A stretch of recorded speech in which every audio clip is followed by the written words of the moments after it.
Rich Dad, Poor Dad. What the rich teach their kids about money that the poor and middle class do not. By Robert T. Kiyosaki. To parents everywhere, a child's first and most important teachers, and to all those who educate, influence, and lead by example. Acknowledgements. How does a person say thank you when there are so many people to thank? Obviously, this book is a thank you to my two fathers, who were powerful role models, and to my mom, who taught me love and kindness. The person most responsible for this book becoming a reality is my wife, Kim, my partner in marriage, business, and in life. She makes my life complete. Introduction. Rich Dad, Poor Dad. Having two dads offered me the choice of contrasting points of view, one of a rich man and one of a poor man. I had two fathers, a rich one and a poor one. One was highly educated and intelligent. He had a PhD and completed 4 years of undergraduate work in less than 2 years. He then went on to Stanford University, the University of Chicago, and Northwestern University to do his advanced studies, all on full financial scholarships. The other father never finished the 8th grade. Both men were successful in their careers, working hard all their lives. Both earned substantial incomes, yet one always struggled financially. The other would become one of the richest men in Hawaii. One died, leaving tens of millions of dollars to his family, charities, and his church. The other left bills to be paid. Both men were strong, charismatic, and influential. Both men offered me advice, but they did not advise the same things. Both men believed strongly in education, but did not recommend the same course of study. If I had had only one dad, I would have had to accept or reject his advice. Having two dads offered me the choice of contrasting points of view, one of a rich man and one of a poor man. Instead of simply accepting or rejecting one or the other, I found myself thinking more, comparing, and then choosing for myself. The problem was that the rich man was not rich yet, and the poor man was not yet poor.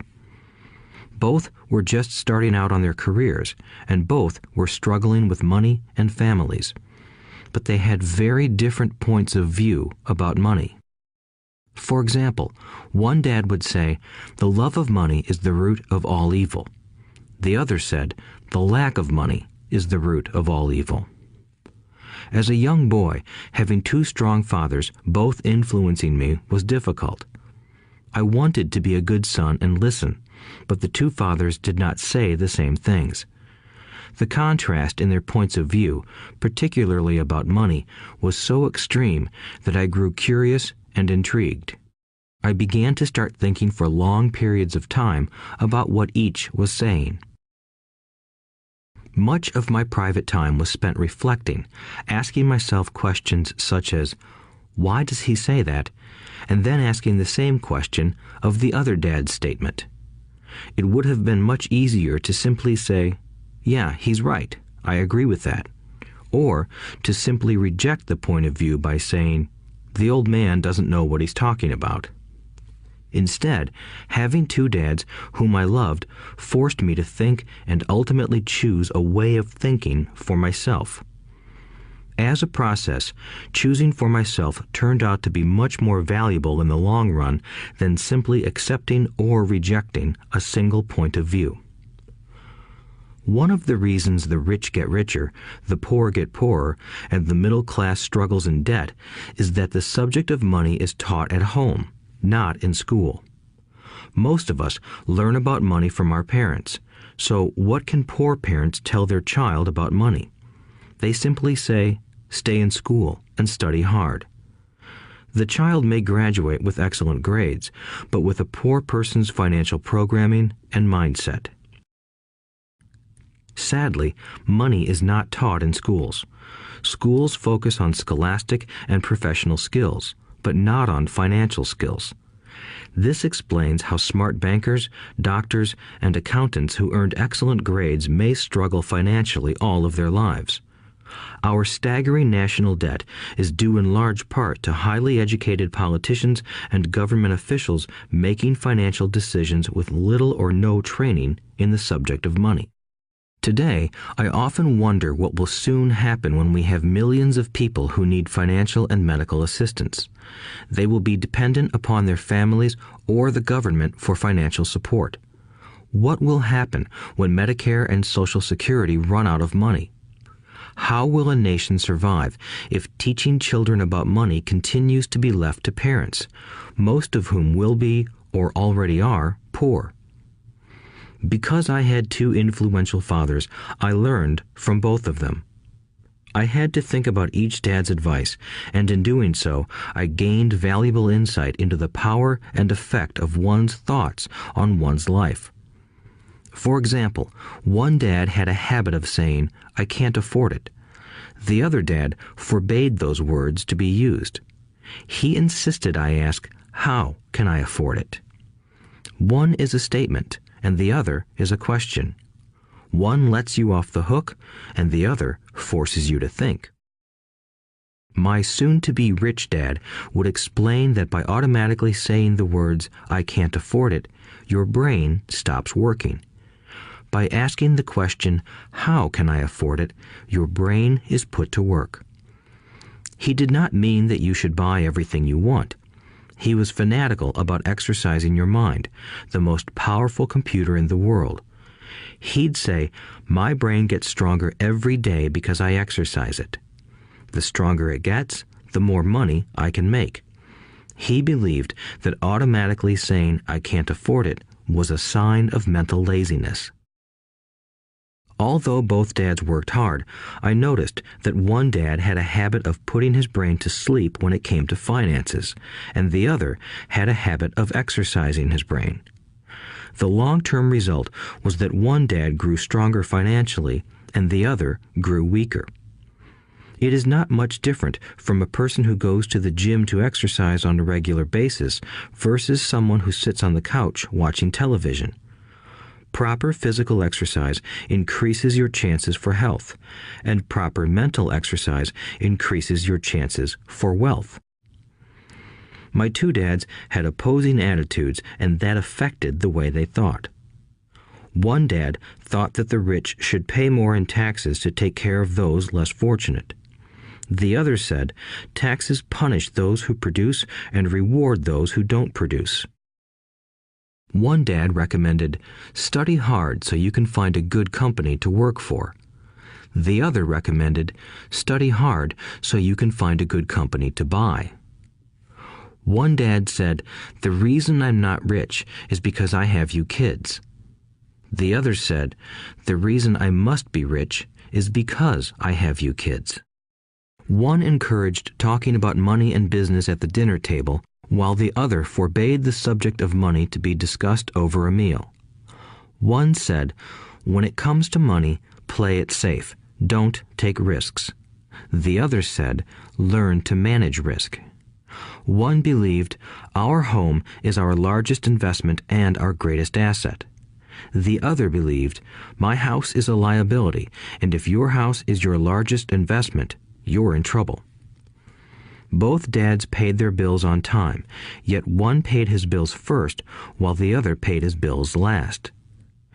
One dad believed in a company or the government taking care of you and your needs.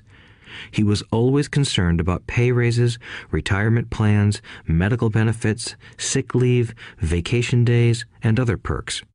He was impressed with two of his uncles who joined the military and earned a retirement and entitlement package for life after 20 years of active service. He loved the idea of medical benefits and PX privileges the military provided its retirees. He also loved the tenure system available through the university. The idea of job protection for life and job benefits seemed more important at times than the job. He would often say, I've worked hard for the government and I'm entitled to these benefits. The other believed in total financial self-reliance. He spoke out against the entitlement mentality and how it created weak and financially needy people. He was emphatic about being financially competent. One dad struggled to save a few dollars. The other created investments. One dad taught me how to write an impressive resume so I could find a good job. The other taught me how to write strong business and financial plans so I could create jobs. Being a product of two strong dads allowed me the luxury of observing the effects different thoughts have on one's life. I noticed that people really do shape their lives through their thoughts. For example, my poor dad always said, "I'll never be rich," and that prophecy became reality. My rich dad, on the other hand, always referred to himself as rich. He would say things like, "I'm a rich man and rich people don't do this." Even when he was flat broke after a major financial setback, he continued to refer to himself as a rich man. He would cover himself by saying, "There is a difference between being poor and being broke. Broke is temporary. Poor is eternal." My poor dad would say, "I'm not interested in money," or "money doesn't matter." My rich dad always said, "Money is power." The power of our thoughts may never be measured or appreciated, but it became obvious to me as a young boy that it was important to be aware of my thoughts and how I expressed myself. I noticed that my poor dad was poor, not because of the amount of money he earned, which was significant, but because of his thoughts and actions. As a young boy having two fathers, I became acutely aware of being careful about which thoughts I chose to adopt as my own. Should I listen to my rich dad or to my poor dad? Although both men had tremendous respect for education and learning, they disagreed about what they thought was important to learn. One wanted me to study hard, earn a degree, and get a good job to earn money. He wanted me to study to become a professional, an attorney or an accountant, and to go to business school for my MBA. The other encouraged me to study to be rich, to understand how money works, and to learn how to have it work for me. "I don't work for money" were words he would repeat over and over. "Money works for me."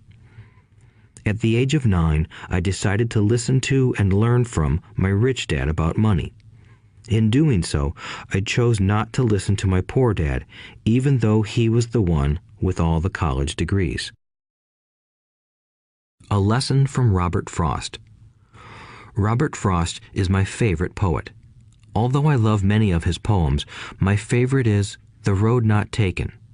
I use its lesson almost daily. The road not taken. Two roads diverged in a yellow wood, and sorry I could not travel both.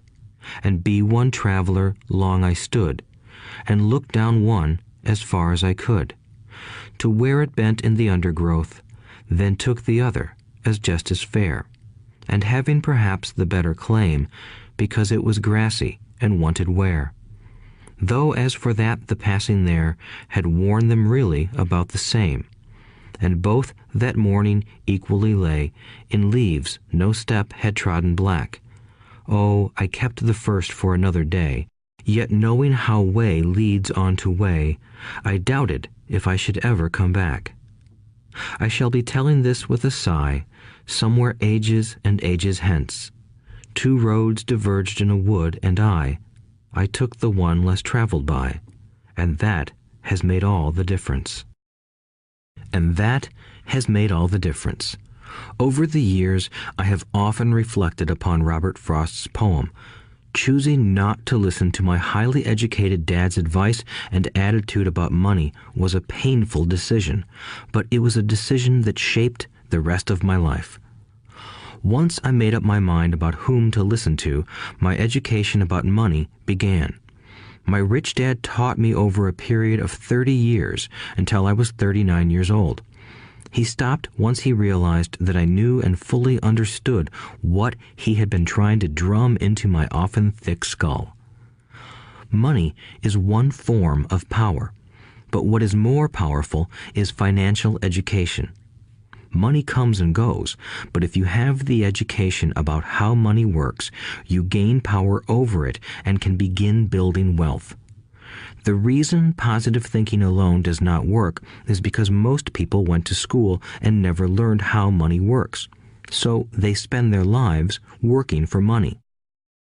Because I was only 9 years old when I started, the lessons my rich dad taught me were simple. And when it was all said and done, there were only 6 main lessons, repeated over 30 years. This audiobook is about those 6 lessons, put as simply as possible, just as simply as my rich dad put forth those lessons to me. The lessons are meant not to be answers, but guideposts that will assist you and your children to grow wealthier no matter what happens in a world of increasing change and uncertainty. Chapter 1. Lesson 1. The rich don't work for money. The poor and the middle class work for money. The rich have money work for them. Dad, can you tell me how to get rich? My dad put down the evening paper. Why do you want to get rich, son? Because today Jimmy's mom drove up in their new Cadillac and they were going to their beach house for the weekend. He took 3 of his friends, but Mike and I weren't invited. They told us we weren't invited because we were poor kids. They did? My dad asked incredulously. Yeah, they did, I replied in a hurt tone. My dad silently shook his head, pushed his glasses up the bridge of his nose, and went back to reading the paper. I stood waiting for an answer. The year was 1956. I was 9 years old. By some twist of fate, I attended the same public school where the rich people sent their kids. We were primarily a sugar plantation town. The managers of the plantation and the other affluent people, such as doctors, business owners, and bankers, sent their children to this elementary school. After grade 6, their children were generally sent off to private schools. Because my family lived on one side of the street, I went to this school. Had I lived on the other side of the street, I would have gone to a different school with kids from families more like mine. After grade 6, these kids and I would go on to the public intermediate and high school. There was no private school for them or for me. My dad finally put down the paper. I could tell he was thinking. Well, son, he began slowly, if you want to be rich, you have to learn to make money. How do I make money? I asked. Well, use your head, son, he said, smiling. Even then, I knew that really meant, that's all I'm going to tell you, or, I don't know the answer, so don't embarrass me. A partnership is formed. The next morning, I told my best friend, Mike, what my dad had said. As best as I could tell, Mike and I were the only poor kids in this school. Mike was also in this school by a twist of fate. Someone had drawn a jog in the line for the school district, and we wound up in school with the rich kids. We weren't really poor, but we felt as if we were because all the other boys had new baseball gloves, new bicycles, new everything. Mom and Dad provided us with the basics, like food and shelter and clothes, but that was about it. My dad used to say, if you want something, work for it. We wanted things, but there was not much work available for 9-year-old boys. So what do we do to make money? Mike asked. I don't know, I said, but do you want to be my partner? He agreed, and so on that Saturday morning, Mike became my first business partner. We spent all morning coming up with ideas on how to make money. Occasionally, we talked about all the cool guys at Jimmy's beach house having fun. It hurt a little, but that hurt was good, because it inspired us to keep thinking of a way to make money. Finally, that afternoon, a bolt of lightning struck. It was an idea Mike got from a science book he had read. Excitedly, we shook hands, and the partnership now had a business. For the next several weeks, Mike and I ran around our neighborhood, knocking on doors and asking our neighbors if they would save their toothpaste tubes for us. With puzzled looks, most adults consented with a smile. Some asked us what we were doing, to which we replied, "We can't tell you. It's a business secret." My mom grew distressed as the weeks wore on. We had selected a site next to her washing machine as the place we would stockpile our raw materials. In a brown cardboard box that at one time held ketchup bottles, our little pile of used toothpaste tubes began to grow. Finally, my mom put her foot down. The sight of her neighbor's messy, crumpled used toothpaste tubes had gotten to her. "What are you boys doing?" she asked, "and I don't want to hear again that it's a business secret. Do something with this mess or I'm going to throw it out." Mike and I pleaded and begged, explaining that we would soon have enough and then we would begin production. We informed her that we were waiting on a couple of neighbors to finish their toothpaste so we could have their tubes. Mom granted us a 1-week extension. The date to begin production was moved up, and the pressure was on.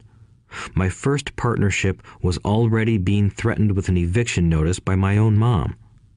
It became Mike's job to tell the neighbors to quickly use up their toothpaste, saying their dentist wanted them to brush more often anyway.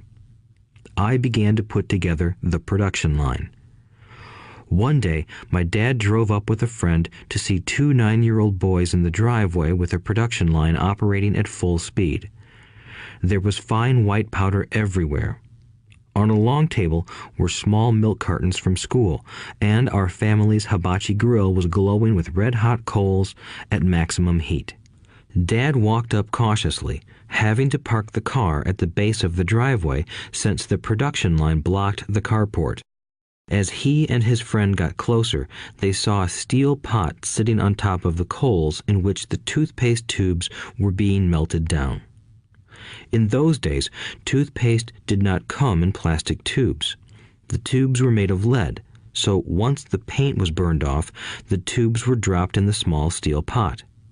They melted until they became liquid, and with my mom's pot holders, we poured the lead through a small hole in the top of the milk cartons. The milk cartons were filled with plaster of Paris. White powder was everywhere. In my haste, I had knocked the bag over, and the entire area looked like it had been hit by a snowstorm. The milk cartons were the outer containers for plaster of Paris molds.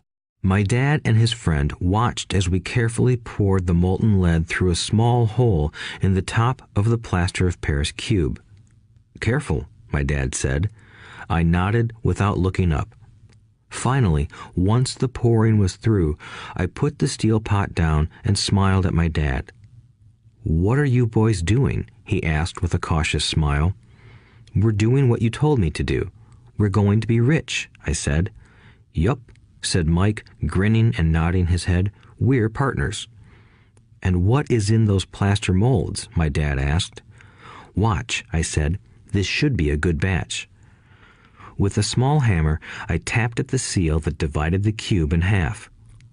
Cautiously, I pulled up the top half of the plaster mold, and a lead nickel fell out. "Oh my God," my dad said, "you're casting nickels out of lead." "That's right," Mike said. "We're doing as you told us to do. We're making money." My dad's friend turned and burst into laughter. My dad smiled and shook his head. Along with a fire and a box of spent toothpaste tubes, in front of him were 2 little boys covered with white dust, smiling from ear to ear. He asked us to put everything down and sit with him on the front step of our house. With a smile, he gently explained what the word counterfeiting meant. Our dreams were dashed. "You mean this is illegal?" asked Mike in a quivering voice. "Let them go," my dad's friend said. "They might be developing a natural talent." My dad glared at him. "Yes, it is illegal," my dad said gently, "but you boys have shown great creativity and original thought. Keep going. I'm really proud of you." Disappointed, Mike and I sat in silence for about 20 minutes before we began cleaning up our mess. The business was over on opening day. Sweeping the powder up, I looked at Mike and said, "I guess Jimmy and his friends are right. We are poor." My father was just leaving as I said that. "Boys," he said, "you're only poor if you give up. The most important thing is that you did something. Most people only talk and dream of getting rich. You've done something. I'm very proud of the two of you. I will say it again. Keep going. Don't quit." Mike and I stood there in silence. They were nice words, but we still did not know what to do. "So how come you're not rich, Dad?" I asked. "Because I chose to be a school teacher. School teachers really don't think about being rich. We just like to teach. I wish I could help you, but I really don't know how to make money." Mike and I turned and continued our cleanup. "I know," said my dad. "If you boys want to learn how to be rich, don't ask me. Talk to your dad, Mike." "My dad?" asked Mike with a scrunched-up face. "Yeah, your dad," repeated my dad with a smile. "Your dad and I have the same banker, and he raves about your father. He's told me several times that your father is brilliant when it comes to making money." "My dad?" Mike asked again in disbelief. "Then how come we don't have a nice car and a nice house like the rich kids at school?" "A nice car and a nice house don't necessarily mean you're rich or you know how to make money," my dad replied. "Jimmy's dad works for the sugar plantation. He's not much different from me. He works for a company and I work for the government. The company buys the car for him. The sugar company is in financial trouble, and Jimmy's dad may soon have nothing. Your dad is different, Mike. He seems to be building an empire, and I suspect in a few years he will be a very rich man." With that, Mike and I got excited again. With new vigor, we began cleaning up the mess caused by our now defunct first business. As we were cleaning, we made plans for how and when to talk to Mike's dad. The problem was that Mike's dad worked long hours and often did not come home until late. His father owned warehouses, a construction company, a chain of stores, and 3 restaurants. It was the restaurants that kept him out late. Mike caught the bus home after we had finished cleaning up. He was going to talk to his dad when he got home that night and ask him if he would teach us how to become rich. Mike promised to call as soon as he had talked to his dad, even if it was late. The phone rang at 8:30 p.m. "Okay," I said, "next Saturday." I put the phone down. Mike's dad had agreed to meet with us. On Saturday, I caught the 7:30 a.m. bus to the poor side of town. The lessons begin. Mike and I met with his dad that morning at 8 o'clock. He was already busy, having been at work for more than an hour. His construction supervisor was just leaving in his pickup truck as I walked up to his simple, small, and tidy home. Mike met me at the door. "Dad's on the phone, and he said to wait on the back porch," Mike said as he opened the door. The old wooden floor creaked as I stepped across the threshold of the aging house. There was a cheap mat just inside the door. The mat was there to hide the years of wear from countless footsteps that the floor had supported. Although clean, it needed to be replaced. I felt claustrophobic as I entered the narrow living room that was filled with old, musty, overstuffed furniture that today would be collector's items. Sitting on the couch were 2 women, both a little older than my mom. Across from the women sat a man in workman's clothes.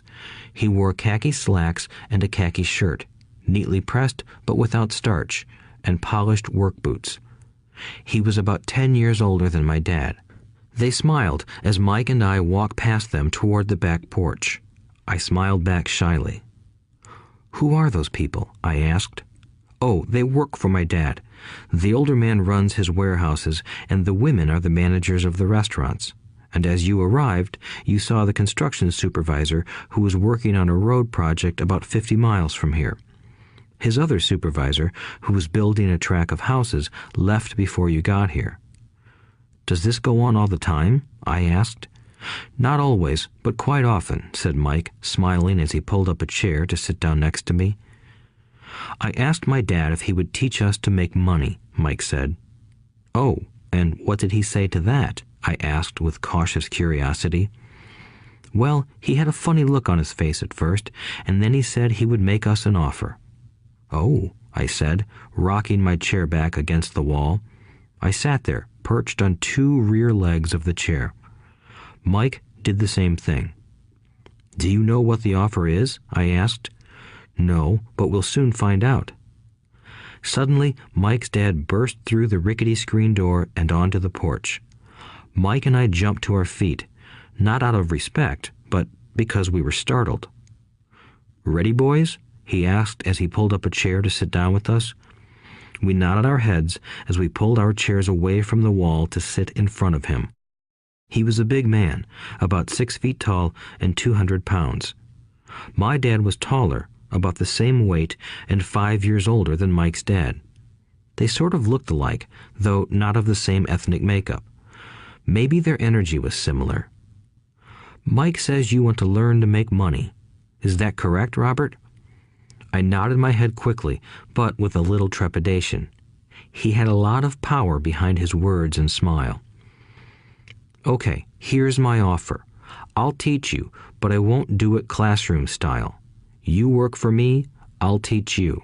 You don't work for me, I won't teach you. I can teach you faster if you work, and I'm wasting my time if you just want to sit and listen like you do in school. That's my offer. Take it or leave it." May I ask a question first?" I asked. "No. Take it or leave it. I've got too much work to do to waste my time. If you can't make up your mind decisively, then you'll never learn to make money anyway. Opportunities come and go. Being able to know when to make quick decisions is an important skill. You have the opportunity that you asked for. School is beginning, or it's over, in 10 seconds, Mike's dad said with a teasing smile. "Take it," I said. "Take it," said Mike. "Good," said Mike's dad. "Mrs. Martin will be by in 10 minutes.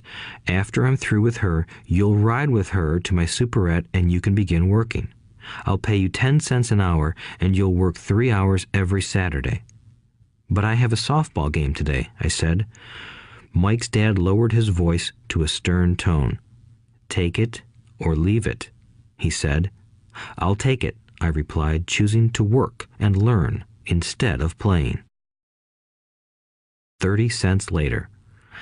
By 9 a.m. that day, Mike and I were working for Mrs. Martin. She was a kind and patient woman. She always said that Mike and I reminded her of her 2 grown sons. Although kind, she believed in hard work and kept us moving. We spent 3 hours taking canned goods off the shelves, brushing each can with a feather duster to get the dust off, and then restacking them neatly. It was excruciatingly boring work. Mike's dad, whom I called my rich dad, owned 9 of these little superettes, each with a large parking lot. They were the early version of the 7-Eleven convenience stores, little neighborhood grocery stores where people bought items such as milk, bread, butter, and cigarettes. The problem was that this was Hawaii before air conditioning was widely used, and the stores could not close their doors because of the heat. On 2 sides of the store, the doors had to be wide open to the road and parking lot.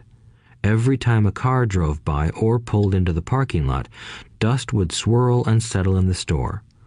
We knew we had a job as long as there was no air conditioning. For 3 weeks, Mike and I reported to Mrs. Martin and worked our 3 hours. By noon, our work was over, and she dropped 3 little dimes in each of our hands. Now, even at the age of 9 in the mid-1950s, 30 cents was not too exciting. Comic books cost 10 cents back then, so I usually spent my money on comic books and went home. By Wednesday of the 4th week, I was ready to quit. I had agreed to work only because I wanted to learn to make money from Mike's dad, and now I was a slave for 10 cents an hour. On top of that, I had not seen Mike's dad since that first Saturday. "I'm quitting," I told Mike at lunchtime. School was boring, and now I did not even have my Saturdays to look forward to. But it was the 30 cents that really got to me. This time, Mike smiled. "What are you laughing at?" I asked with anger and frustration. "Dad said this would happen. He said to meet with him when you were ready to quit." "What?" I said indignantly. "He's been waiting for me to get fed up?" Sort of, Mike said. Dad's kind of different. He doesn't teach like your dad. Your mom and dad lecture a lot. My dad is quiet and a man of few words. You just wait till this Saturday. I'll tell him you're ready. You mean I've been set up? No, not really. But maybe. Dad will explain on Saturday.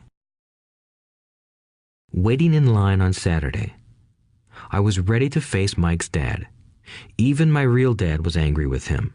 My real dad, the one I called the poor one, thought that my rich dad was violating child labor laws and should be investigated. My educated poor dad told me to demand what I deserve, at least 25 cents an hour.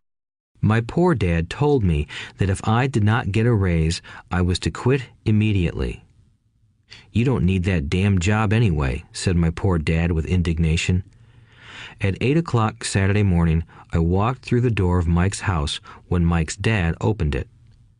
Take a seat and wait in line, he said as I entered.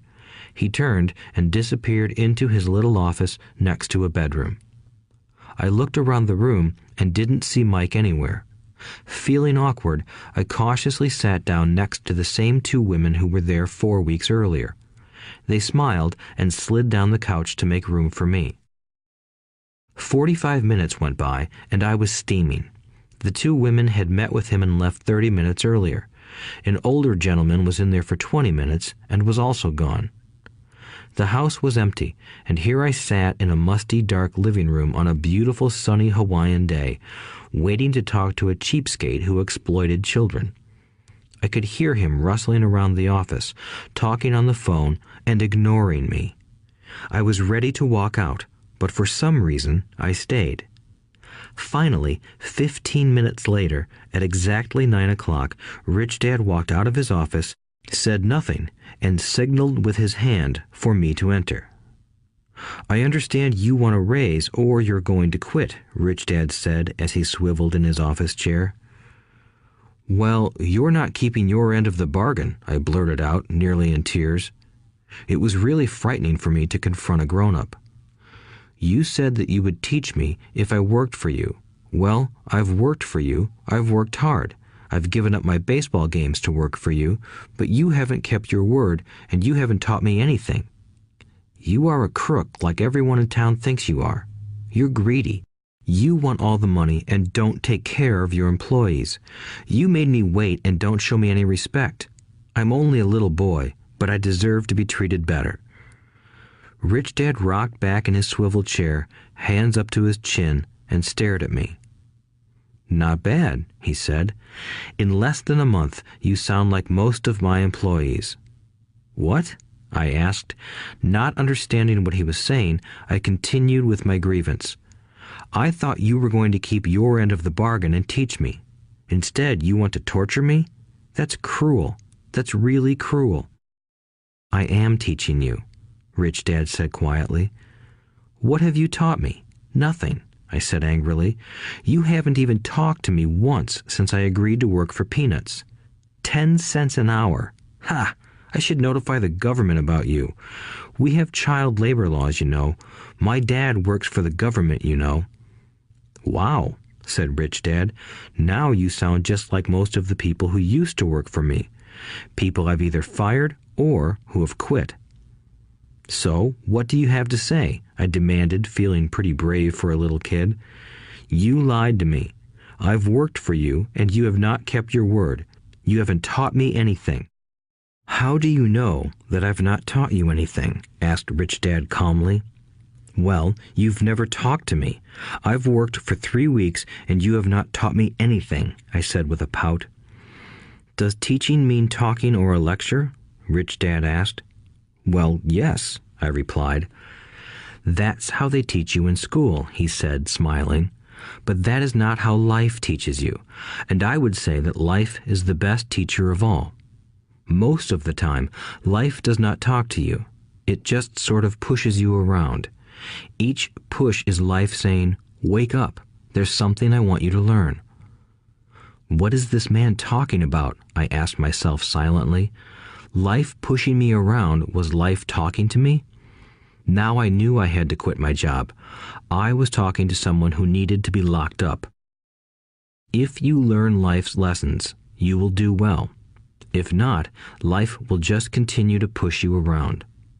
People do two things. Some just let life push them around. Others get angry and push back. But they push back against their boss, or their job, or their husband or wife. They do not know it's life that's pushing. I had no idea what he was talking about. Life pushes all of us around. Some people give up and others fight. A few learn the lesson and move on. They welcome life pushing them around. To these few people, it means they need and want to learn something. They learn and move on. Most quit, and a few, like you, fight. Rich Dad stood and shut the creaky old wooden window that needed repair. If you learn this lesson, you will grow into a wise, wealthy, and happy young man. If you don't, you will spend your life blaming a job, low pay, or your boss for your problems. You'll live life always hoping for that big break that will solve all your money problems. Rich Dad looked over at me to see if I was still listening. His eyes met mine. We stared at each other, communicating through our eyes.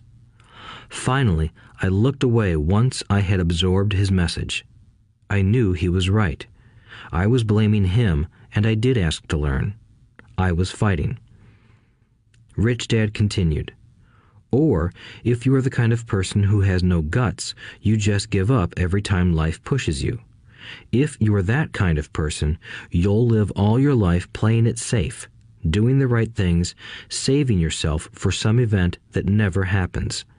Then you die a boring old man. You'll have lots of friends who really like you because you were such a nice, hard-working guy. But the truth is that you let life push you into submission. Deep down, you were terrified of taking risks. You really wanted to win, but the fear of losing was greater than the excitement of winning. Deep inside, you and only you will know you didn't go for it. You chose to play it safe." Our eyes met again. "You've been pushing me around?" I asked. "Some people might say that," smiled Rich Dad. "I would say that I just gave you a taste of life." "What taste of life?" I asked, still angry, but now curious and ready to learn. "You boys are the first people that have ever asked me to teach them how to make money. I have more than 150 employees, and not one of them has asked me what I know about money. They ask me for a job and a paycheck, but never to teach them about money. So most will spend the best years of their lives working for money, not really understanding what it is they are working for." I sat there listening intently. "So when Mike told me you wanted to learn how to make money, I decided to design a course that mirrored real life. I could talk until I was blue in the face, but you wouldn't hear a thing. So I decided to let life push you around a bit so you could hear me. That's why I only paid you 10 cents. "So what is the lesson I learned from working for only 10 cents an hour?" I asked. "That you're cheap and exploit your workers?" Rich Dad rocked back and laughed heartily. Finally, he said, "You'd best change your point of view. Stop blaming me and thinking I'm the problem. If you think I'm the problem, then you have to change me. If you realize that you're the problem, then you can change yourself, learn something, and grow wiser. Most people want everyone else in the world to change but themselves. Let me tell you, it's easier to change yourself than everyone else." "I don't understand," I said. "Don't blame me for your problems," Rich Dad said, growing impatient. "But you only pay me 10 cents. "So what are you learning?" Rich Dad asked, smiling. "That you're cheap," I said with a sly grin. "See, you think I'm the problem," said Rich Dad. "But you are. Well, keep that attitude and you'll learn nothing. Keep the attitude that I'm the problem, and what choices do you have?" "Well, if you don't pay me more or show me more respect and teach me, I'll quit." "Well put," Rich Dad said, "and that's exactly what most people do. They quit and go looking for another job, a better opportunity and higher pay, actually thinking that this will solve the problem.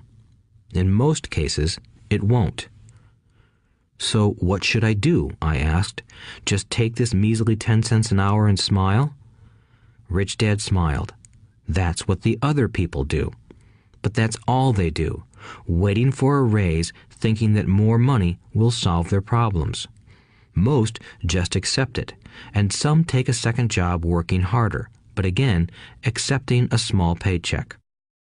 I sat staring at the floor, beginning to understand the lesson Rich Dad was presenting.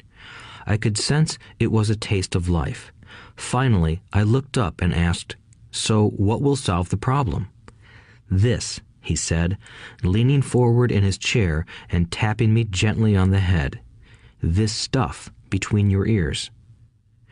It was at that moment that Rich Dad shared the pivotal point of view that separated him from his employees and my poor dad, and led him to eventually become one of the richest men in Hawaii, while my highly educated but poor dad struggled financially all his life. It was a singular point of view that made all the difference over a lifetime. Rich Dad said this point of view over and over, which I call lesson number 1. The poor and the middle class work for money. The rich have money work for them. On that bright Saturday morning, I learned a completely different point of view from what I had been taught by my poor dad. At the age of 9, I understood that both dads wanted me to learn. Both dads encouraged me to study, but not the same things. My highly educated dad recommended that I do what he did. "Son, I want you to study hard, get good grades so you can find a safe, secure job with a big company, and make sure it has excellent benefits." My rich dad wanted me to learn how money works so I could make it work for me. These lessons I would learn through life with his guidance, not because of a classroom. My rich dad continued my first lesson. "I'm glad you got angry about working for 10 cents an hour. If you hadn't got angry and had simply accepted it, I would have to tell you that I could not teach you. You see, true learning takes energy, passion, and a burning desire. Anger is a big part of that formula, for passion is anger and love combined. When it comes to money, most people want to play it safe and feel secure, so passion does not direct them. Fear does." "So is that why they'll take jobs with low pay?" I asked. "Yes," said Rich Dad. "Some people say I exploit people because I don't pay as much as the sugar plantation or the government. I say the people exploit themselves. It's their fear, not mine." "But don't you feel you should pay them more?" I asked. "I don't have to. And besides, more money will not solve their problems. Just look at your dad. He makes a lot of money, and he still can't pay his bills. Most people, given more money, only get into more debt." "So that's why the 10 cents an hour," I said, smiling. "It's part of the lesson." "That's right," smiled Rich Dad. "You see, your dad went to school and got an excellent education so he could get a high-paying job. But he still has money problems because he never learned anything about money in school. On top of that, he believes in working for money." "And you don't?" I asked. "No, not really," said Rich Dad. "If you want to learn to work for money, then stay in school. That is a great place to learn to do that. But if you want to learn how to have money work for you, then I will teach you that. But only if you want to learn." "Wouldn't everyone want to learn that?" I asked. "No," said Rich Dad, "simply because it's easier to learn to work for money, especially if fear is your primary emotion when the subject of money is discussed." "I don't understand," I said with a frown. "Don't worry about that for now. Just know that it's fear that keeps most people working at a job. The fear of not paying their bills, the fear of being fired, the fear of not having enough money, and the fear of starting over. That's the price of studying to learn a profession or trade and then working for money. Most people become a slave to money and then get angry at their boss. Learning to have money work for you is a completely different course of study? I asked. Absolutely, Rich Dad answered. Absolutely. We sat in the silence on that beautiful Hawaiian Saturday morning. My friends had just started their Little League baseball game, but for some reason I was now thankful I had decided to work for 10 cents an hour. I sensed that I was about to learn something my friends wouldn't learn in school. Ready to learn? Asked Rich Dad. Absolutely, I said with a grin. I have kept my promise. I've been teaching you from afar, my Rich Dad said. At 9 years old, you've gotten a taste of what it feels like to work for money. Just multiply your last month by 50 years, and you will have an idea of what most people spend their life doing. I don't understand, I said. How did you feel waiting in line to see me, once to get hired and once to ask for more money? Terrible, I said. If you choose to work for money, that is what life will be like, said Rich Dad. And how did you feel when Mrs. Martin dropped 3 dimes in your hand for 3 hours of work? I felt like it wasn't enough. It seemed like nothing. I was disappointed, I said. And that is how most employees feel when they look at their paychecks, especially after all the tax and other deductions are taken out. At least you got 100%. You mean most workers don't get paid everything? I asked with amazement. Heavens no, said Rich Dad. The government always takes its share first. How do they do that? I asked. Taxes, said Rich Dad. You're taxed when you earn. You're taxed when you spend. You're taxed when you save. You're taxed when you die. Why do people let the government do that to them? The rich don't, said Rich Dad with a smile. The poor and the middle class do. I'll bet you that I earn more than your dad, yet he pays more in taxes. How can that be? I asked. At my age, that made no sense to me. Why would someone let the government do that to them? Rich Dad rocked slowly and silently in his chair, just looking at me. Ready to learn? He asked. I nodded my head slowly. As I said, there is a lot to learn. Learning how to have money work for you is a lifetime study. Most people go to college for 4 years and their education ends. I already know that my study of money will continue over my lifetime, simply because the more I find out I need to know. Most people never study the subject. They go to work, get their paycheck, balance their checkbooks, and that's it. Then they wonder why they have money problems. They think that more money will solve the problem, and don't realize that it's their lack of financial education that is the problem. So my dad has tax problems because he doesn't understand money? I asked, confused. Look, said Rich Dad, taxes are just one small section on learning how to have money work for you. Today, I just wanted to find out if you still have the passion to learn about money. Most people don't. They want to go to school, learn a profession, have fun at their work, and earn lots of money.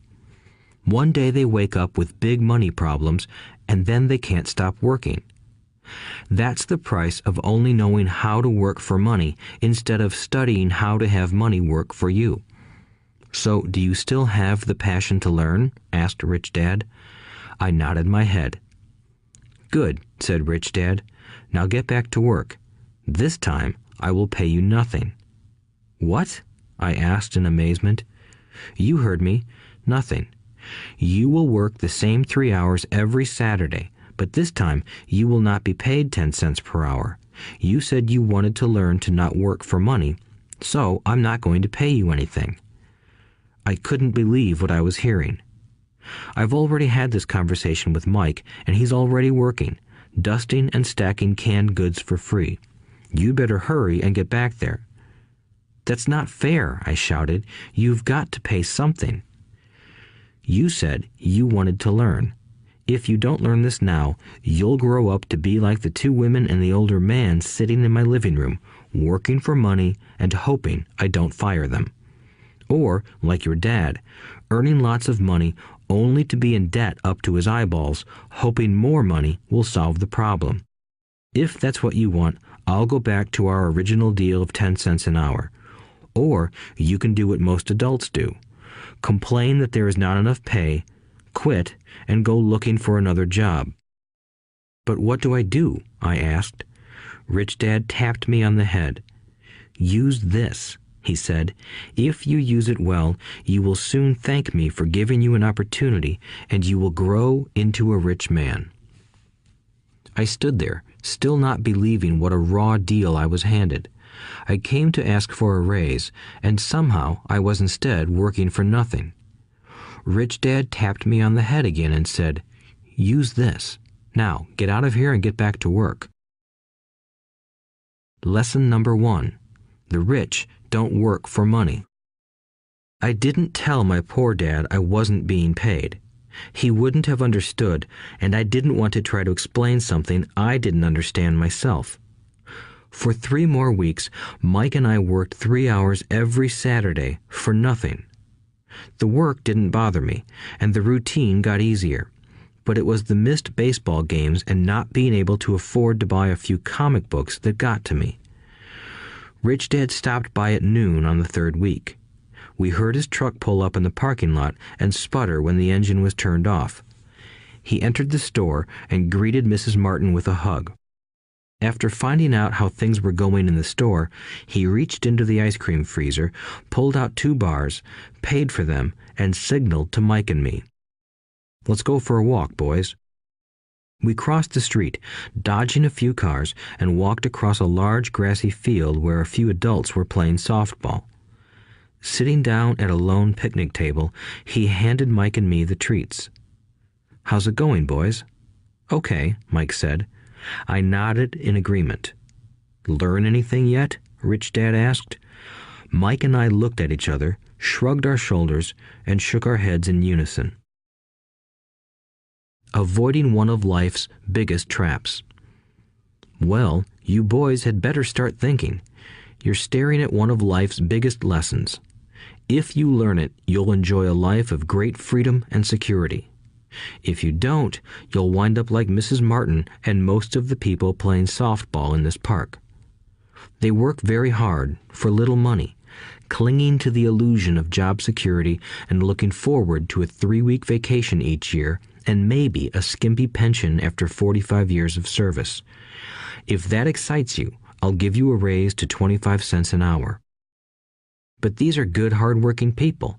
Are you making fun of them? I demanded. A smile came over Rich Dad's face. Mrs. Martin is like a mother to me. I would never be that cruel. I may sound unkind because I'm doing my best to point something out to the 2 of you. I want to expand your point of view so you can see something most people never have the benefit of seeing because their vision is too narrow. Most people never see the trap they are in. Mike and I sat there, uncertain of his message. He sounded cruel, yet we could sense he was trying to drive home a point. With a smile, Rich Dad said, "Doesn't that 25 cents an hour sound good? Doesn't it make your heart beat a little faster?" I shook my head no, but it really did. 25 cents an hour would be big bucks to me. "Okay, I'll pay you $1 an hour," Rich Dad said, with a sly grin. Now my heart started to race. My brain was screaming, "Take it, take it." I could not believe what I was hearing. Still, I said nothing. "Okay, $2 an hour." My little brain and heart nearly exploded.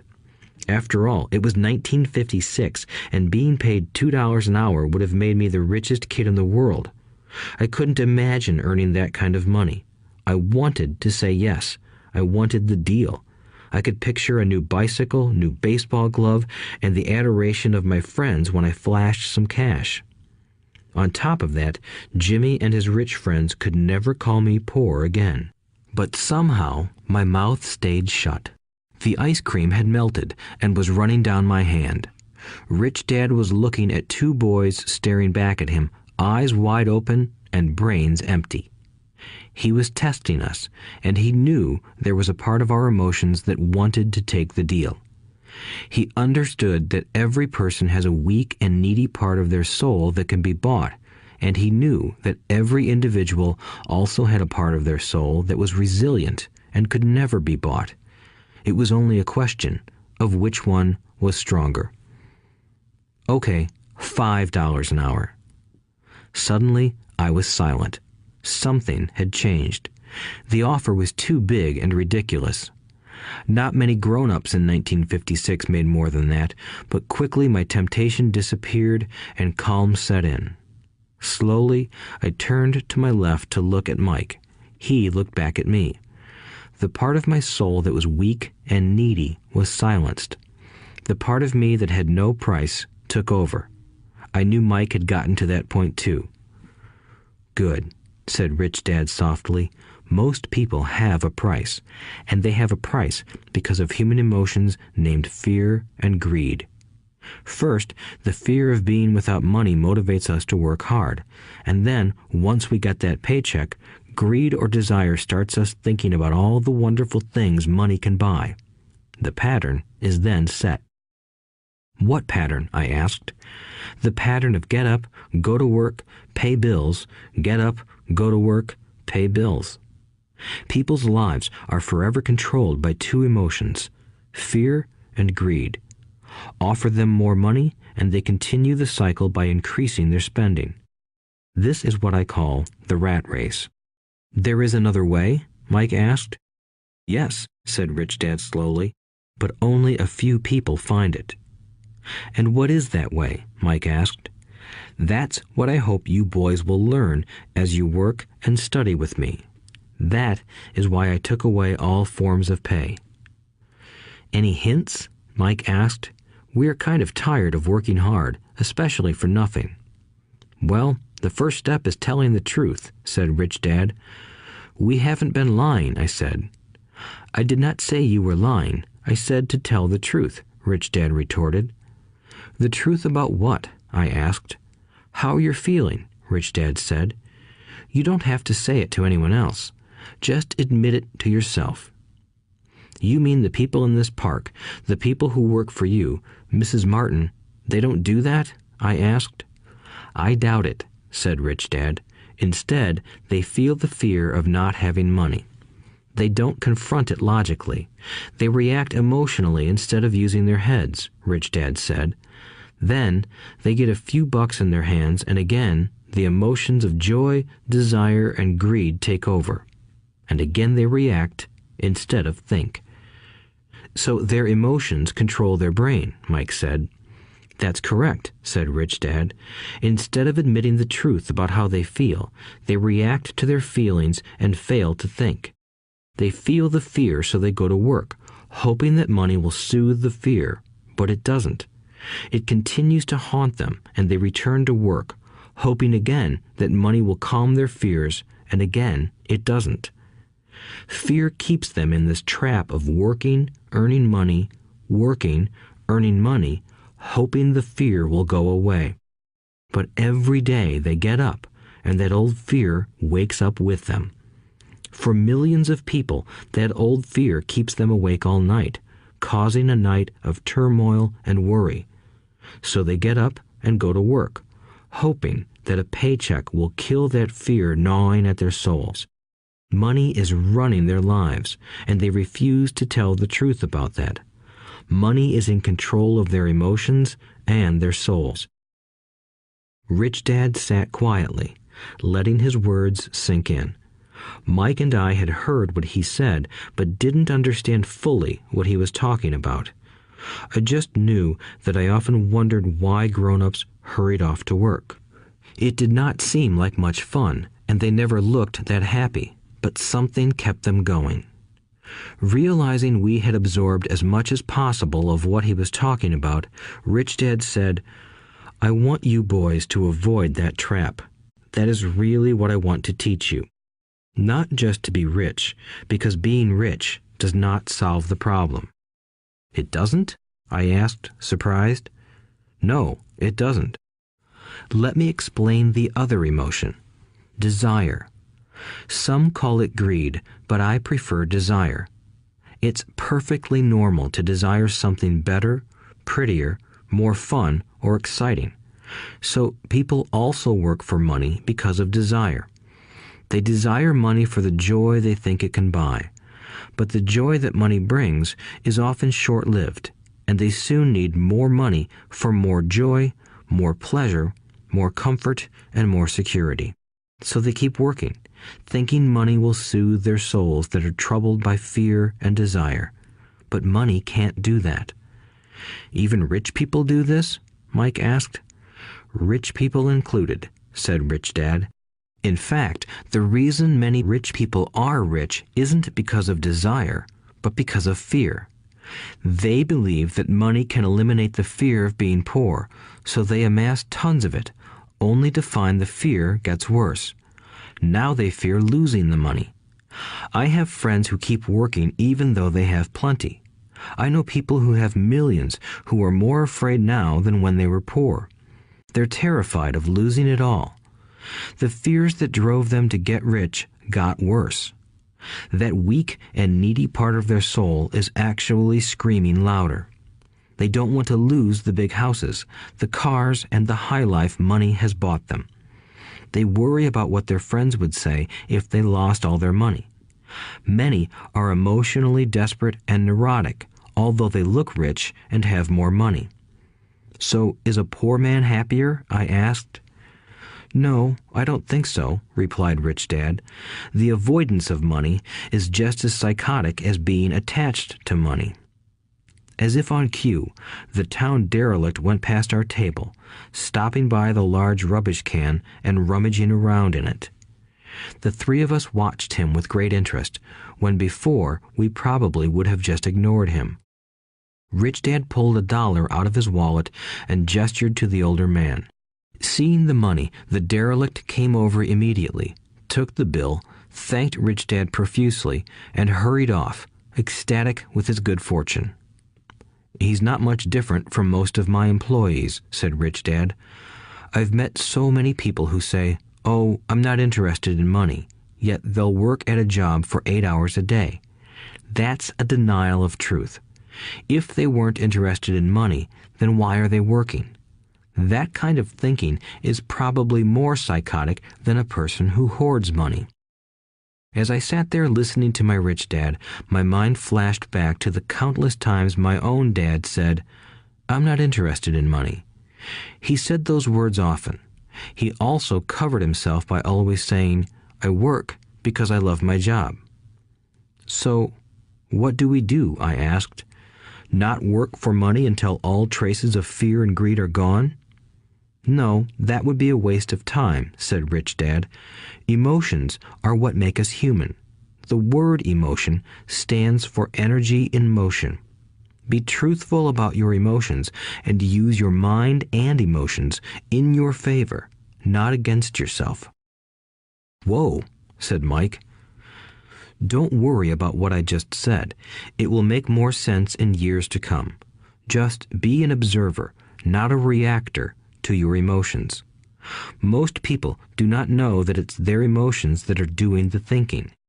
Your emotions are your emotions, but you have got to learn to do your own thinking. Can you give me an example? I asked. Sure, replied Rich Dad.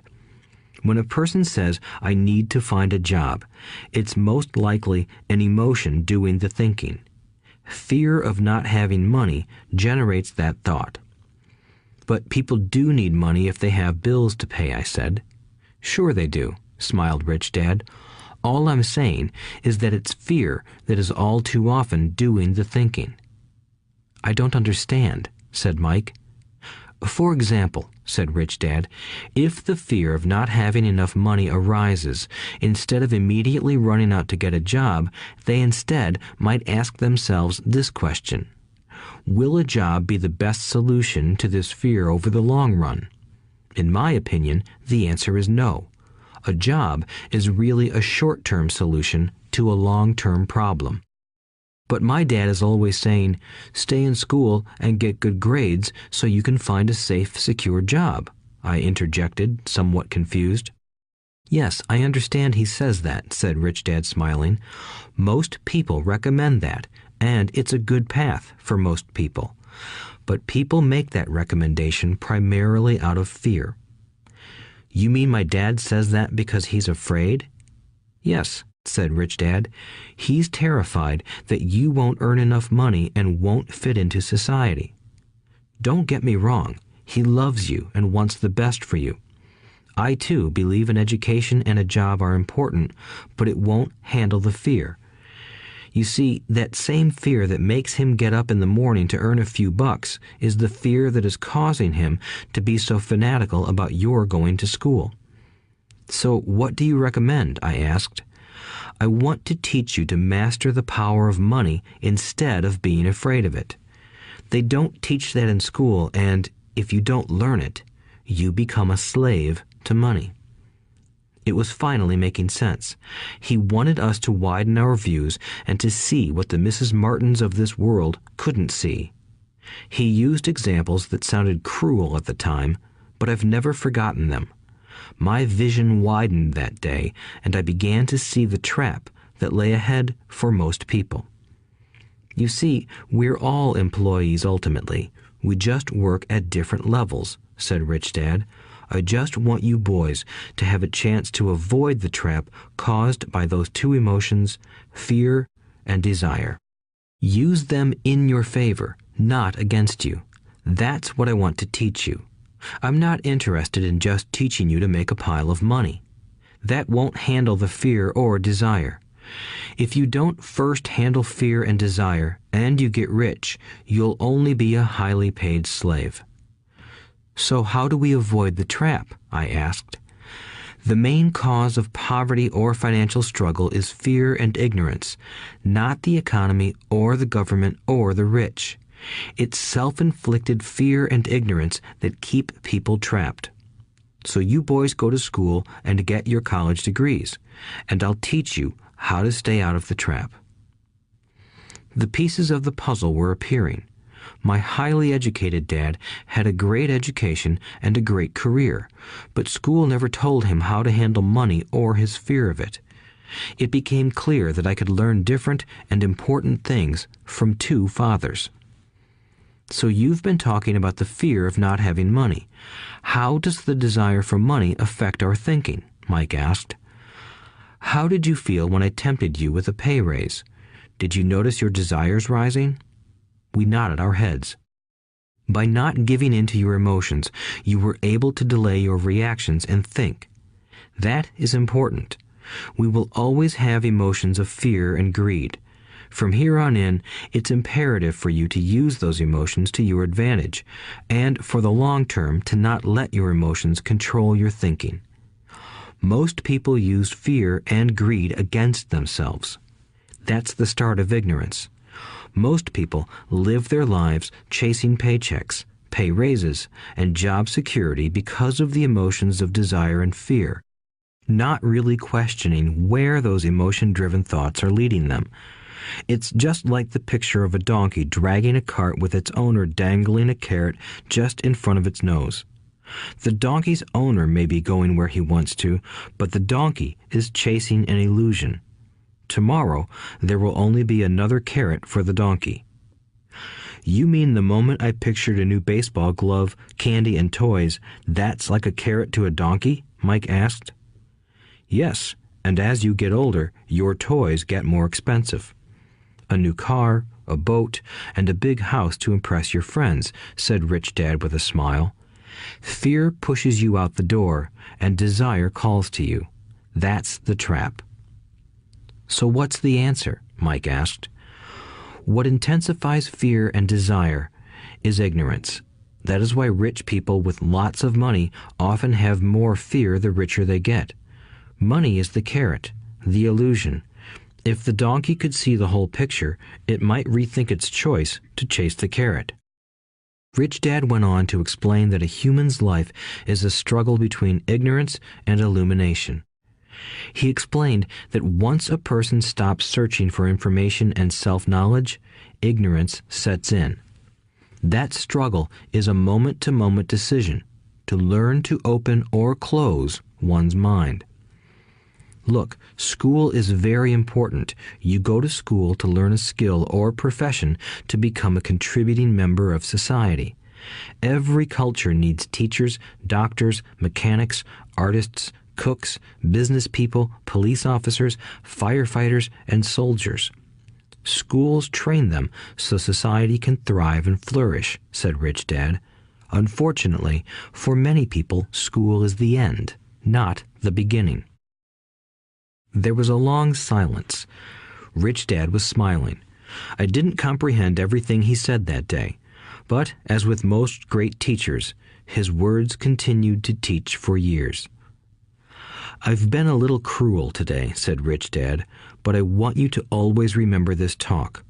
I want you to always think of Mrs. Martin, and I want you always to remember that donkey. Never forget that fear and desire can lead you into life's biggest trap if you are not aware of them controlling your thinking. To spend your life living in fear, never exploring your dreams, is cruel. To work hard for money, thinking that it will buy you things that will make you happy, is also cruel.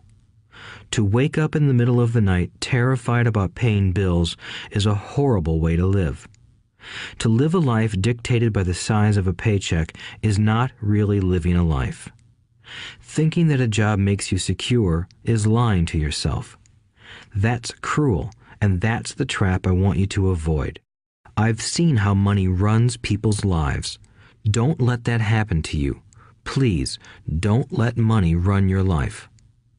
A softball rolled under our table. Rich Dad picked it up and threw it back. So what does ignorance have to do with greed and fear? I asked. Because it is ignorance about money that causes so much greed and fear, said Rich Dad. Let me give you some examples. A doctor, wanting more money to better provide for his family, raises his fees. By raising his fees, it makes healthcare more expensive for everyone. It hurts the poor people the most, so they have worse health than those with money. Because the doctors raise their fees, the attorneys raise their fees. Because the attorneys' fees have gone up, school teachers want a raise, which raises our taxes, and on and on and on.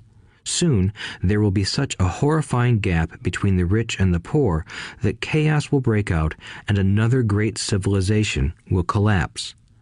History proves that great civilizations collapse when the gap between the haves and have-nots is too great. Sadly, America is on that same course because we haven't learned from history. We only memorize historical dates and names, not the lesson. Aren't prices supposed to go up? I asked. In an educated society with a well-run government, prices should actually come down. Of course, that is often only true in theory. Prices go up because of greed and fear caused by ignorance. If schools taught people about money, there would be more money and lower prices. But schools focus only on teaching people to work for money, not how to harness money's power. But don't we have business schools? Mike asked. And haven't you encouraged me to go for my MBA? Yes, said Rich Dad, but all too often business schools train employees to become sophisticated bean counters. Heaven forbid a bean counter takes over a business. All they do is look at the numbers, fire people, and kill the business. I know this because I hire bean counters. All they think about is cutting costs and raising prices, which cause more problems. Bean counting is important. I wish more people knew it, but it, too, is not the whole picture, added Rich Dad angrily. So, is there an answer? Asked Mike. Yes, said Rich Dad. Learn to use your emotions to think, not think with your emotions. When you boys mastered your emotions by agreeing to work for free, I knew there was hope. When you again resisted your emotions when I tempted you with more money, you were again learning to think in spite of being emotionally charged. That's the first step. Why is that step so important? I asked. Well, that's up to you to find out. If you want to learn, I'll take you boys into the briar patch, a place almost everyone else avoids. If you go with me, you'll let go of the idea of working for money and instead learn to have money work for you. And what will we get if we go with you? What if we agree to learn from you? What will we get? I asked. The same thing Brer Rabbit got, said Rich Dad, referring to the classic children's story. Is there a briar patch? I asked. Yes, said Rich Dad. The briar patch is our fear and greed. Confronting fear, weaknesses, and neediness by choosing our own thoughts is the way out. Choosing our thoughts? Mike asked, puzzled. Yes, choosing what we think rather than reacting to our emotions. Instead of just getting up and going to work because not having the money to pay your bills is scaring you, ask yourself, is working harder at this the best solution to this problem? Most people are too afraid to rationally think things through and instead run out the door to a job they hate. The tar baby is in control. That's what I mean by choosing your thoughts. And how do we do that? Mike asked. That's what I will teach you. I'll teach you to have a choice of thoughts rather than a knee-jerk reaction, like gulping down your morning coffee and running out the door. Remember what I said before. A job is only a short-term solution to a long-term problem. Most people have only one problem in mind, and it's short-term. It's the bills at the end of the month, the tar baby. Money controls their lives, or should I say the fear and ignorance about money controls it. So they do as their parents did. They get up every day and go work for money, not taking the time to ask the question, is there another way? Their emotions now control their thinking, not their heads. Can you tell the difference between emotions thinking and the head thinking? Mike asked. Oh yes, I hear it all the time, said Rich Dad. I hear things like, well, everyone has to work, or the rich are crooks, or I'll get another job, I deserve this raise, you can't push me around, or I like this job because it's secure. No one asks, is there something I'm missing here? Which would break through the emotional thought and give you time to think clearly. As we headed back to the store, Rich Dad explained that the rich really did make money. They did not work for it. He went on to explain that when Mike and I were casting 5-cent pieces out of lead, thinking we were making money, we were very close to thinking the way the rich think. The problem was that creating money is legal for the government and banks to do, but illegal for us to do. There are legal ways to create money from nothing, he told us. Rich Dad went on to explain that the rich know that money is an illusion, truly like the carrot for the donkey. It's only out of fear and greed that the illusion of money is held together by billions of people who believe that money is real. It's not. Money is really made up. It is only because of the illusion of confidence and the ignorance of the masses that this house of cards stands. He talked about the gold standard that America was on, and that each dollar bill was actually a silver certificate. What concerned him was the rumor that we would someday go off the gold standard and our dollars would no longer be backed by something tangible. If that happens, boys, all hell will break loose. The poor, the middle class, and the ignorant will have their lives ruined simply because they will continue to believe that money is real and that the company they work for, or the government, will look after them. We really did not understand what he was saying that day, but over the years, it made more and more sense. Seeing what others miss. As he climbed into his pickup truck outside his convenience store, Rich Dad said, "Keep working, boys, but the sooner you forget about needing a paycheck, the easier your adult life will be. Keep using your brain, work for free, and soon your mind will show you ways of making money far beyond what I could ever pay you. You will see things that other people never see. Most people never see these opportunities because they're looking for money and security, so that's all they get.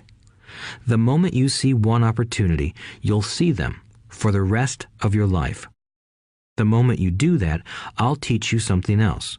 Learn this, and you'll avoid one of life's biggest traps. Mike and I picked up our things from the store and waved goodbye to Mrs. Martin. We went back to the park, to the same picnic bench, and spent several more hours thinking and talking. We spent the next week at school thinking and talking too. For 2 more weeks, we kept thinking, talking, and working for free. At the end of the second Saturday, I was again saying goodbye to Mrs. Martin and looking at the comic book stand with a longing gaze. The hard thing about not even getting 30 cents every Saturday was that I didn't have any money to buy comic books. Suddenly, as Mrs. Martin said goodbye to Mike and me, I saw her do something I'd never seen her do before. Mrs. Martin was cutting the front page of the comic book in half. She kept the top half of the comic book cover and threw the rest of the book into a large cardboard box. When I asked her what she did with the comic books, she said, "I throw them away. I give the top half of the cover back to the comic book distributor for credit when he brings in the new comics. He's coming in an hour." Mike and I waited for an hour. Soon the distributor arrived, and I asked him if we could have the comic books. To my delight, he said, "You can have them if you work for this store and do not resell them." Remember our old business partnership? Well, Mike and I revived it. Using a spare room in Mike's basement, we began piling hundreds of comic books in that room. Soon, our comic book library was open to the public. We hired Mike's younger sister, who loved to study, to be head librarian. She charged each child 10 cents admission to the library, which was open from 2:30 p.m. to 4:30 p.m. every day after school. The customers, the children of the neighborhood, could read as many comics as they wanted in 2 hours. It was a bargain for them since a comic cost 10 cents each, and they could read 5 or 6 in 2 hours. Mike's sister would check the kids as they left to make sure they weren't borrowing any comic books. She also kept the books, logging in how many kids showed up each day, who they were, and any comments they might have. Mike and I averaged $9.50 per week over a 3-month period. We paid his sister $1 a week and allowed her to read the comics for free, which she rarely did since she was always studying. Mike and I kept our agreement by working in the store every Saturday and collecting all the comic books from the different stores. We kept our agreement to the distributor by not selling any comic books. We burned them once they got too tattered. We tried opening a branch office, but we could never quite find someone as trustworthy and dedicated as Mike's sister. At an early age, we found out how hard it was to find good staff. 3 months after the library first opened, a fight broke out in the room. Some bullies from another neighborhood pushed their way in, and Mike's dad suggested we shut down the business. So our comic book business shut down, and we stopped working on Saturdays at the convenience store. But Rich Dad was excited because he had new things he wanted to teach us. He was happy because we had learned our first lessons so well. We learned to make money work for us. By not getting paid for our work at the store, we were forced to use our imaginations to identify an opportunity to make money. By starting our own business, the comic book library, we were in control of our own finances, not dependent on an employer. The best part was that our business generated money for us even when we weren't physically there. Our money worked for us. Instead of paying us money, Rich Dad had given us so much more. Chapter 2. Lesson 2. Why teach financial literacy? It's not how much money you make, it's how much money you keep.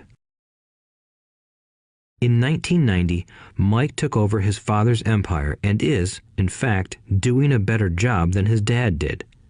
We see each other once or twice a year on the golf course. He and his wife are wealthier than you can imagine. Rich Dad's empire is in great hands, and Mike is now grooming his son to take his place, as his dad had groomed us. In 1994, I retired at the age of 47, and my wife Kim was 37. Retirement does not mean not working. For us, it means that, barring unforeseen cataclysmic changes, we can work or not work, and our wealth grows automatically, staying ahead of inflation. Our assets are large enough to grow by themselves. It's like planting a tree. You water it for years, and then one day it doesn't need you anymore. Its roots are implanted deep enough. Then the tree provides shade for your enjoyment. Mike chose to run the empire, and I chose to retire. Whenever I speak to groups of people, they often ask what I would recommend that they do. How do I get started? Is there a book you would recommend? What should I do to prepare my children? What is your secret to success? How do I make millions? Whenever I hear one of these questions, I'm reminded of the following story. The Richest Businessmen. In 1923, a group of our greatest leaders and richest businessmen held a meeting at the Edgewater Beach Hotel in Chicago. Among them were Charles Schwab, head of the largest independent steel company; Samuel Insull, president of the world's largest utility; Howard Hobson, head of the largest gas company; Ivar Kruger, president of International Match Company, one of the world's largest companies at that time; Leon Fraser, president of the Bank of International Settlements; Richard Whitney, president of the New York Stock Exchange; Arthur Cotton and Jesse Livermore, two of the biggest stock speculators; and Albert Fall, a member of President Harding's cabinet. 25 years later, 9 of these titans ended their lives as follows. Schwab died penniless after living for 5 years on borrowed money. Insull died broke in a foreign land, and Kruger and Cotton also died broke. Hobson went insane. Whitney and Albert Fall were released from prison, and Fraser and Livermore committed suicide. I doubt if anyone can say what really happened to these men. If you look at the date, 1923, it was just before the 1929 market crash and the Great Depression, which I suspect had a great impact on these men and their lives. The point is this. Today, we live in times of greater and faster change than these men did. I suspect there will be many booms and busts in the coming years that will parallel the ups and downs these men faced. I am concerned that too many people are too focused on money and not on their greatest wealth, their education. If people are prepared to be flexible, keep an open mind and learn, they will grow richer and richer despite tough changes. If they think money will solve problems, they will have a rough ride. Intelligence solves problems and produces money. Money without financial intelligence is money soon gone. Most people fail to realize that in life, it's not how much money you make, it's how much money you keep. We've all heard stories of lottery winners who are poor, then suddenly rich, and then poor again. They win millions, yet are soon back where they started. Or stories of professional athletes who at the age of 24 are earning millions, but are sleeping under a bridge 10 years later. I remember a story of a young basketball player who a year ago had millions. Today, at just 29, he claims his friends, attorney, and accountant took his money and he was forced to work at a car wash for minimum wage. He was fired from the car wash because he refused to take off his championship ring as he was wiping off the cars. His story made national news, and he is appealing his termination, claiming hardship and discrimination. He claims that the ring is all he has left, and if it was stripped away, he'll crumble. I know so many people who became instant millionaires, and while I am glad some people have become richer and richer, I caution them that in the long run, it's not how much money you make, it's how much you keep and how many generations you keep it.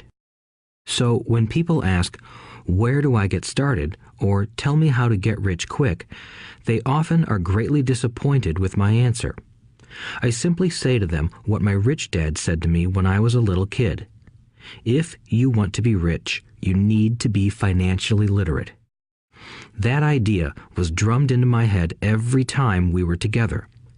As I said, my educated dad stressed the importance of reading books, while my rich dad stressed the need to master financial literacy. If you are going to build the Empire State Building, the first thing you need to do is dig a deep hole and pour a strong foundation. If you are going to build a home in the suburbs, all you need to do is pour a 6-inch slab of concrete. Most people, in their drive to get rich, are trying to build an Empire State Building on a 6-inch slab. Our school system, created in the agrarian age, still believes in homes with no foundation. Dirt floors are still the rage, so kids graduate from school with virtually no financial foundation. One day, sleepless and deep in debt in suburbia, living the American dream, they decide that the answer to their financial problems is to find a way to get rich quick. Construction on the skyscraper begins. It goes up quickly, and soon, instead of the Empire State Building, we have the Leaning Tower of suburbia. The sleepless nights return. As for Mike and me in our adult years, both of our choices were possible because we were taught to pour a strong financial foundation when we were just kids. Accounting is possibly the most confusing, boring subject in the world, but if you want to be rich long term, it could be the most important subject. For Rich Dad, the question was how to take a boring and confusing subject and teach it to kids. The answer he found was to make it simple by teaching it in pictures. My rich dad poured a strong financial foundation for Mike and me. Since we were just kids, he created a simple way to teach us. For years, he only drew pictures and used few words. Mike and I understood the simple drawings, the jargon, the movement of money, and then in later years, Rich Dad began adding numbers. Today, Mike has gone on to master much more complex and sophisticated accounting analysis because he had to in order to run his empire. I am not as sophisticated because my empire is smaller, yet we come from the same simple foundation. Over the following pages, we will discuss those same simple line drawings Mike's dad created for us. Though basic, those drawings helped guide two little boys in building great sums of wealth on a solid and deep foundation. Rule number 1. You must know the difference between an asset and a liability, and buy assets. If you want to be rich, this is all you need to know. It is rule number 1. It is the only rule. This may sound absurdly simple, but most people have no idea how profound this rule is. Most people struggle financially because they do not know the difference between an asset and a liability. Rich people acquire assets. The poor and middle class acquire liabilities that they think are assets, said Rich Dad. When Rich Dad explained this to Mike and me, we thought he was kidding. Here we were, nearly teenagers, and waiting for the secret to getting rich. And this was his answer. It was so simple that we stopped for a long time to think about it. "What is an asset?" asked Mike. "Don't worry right now," said Rich Dad. "Just let the idea sink in. If you can comprehend the simplicity, your life will have a plan and be financially easy. It is simple. That is why the idea is missed." "You mean all we need to know is what an asset is, acquire them, and we'll be rich?" I asked. Rich Dad nodded his head. "It's that simple." "If it's that simple, how come everyone is not rich?" I asked. Rich Dad smiled. "Because people do not know the difference between an asset and a liability." I remember asking, how could adults be so misguided? If it is that simple, if it is that important, why would everyone not want to find out? It took Rich Dad only a few minutes to explain what assets and liabilities were. As an adult, I have difficulty explaining it to other adults. The simplicity of the idea escapes them because they have been educated differently. They were taught by other educated professionals, such as bankers, accountants, real estate agents, financial planners, and so forth. The difficulty comes in asking adults to unlearn or become children again. An intelligent adult often feels it is demeaning to pay attention to simplistic definitions. Rich Dad believed in the KISS principle: keep it simple, stupid, or keep it super simple. So he kept it simple for us, and that made our financial foundation strong. So what causes the confusion? How could something so simple be so screwed up? Why would someone buy an asset that was really a liability? The answer is found in basic education. We focus on the word literacy and not financial literacy. What defines something to be an asset or a liability are not words. In fact, if you really want to be confused, look up the words asset and liability in the dictionary. I know the definition may sound good to a trained accountant, but for the average person, it makes no sense. But we adults are often too proud to admit that something does not make sense. To us young boys, Rich Dad said, "What defines an asset are not words, but numbers. And if you can't read the numbers, you can't tell an asset from a hole in the ground." In accounting, Rich Dad would say, it's not the numbers, but what the numbers are telling you. It's just like words. It's not the words, but the story the words are telling you. If you want to be rich, you've got to read and understand numbers. If I heard that once, I heard it 1,000 times from my rich dad. And I also heard the rich acquire assets and the poor and middle class acquire liabilities. Here is how to tell the difference between an asset and a liability. Most accountants and financial professionals do not agree with the definitions, but these simple drawings were the start of strong financial foundations for two young boys. An asset is something that puts money in my pocket. A liability is something that takes money out of my pocket. This is really all you need to know. If you want to be rich, simply spend your life buying assets. If you want to be poor or middle class, spend your life buying liabilities. Illiteracy, both in words and numbers, is the foundation of financial struggle.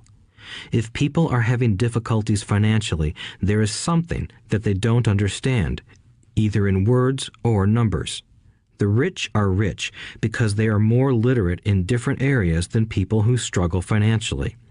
So if you want to be rich and maintain your wealth, it's important to be financially literate in words as well as numbers.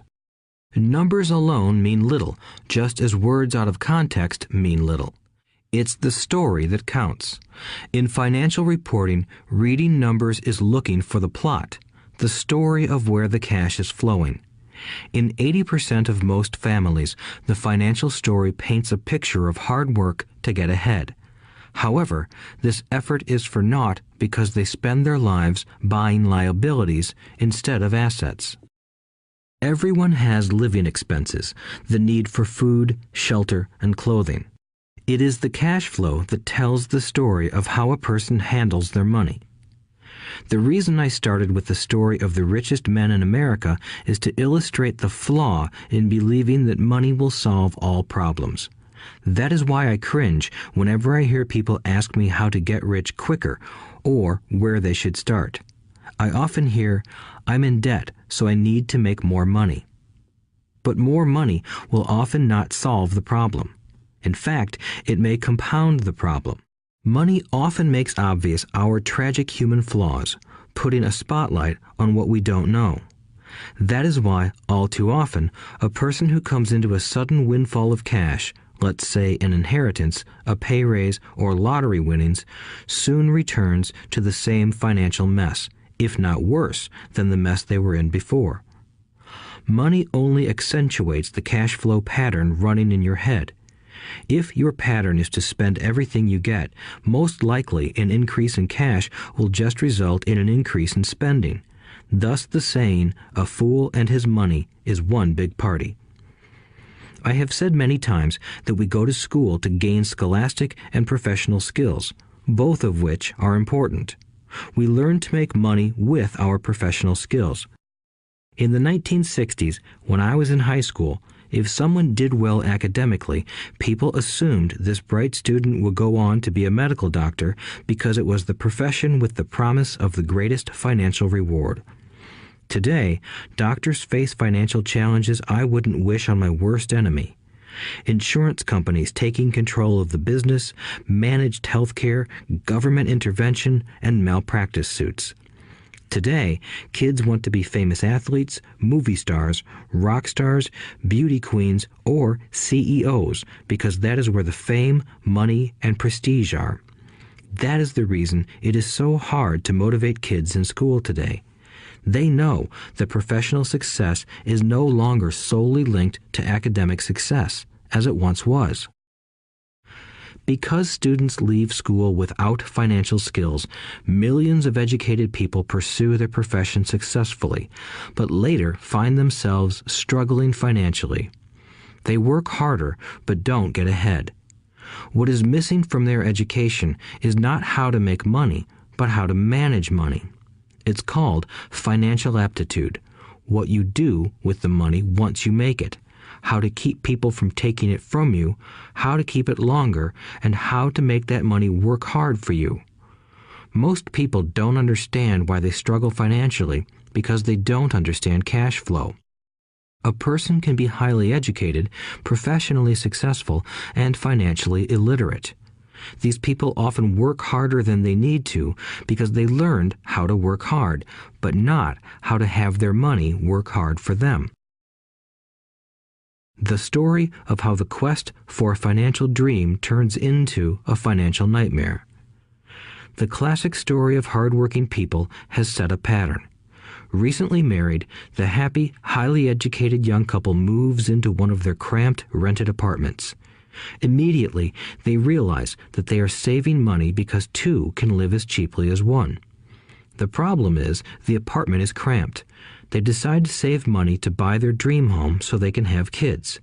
They now have two incomes, and they begin to focus on their careers. Their incomes begin to increase. As their incomes go up, their expenses go up as well. The number one expense for most people is taxes.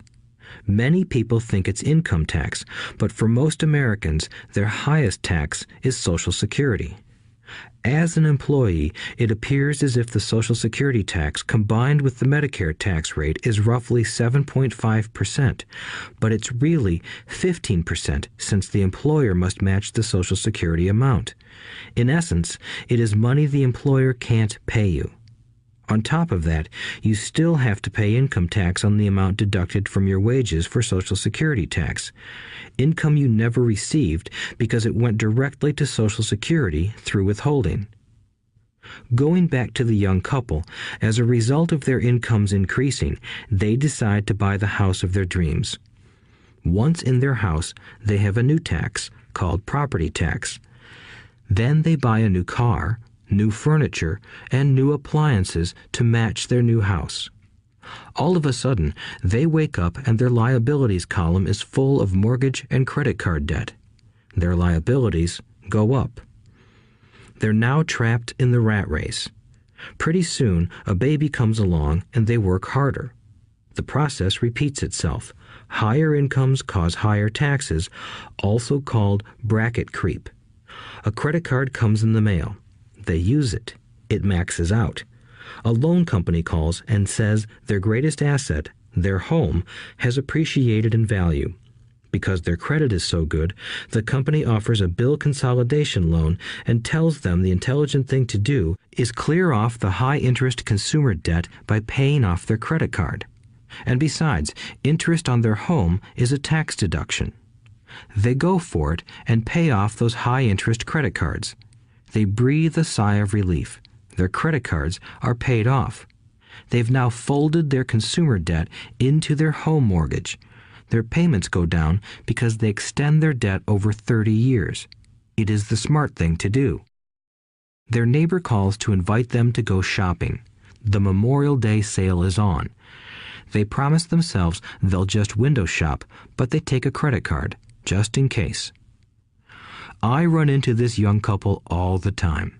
Their names change, but their financial dilemma is the same. They come to one of my talks to hear what I have to say. They ask me, "Can you tell us how to make more money?" They don't understand that their trouble is really how they choose to spend the money they do have. It is caused by financial illiteracy and not understanding the difference between an asset and a liability. More money seldom solves someone's money problems. Intelligence solves problems. There is a saying a friend of mine says over and over to people in debt. If you find you have dug yourself into a hole, stop digging.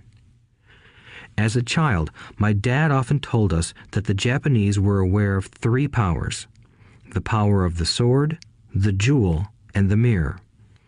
The sword symbolizes the power of weapons. America has spent trillions of dollars on weapons, and because of this is a powerful military presence in the world. The jewel symbolizes the power of money. There is some degree of truth to the saying, "Remember the golden rule. He who has the gold makes the rules." The mirror symbolizes the power of self-knowledge. This self-knowledge, according to Japanese legend, was the most treasured of the 3. All too often, the poor and middle class allow the power of money to control them. By simply getting up and working harder, failing to ask themselves if what they do makes sense, they shoot themselves in the foot as they leave for work every morning. By not fully understanding money, the vast majority of people allow its awesome power to control them. If they used the power of the mirror, they would have asked themselves, "Does this make sense?" All too often, instead of trusting their inner wisdom, that genius inside, most people follow the crowd. They do things because everybody else does them. They conform rather than question. Often, they mindlessly repeat what they have been told. Diversify. Your home is an asset. Your home is your biggest investment. You get a tax break for going into greater debt. Get a safe job. Don't make mistakes. Don't take risks. It is said that the fear of public speaking is a fear greater than death for most people. According to psychiatrists, the fear of public speaking is caused by the fear of ostracism, the fear of standing out, the fear of criticism, the fear of ridicule, and the fear of being an outcast. The fear of being different prevents most people from seeking new ways to solve their problems. That is why my educated dad said the Japanese valued the power of the mirror the most, for it is only when we look into it that we find truth. Fear is the main reason that people say, "Play it safe." That goes for anything, be it sports, relationships, careers, or money. It is that same fear, the fear of ostracism, that causes people to conform to, and not question, commonly accepted opinions or popular trends. Your home is an asset. Get a bill consolidation loan and get out of debt. Work harder. It's a promotion. Someday I'll be a vice president. Save money. When I get a raise, I'll buy us a bigger house. Mutual funds are safe. Many financial problems are caused by trying to keep up with the Joneses. Occasionally, we all need to look in the mirror and be true to our inner wisdom rather than our fears. By the time Mike and I were 16 years old, we began to have problems in school. We were not bad kids. We just began to separate from the crowd. We worked for Mike's dad after school and on weekends. Mike and I often spent hours after work just sitting at a table with his dad while he held meetings with his bankers, attorneys, accountants, brokers, investors, managers, and employees. Here was a man who had left school at 13, who was now directing, instructing, ordering, and asking questions of educated people. They came at his beck and call, and cringed when he didn't approve of them. Here was a man who had not gone along with the crowd. He was a man who did his own thinking and detested the words, "We have to do it this way because that's the way everyone else does it." He also hated the word can't. If you wanted him to do something, just say, "I don't think you can do it." Mike and I learned more sitting in on his meetings than we did in all our years of school, college included. Mike's dad was not book smart, but he was financially educated and successful as a result. He told us over and over again, an intelligent person hires people who are more intelligent than he is. So Mike and I had the benefit of spending hours listening to and learning from intelligent people. But because of this, Mike and I couldn't go along with the standard dogma our teachers preached, and that caused problems. Whenever the teacher said, "If you don't get good grades, you won't do well in the real world," Mike and I just raised our eyebrows. When we were told to follow set procedures and not deviate from the rules, we could see how school discouraged creativity. We started to understand why our rich dad told us that schools were designed to produce good employees instead of employers. Occasionally, Mike or I would ask our teachers how what we studied was applicable to the real world, or why we never studied money and how it worked. To the latter question, we often got the answer that money was not important, that if we excelled in our education, the money would follow. The more we knew about the power of money, the more distant we grew from the teachers and our classmates. My highly educated dad never pressured me about my grades, but we did begin to argue about money. By the time I was 16, I probably had a far better foundation with money than both my parents. I could keep books, I listened to tax accountants, corporate attorneys, bankers, real estate brokers, investors, and so forth. By contrast, my dad talked to other teachers. One day, my dad told me that our home was his greatest investment. A not too pleasant argument took place when I showed him why I thought a house was not a good investment. I showed him the ancillary expenses that went along with owning the home.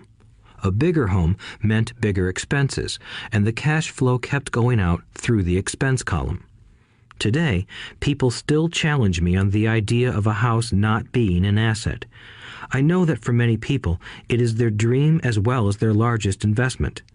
And owning your own home is better than nothing. I simply offer an alternative way of looking at this popular dogma.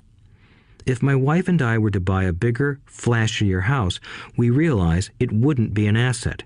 It would be a liability since it would take money out of our pocket. So here is the argument I put forth. I really don't expect most people to agree with it because your home is an emotional thing, and when it comes to money, high emotions tend to lower financial intelligence. I know from personal experience that money has a way of making every decision emotional. 1. When it comes to houses, most people work all their lives paying for a home they never own. In other words, most people buy a new house every few years, each time incurring a new 30-year loan to pay off the previous one. 2. Even though people receive a tax deduction for interest on mortgage payments, they pay for all their other expenses with after-tax dollars, even after they pay off their mortgage. 3. My wife's parents were shocked when the property taxes on their home increased to $1,000 a month. This was after they had retired, so the increase put a strain on their retirement budget and they felt forced to move. 4.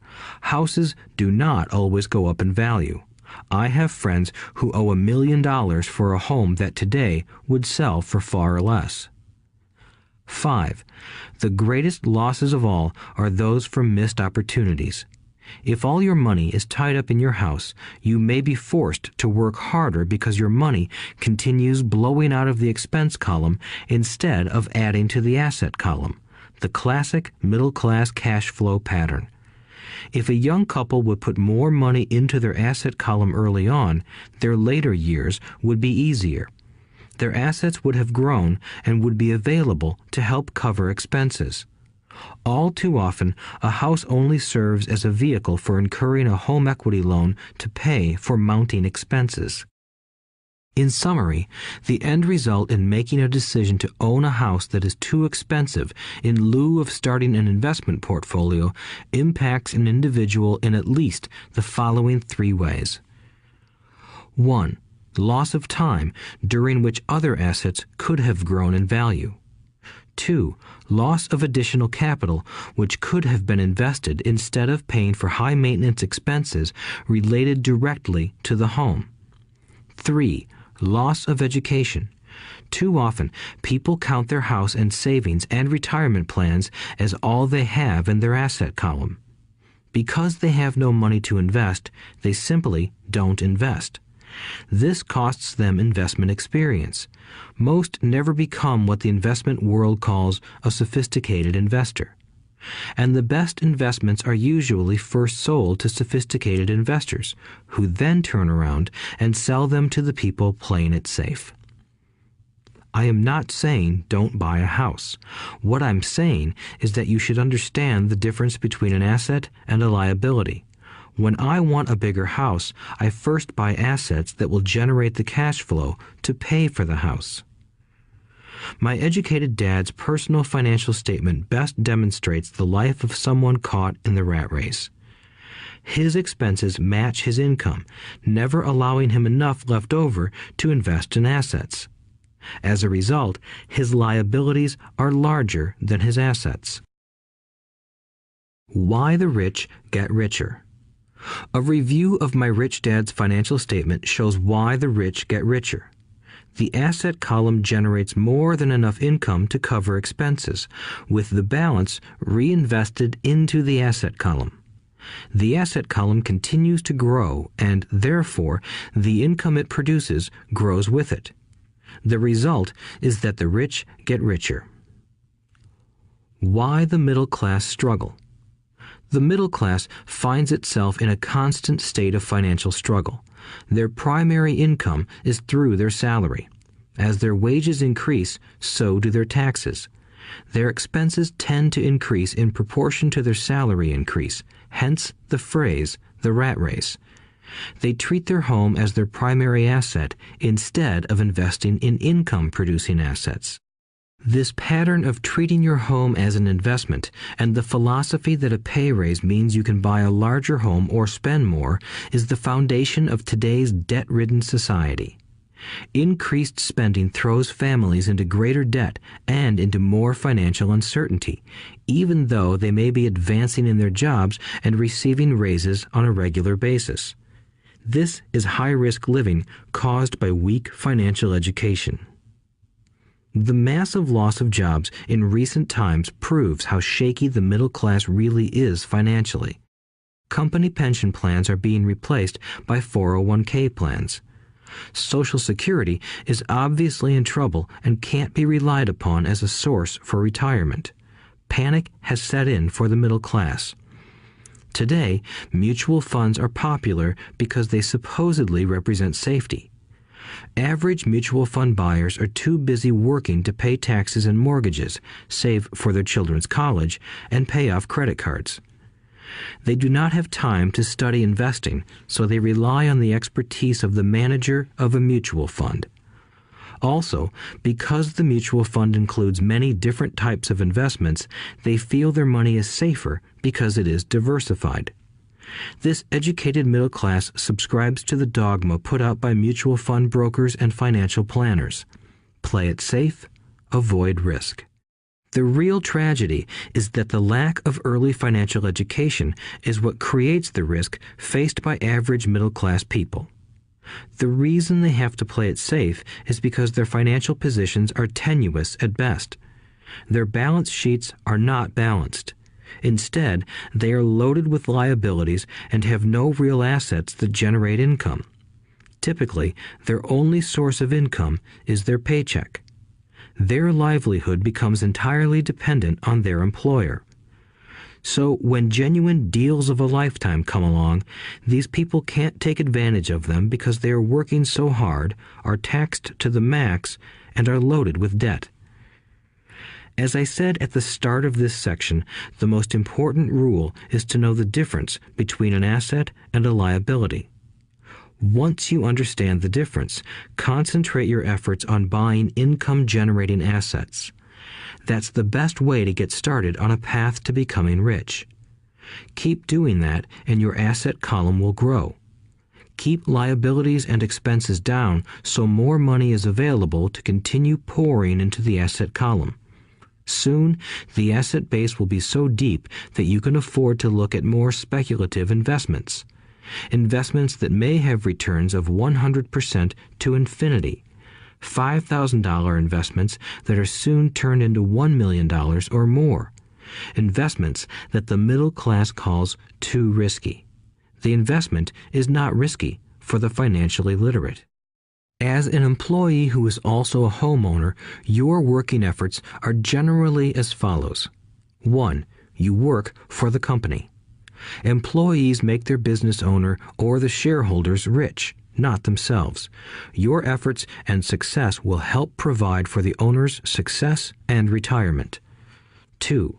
You work for the government. The government takes its share from your paycheck before you even see it. By working harder, you simply increase the amount of taxes taken by the government. Most people work from January to May just for the government. 3. You work for the bank.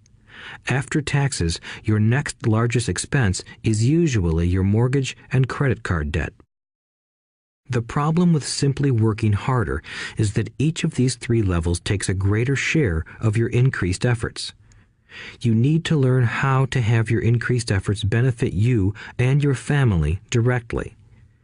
Once you have decided to concentrate on minding your own business, focusing your efforts on acquiring assets instead of a bigger paycheck, how do you set your goals?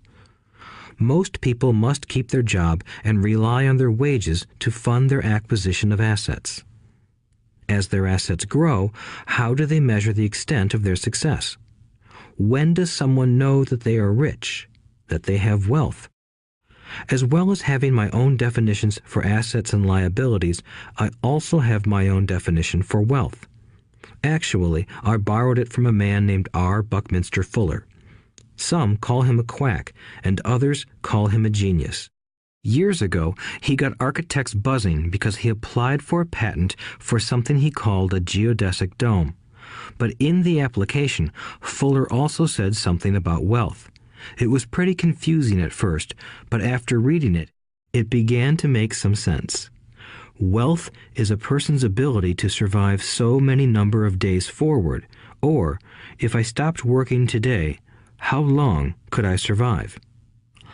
Unlike net worth, the difference between your assets and liabilities, which is often filled with a person's expensive junk and opinions of what things are worth, this definition creates the possibility for developing a truly accurate measurement. I could now measure and know where I was in terms of my goal to become financially independent. Although net worth often includes non-cash producing assets, like stuff you bought that now sits in your garage, wealth measures how much money your money is making and, therefore, your financial survivability. Wealth is the measure of the cash flow from the asset column compared with the expense column. Let's use an example. Let's say I have cash flow from my asset column of $1,000 a month, and I have monthly expenses of $2,000 a month. What is my wealth? Let's go back to Buckminster Fuller's definition. Using his definition, how many days forward can I survive? Assuming a 30-day month, I have enough cash flow for half a month. When I achieve $2,000 a month cash flow from my assets, then I will be wealthy. So, while I'm not yet rich, I am wealthy. I now have income generated from assets each month that fully cover my monthly expenses. If I want to increase my expenses, I first must increase my cash flow to maintain this level of wealth. Also note that it is at this point that I'm no longer dependent on my wages. I have focused on and been successful in building an asset column that has made me financially independent. If I quit my job today, I would be able to cover my monthly expenses with the cash flow from my assets. My next goal would be to have the excess cash flow from my assets reinvested into the asset column. The more money that goes into my asset column, the more my asset column grows.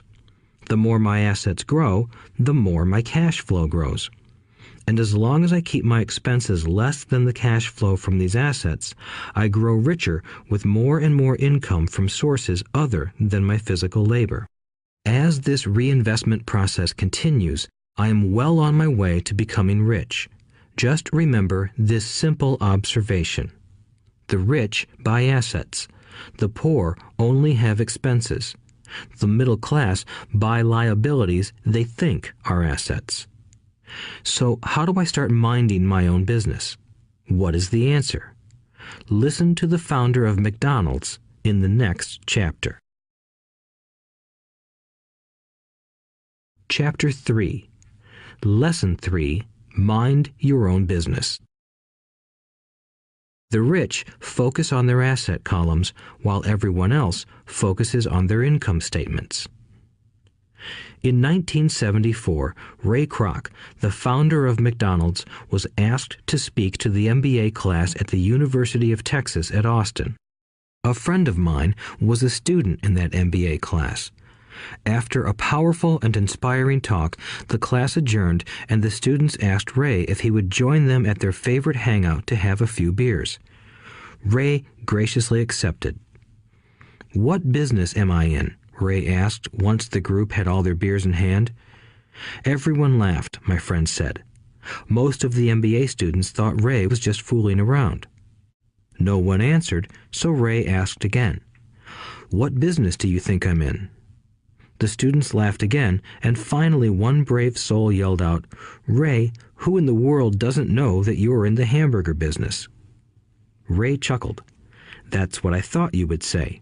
He paused and then quickly added, "Ladies and gentlemen, I'm not in the hamburger business.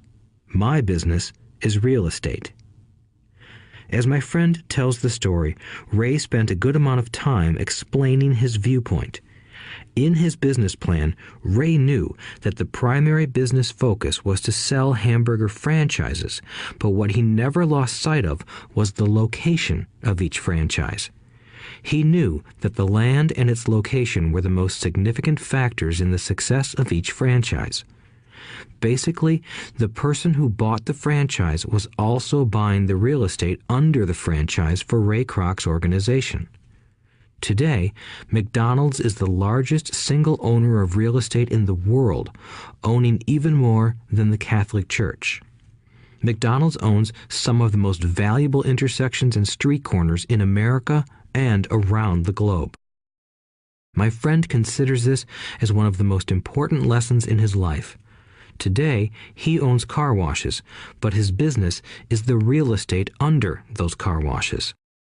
The previous chapter presented that most people work for everyone but themselves. They work first for the owners of the company, then for the government through taxes, and finally for the bank that owns their mortgage.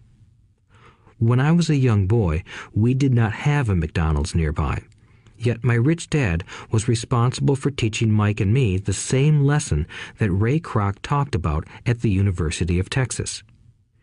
It is secret number 3 of the rich. The secret is mind your own business.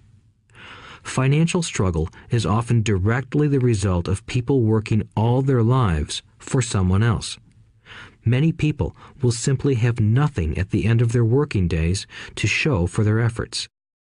Our current educational system focuses on preparing today's youth to get good jobs by developing scholastic skills. Their lives will revolve around their wages or, as described earlier, their income column. Many will study further to become engineers, scientists, cooks, police officers, artists, writers, and so on.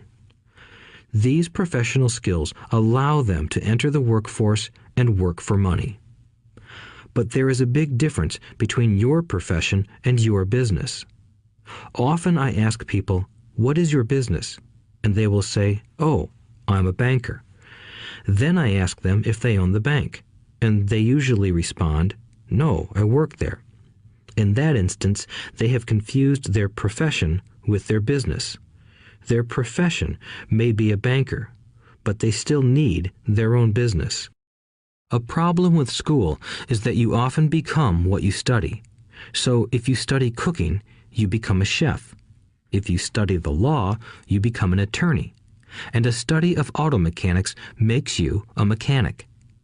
The mistake in becoming what you study is that too many people forget to mind their own business. They spend their lives minding someone else's business and making that person rich. To become financially secure, a person needs to mind their own business. Your business revolves around your asset column, not your income column. As stated earlier, the number one rule is to know the difference between an asset and a liability and to buy assets. The rich focus on their asset columns, while everyone else focuses on their income statements. That is why we hear so often, "I need a raise. If only I had a promotion. I am going back to school to get more training so I can get a better job. I am going to work overtime. Maybe I can get a second job." In some circles, these are sensible ideas, but you are still not minding your own business. These ideas all still focus on the income column and will only help a person become more financially secure if the additional money is used to purchase income-generating assets. The primary reason the majority of the poor and middle class are fiscally conservative, which means I can't afford to take risks, is that they have no financial foundation. They have to cling to their jobs and play it safe. When downsizing became the in thing to do, millions of workers found out their largest so-called asset, their home, was eating them alive. Their asset was costing them money every month. Their car, another asset, was eating them alive. The golf clubs in the garage that cost $1,000 were not worth $1,000 anymore. Without job security, they had nothing to fall back on. What they thought were assets could not help them survive in a time of financial crisis. I assume most of us have filled out a credit application to buy a house or a car. It's always interesting to look at the net worth section because of what accepted banking and accounting practices allow a person to count as assets. One day when I wanted a loan, my financial position did not look too good. So I added my new golf clubs, my art collection, books, electronics, Armani suits, wristwatches, shoes, and other personal effects to boost the number in the asset column. But I was turned down because I had too much investment real estate. The loan committee didn't like that I made so much money from rent. They wanted to know why I did not have a normal job with a salary. They did not question the Armani suits, golf clubs, or art collection. Life is sometimes tough when you do not fit the standard profile. I cringe every time I hear someone say to me that their net worth is $1 million or $100,000 or whatever. One of the main reasons net worth is not accurate is simply because the moment you begin selling your assets, you are taxed for any gains. So many people have put themselves in deep financial trouble when they run short of income. To raise cash, they sell their assets, but their personal assets can generally be sold for only a fraction of the value that is listed on their personal balance sheet. Or, if there is a gain on the sale of the assets, they are taxed on the gain. So again, the government takes its share, thus reducing the amount available to help them out of debt. That is why I say someone's net worth is often worth less than they think. Start minding your own business. Keep your daytime job, but start buying real assets, not liabilities or personal effects that have no real value once you get them home. A new car loses nearly 25% of the price you pay for it the moment you drive it off the lot. It is not a true asset even if your banker lets you list it as one. My $400 new titanium driver was worth $150 the moment I teed off. Keep expenses low, reduce liabilities, and diligently build a base of solid assets. For young people who have not yet left home, it is important for parents to teach them the difference between an asset and a liability. Get them to start building a solid asset column before they leave home, get married, buy a house, have kids, and get stuck in a risky financial position, clinging to a job and buying everything on credit. I see so many young couples who get married and trap themselves into a lifestyle that will not let them get out of debt for most of their working years. For many people, just as the last child leaves home, the parents realize they have not adequately prepared for retirement and they begin to scramble to put some money away. Then their own parents become ill and they find themselves with new responsibilities. So, what kind of assets am I suggesting that you or your children acquire? In my world, real assets fall into the following categories. Businesses that do not require my presence. I own them, but they are managed or run by other people. If I have to work there, it's not a business. It becomes my job. Stocks, bonds, income-generating real estate, notes, IOUs, royalties from intellectual property such as music, scripts, and patents. Anything else that has value, produces income, or appreciates, and has a ready market. As a young boy, my educated dad encouraged me to find a safe job, but my rich dad encouraged me to begin acquiring assets that I loved. If you don't love it, you won't take care of it. I collect real estate simply because I love buildings and land. I love shopping for them, and I could look at them all day long. When problems arise, the problems aren't so bad that it changes my love for real estate. For people who hate real estate, they shouldn't buy it. I also love stocks of small companies, especially startups, because I am an entrepreneur, not a corporate person. In my early years, I worked in large organizations such as Standard Oil of California, the U.S. Marine Corps, and Xerox Corporation. I enjoyed my time with those organizations and have fond memories, but I know deep down I am not a company man. I like starting companies, not running them. So my stock buys are usually of small companies. Sometimes I even start the company and take it public. Fortunes are made in new stock issues, and I love the game. Many people are afraid of small-cap companies and call them risky, and they are. But that risk is diminished if you love what the investment is, understand it, and know the game. With small companies, my investment strategy is to be out of the stock in a year. On the other hand, my real estate strategy is to start small and keep trading up for bigger properties, and, therefore, delay paying taxes on the gain. This allows the value to increase dramatically. I generally hold real estate less than 7 years. For years, even while I was with the Marine Corps and Xerox, I did what my rich dad recommended. I kept my day job, but I still minded my own business. I was active in my asset column trading real estate and small stocks. Rich Dad always stressed the importance of financial literacy. The better I was at understanding the accounting and cash management, the better I would be at analyzing investments and eventually starting and building my own company. I don't encourage anyone to start a company unless they really want to.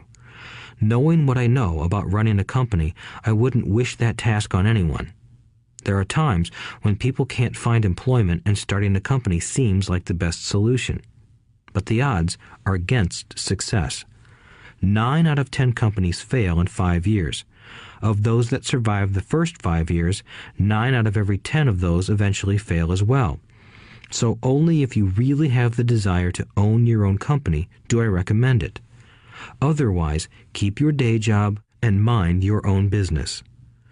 When I say mind your own business, I mean to build and keep your asset column strong. Once a dollar goes into it, never let it come out. Think of it this way. Once a dollar goes into your asset column, it becomes your employee. The best thing about money is that it works 24 hours a day and can work for generations.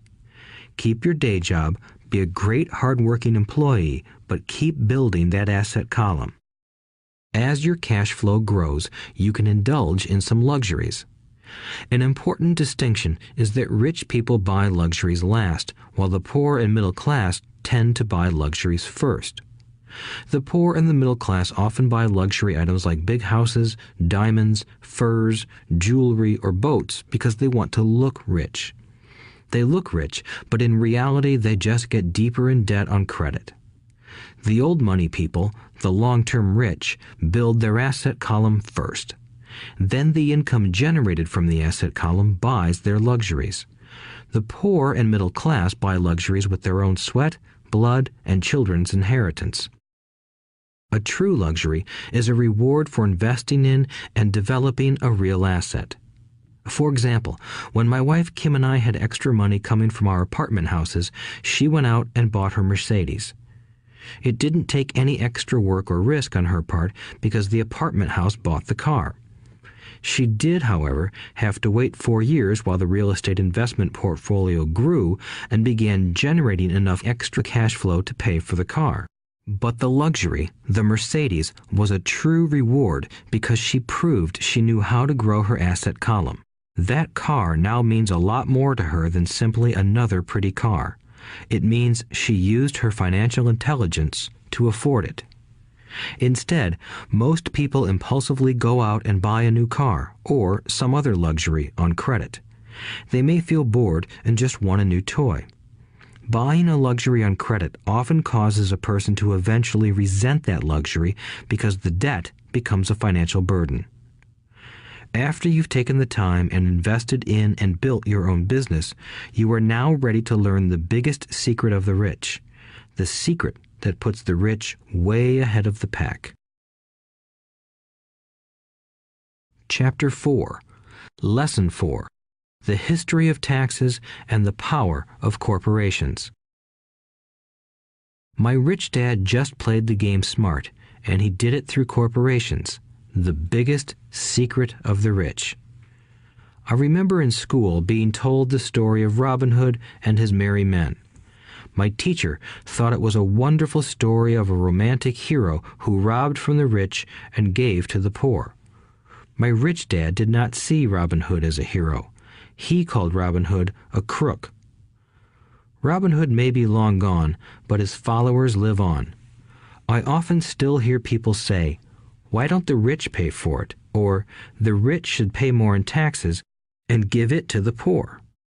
It is this Robin Hood fantasy, or taking from the rich to give to the poor, that has caused the most pain for the poor and the middle class.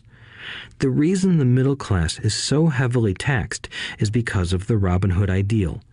The reality is that the rich are not taxed. It's the middle class who pays for the poor, especially the educated, upper-income middle class. Again, to understand fully how things happen, we need to look at the history of taxes. Although my highly educated dad was an expert on the history of education, my rich dad fashioned himself an expert on the history of taxes. Rich Dad explained to Mike and me that originally in England and America, there were no taxes. Occasionally, there were temporary taxes levied in order to pay for wars. The king or the president would put the word out and ask everyone to chip in. Taxes were levied in Britain for the fight against Napoleon from 1799 to 1816, and in America to pay for the Civil War from 1861 to 1865. In 1874, England made income tax a permanent levy on its citizens. In 1913, an income tax became permanent in the United States with the adoption of the 16th Amendment to the U.S. Constitution. At one time, Americans were anti-tax. It had been the tax on tea that led to the famous Tea Party in Boston Harbor, an incident that helped ignite the Revolutionary War. It took approximately 50 years in both England and the United States to sell the idea of a regular income tax. What these historical dates fail to reveal is that both of these taxes were initially levied against only the rich. It was this point that Rich Dad wanted Mike and me to understand. He explained that the idea of taxes was made popular and accepted by the majority by telling the poor and the middle class that taxes were created only to punish the rich. This is how the masses voted for the law, and it became constitutionally legal. Although it was intended to punish the rich, in reality it wound up punishing the very people who voted for it, the poor and middle class. Once government got a taste of money, its appetite grew, said Rich Dad. Your dad and I are exactly opposite. He's a government bureaucrat, and I am a capitalist. We get paid, and our success is measured on opposite behaviors. He gets paid to spend money and hire people. The more he spends and the more people he hires, the larger his organization becomes. In the government, a large organization is a respected organization.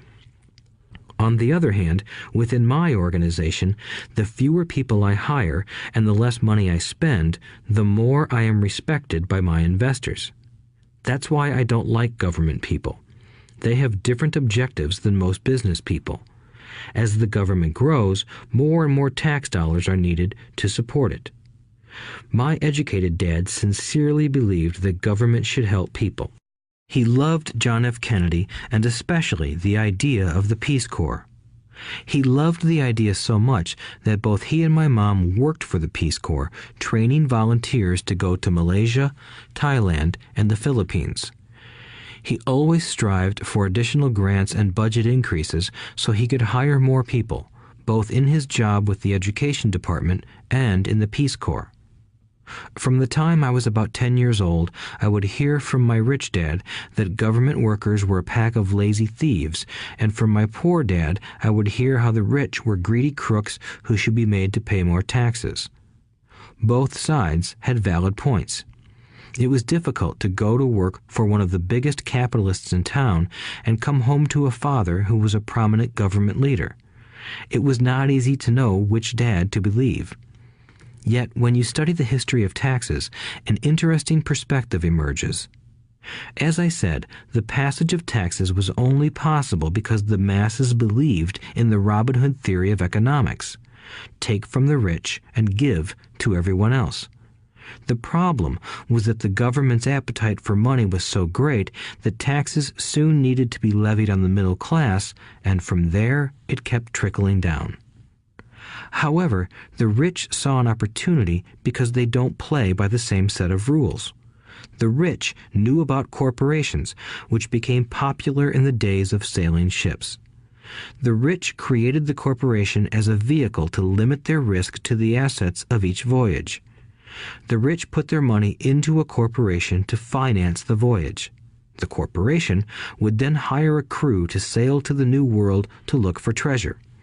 If the ship was lost, the crew lost their lives, but the loss to the rich would be limited only to the money they invested for that particular voyage.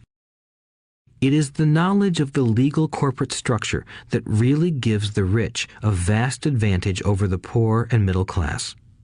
Having two fathers teaching me, one a socialist and the other a capitalist, I quickly began to realize that the philosophy of the capitalist made more financial sense to me. It seemed to me that the socialists ultimately penalized themselves due to their lack of financial education. No matter what the take from the rich crowd came up with, the rich always found a way to outsmart them. That is how taxes were eventually levied on the middle class. The rich outsmarted the intellectuals solely because they understood the power of money, a subject not taught in schools. How did the rich outsmart the intellectuals? Once the take from the rich tax was passed, cash started flowing into government coffers. Initially, people were happy. Money was handed out to government workers and the rich. It went to government workers in the form of jobs and pensions, and it went to the rich via their factories receiving government contracts. The government received a large pool of money, but the problem was the fiscal management of that money. The government ideal is to avoid having excess money. If you fail to spend your allotted funds, you risk losing it in the next budget. You would certainly not be recognized for being efficient. Business people, on the other hand, are rewarded for having excess money and are applauded for their efficiency. As this cycle of growing government spending continued, the demand for money increased, and the tax the rich idea was adjusted to include lower income levels down to the very people who voted it in, the poor and the middle class. True capitalists used their financial knowledge to simply find an escape. They headed back to the protection of a corporation. But what many people who have never formed a corporation don't know is that a corporation is not really a thing. A corporation is merely a file folder with some legal documents in it, sitting in some attorney's office and registered with a state government agency. It's not a big building or a factory or a group of people. A corporation is merely a legal document that creates a legal body without a soul. Using it, the wealth of the rich was once again protected. It was popular because the income tax rate of a corporation is less than the individual income tax rates. In addition, certain expenses could be paid by a corporation with pre-tax dollars. This war between the haves and have-nots has raged for hundreds of years. The battle is waged whenever and wherever laws are made, and it will go on forever. The problem is that the people who lose are the uninformed, the ones who get up every day and diligently go to work and pay taxes. If they only understood the way the rich play the game, they could play it too. Then they would be on their way to their own financial independence. This is why I cringe every time I hear a parent advise their children to go to school so they can find a safe, secure job. An employee with a safe, secure job without financial aptitude has no escape. Average Americans today work 5 to 6 months for the government just to cover their taxes. In my opinion, that is simply too long. The harder you work, the more you pay the government. That is why I believe that the idea of take from the rich backfired on the very people who voted it in. Every time people try to punish the rich don't simply comply. They react. They have the money, power, and intent to change things. They don't just sit there and voluntarily pay more taxes. Instead, they search for ways to minimize their tax burden. They hire smart attorneys and accountants and persuade politicians to change laws or create legal loopholes. They use their resources to effect change. The tax code of the United States also allows other ways to reduce taxes. Most of these vehicles are available to anyone, but it is the rich who find them because they are minding their own business. For example, 1031 is jargon for Section 1031 of the Internal Revenue Code, which allows a seller to delay paying taxes on a piece of real estate that is sold for a capital gain through an exchange for a more expensive piece of real estate. Real estate is one investment vehicle that has a great tax advantage. As long as you keep trading up in value, you will not be taxed on the gains until you liquidate. People who don't take advantage of these legal tax savings are missing a great opportunity to build their asset columns. The poor and middle class don't have the same resources. They sit there and let the government's needles enter their arm and allow the blood donation to begin. Today, I am constantly shocked at the number of people who pay more taxes or take fewer deductions simply because they are afraid of the government. I have friends who have had their businesses shut down and destroyed, only to find out it was a mistake on the part of the government. I realize all that, but the price of working from January to May is a high price to pay for that intimidation. My poor dad never fought back. My rich dad didn't either. He just played the game smarter, and he did it through corporations, the biggest secret of the rich. You may remember the first lesson I learned from my rich dad. I was a little boy of 9 who had to sit and wait for him to choose to talk to me. I sat in his office waiting for him to get to me. He was ignoring me on purpose. He wanted me to recognize his power and to desire to have that power for myself one day. During all the years I studied and learned from him, he always reminded me that knowledge is power. And with money comes great power that requires the right knowledge to keep it and make it multiply. Without that knowledge, the world pushes you around. Rich Dad constantly reminded Mike and me that the biggest bully was not the boss or the supervisor, but the tax man. The tax man will always take more if you let him. The first lesson of having money work for you, as opposed to you working for money, is all about power. If you work for money, you give the power to your employer. If money works for you, you keep the power and control it. Once we had this knowledge of the power of money working for us, he wanted us to be financially smart and not let anyone or anything push us around. If you're ignorant, it's easy to be bullied. If you know what you're talking about, you have a fighting chance. That is why he paid so much for smart tax accountants and attorneys. It was less expensive to pay them than to pay the government. His best lesson to me was, be smart and you won't be pushed around as much. He knew the law because he was a law-abiding citizen and because it was expensive to not know the law. If you know you're right, you're not afraid of fighting back, even if you are taking on Robin Hood and his band of merry men.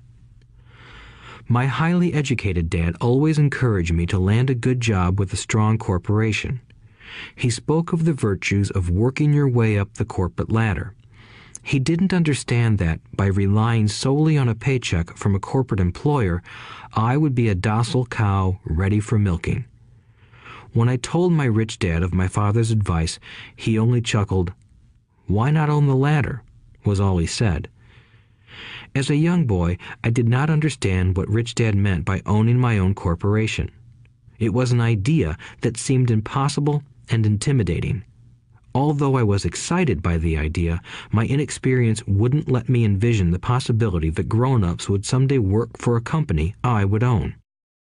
The point is that, if not for my rich dad, I would have probably followed my educated dad's advice. It was merely the occasional reminder of my rich dad that kept the idea of owning my own corporation alive and kept me on a different path. By the time I was 15 or 16, I knew I wasn't going to continue down the path my educated dad recommended. I didn't know how I was going to do it, but I was determined not to head in the direction most of my classmates were heading. That decision changed my life. It was not until my mid-20s that my rich dad's advice began to make more sense to me. I was just out of the Marine Corps and working for Xerox. I was making a lot of money, but every time I looked at my paycheck, I was disappointed. The deductions were so large, and the more I worked, the greater they became. As I became more successful, my bosses talked about promotions and raises. It was flattering, but I could hear my rich dad asking in my ear, "Who are you working for? Who are you making rich?" In 1974, while still an employee for Xerox, I formed my first corporation and began minding my own business. There were already a few assets in my asset column, but now I was determined to focus on making it bigger. Those paychecks, with all the deductions, made all the years of my rich dad's advice make total sense. I could see the future if I followed my educated dad's advice. Many employers feel that advising their workers to mind their own business is bad for business. But for me, focusing on my own business and developing assets made me a better employee because I now had a purpose. I came in early and worked diligently, amassing as much money as possible so I could invest in real estate. Hawaii was just set to boom, and there were fortunes to be made. The more I realized that we were in the beginning stages of a boom, the more Xerox machines I sold.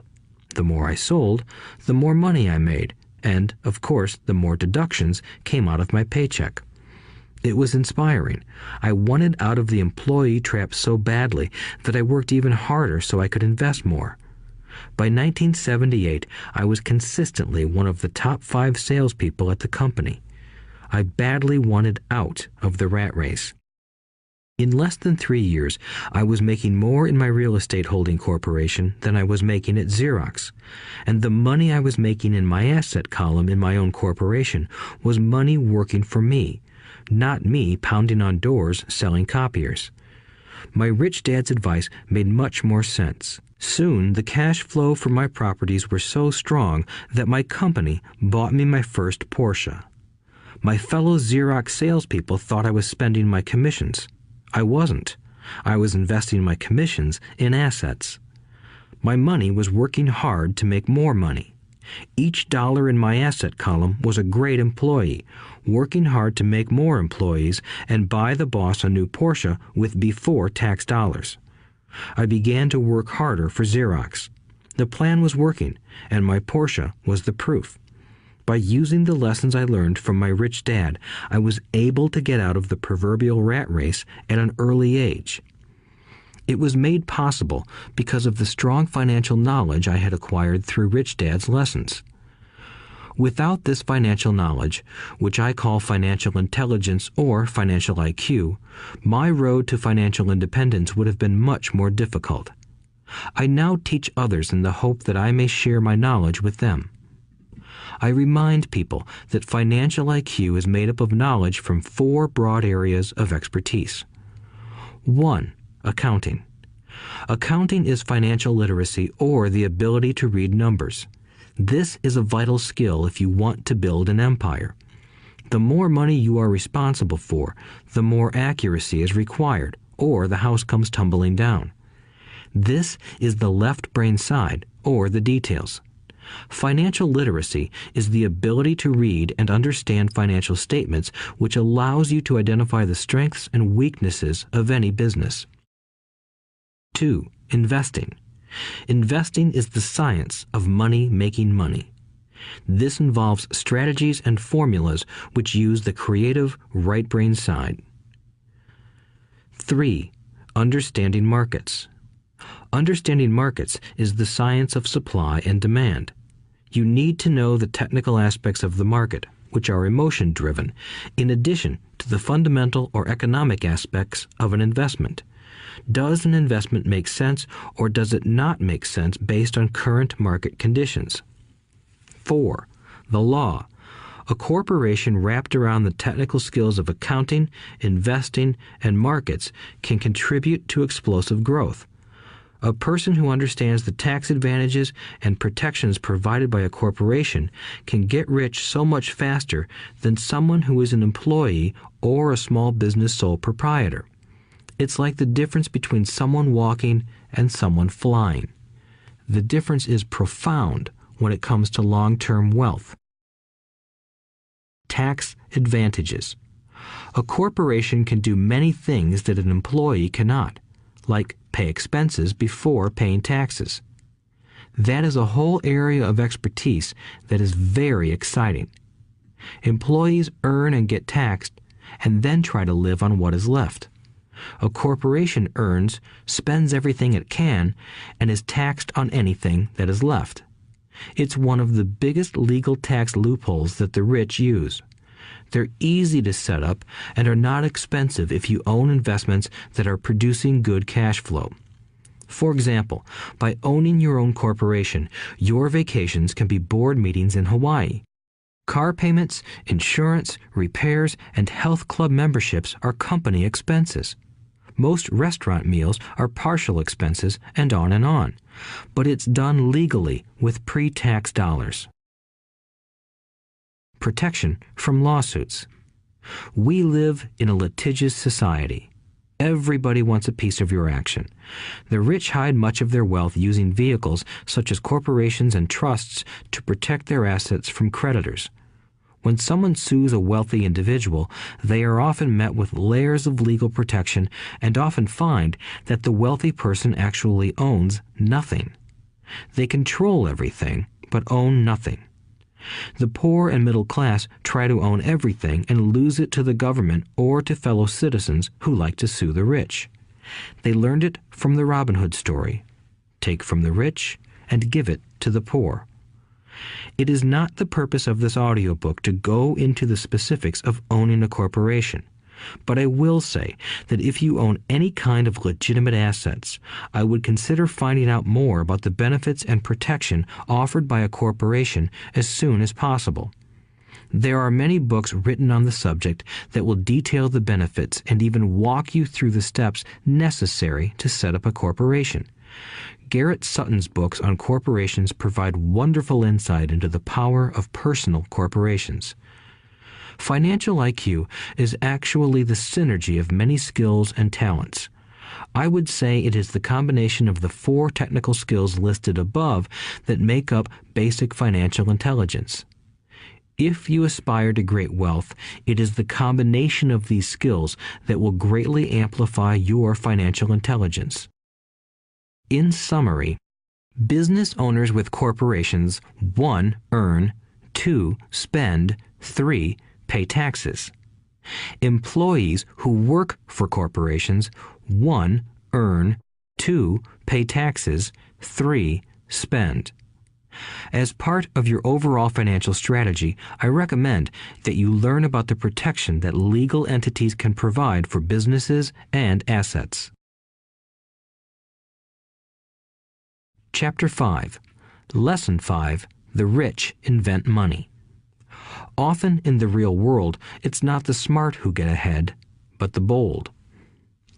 Last night, I took a break from writing and watched a TV program on the history of a young man named Alexander Graham Bell. Bell had just patented his telephone and was having growing pains because the demand for his new invention was so strong. Needing a bigger company, he then went to the giant at that time, Western Union, and asked them if they would buy his patent and his tiny company. He wanted $100,000 for the whole package. The president of Western Union scoffed at him and turned him down, saying the price was ridiculous. The rest is history. A multi-billion-dollar industry emerged, and AT&T was born. The evening news came on right after the story of Alexander Graham Bell. On the news was a story of another downsizing at a local company. The workers were angry and complained that the company ownership was unfair. A terminated manager of about 45 years of age had his wife and 2 babies at the plant and was begging the guards to let him talk to the owners to ask if they would reconsider his termination. He had just bought a house and was afraid of losing it. The camera focused in on his pleading for all the world to see. Needless to say, it held my attention. I have been teaching professionally since 1984. It has been a great experience and a rewarding one. It is also a disturbing profession, for I have taught thousands of individuals, and I see one thing in common in all of us, myself included. We all have tremendous potential, and we all are blessed with gifts. Yet the one thing that holds all of us back is some degree of self-doubt. It is not so much the lack of technical information that holds us back, but more the lack of self-confidence. Some are more affected than others. Once we leave school, most of us know that it is not so much a matter of college degrees or good grades that count.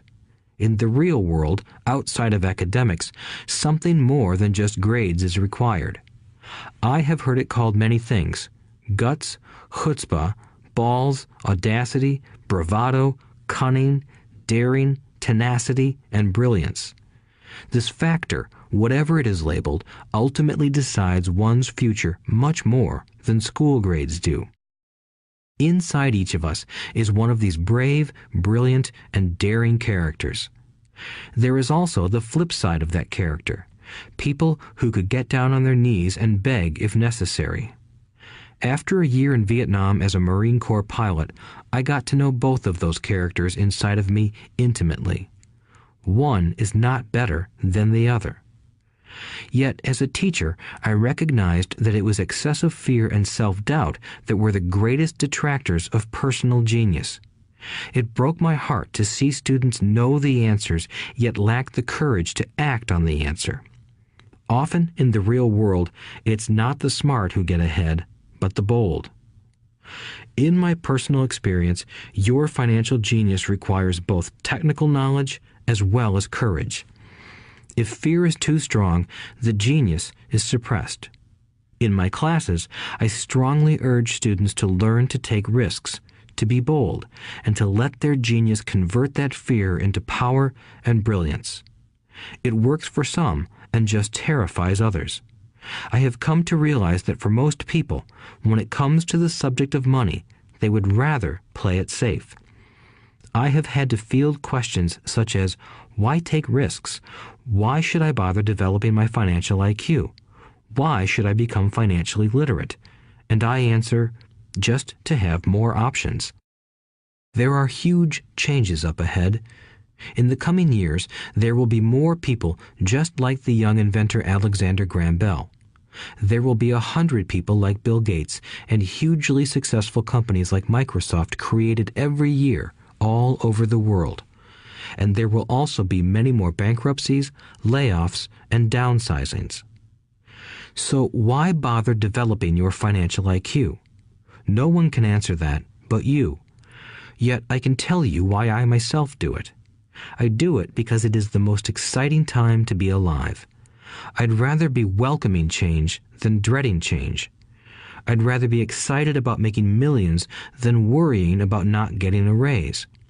This period we are in now is a most exciting time, unprecedented in our world's history. Generations from now, people will look back at this period of time and remark at what an exciting era it must have been. It was the death of the old and birth of the new. It was full of turmoil, and it was exciting. So why bother developing your financial IQ? Because if you do, you will prosper greatly. And if you don't, this period of time will be a frightening one. It will be a time of watching some people move boldly forward while others cling to worn-out life preservers. Land was wealth 300 years ago, so the person who owned the land owned the wealth. Later, wealth was in factories and production, and America rose to dominance. The industrialist owned the wealth. Today, wealth is in information, and the person who has the most timely information owns the wealth. The problem is that information flies around the world at the speed of light. The new wealth cannot be contained by boundaries and borders as land and factories were. The changes will be faster and more dramatic. There will be a dramatic increase in the number of new multimillionaires. There also will be those who are left behind. I find so many people struggling today, often working harder, simply because they cling to old ideas. They want things to be the way they were, and they resist change. I know people who are losing their jobs or their houses, and they blame technology or the economy or their boss. Sadly, they fail to realize that they might be the problem. Old ideas are their biggest liability. It is a liability simply because they fail to realize that while that idea or way of doing something was an asset yesterday, yesterday is gone. One afternoon, I was teaching how to invest using a board game I had invented, Cash Flow, as a teaching tool. A friend had brought someone along to attend the class. This friend of a friend was recently divorced, had been badly burned in the divorce settlement, and was now searching for some answers. Her friend thought the class might help.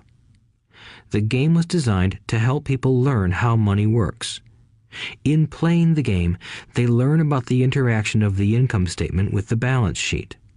They learn how cash flows between the two and how the road to wealth is through striving to increase your monthly cash flow from the asset column to the point that it exceeds your monthly expenses.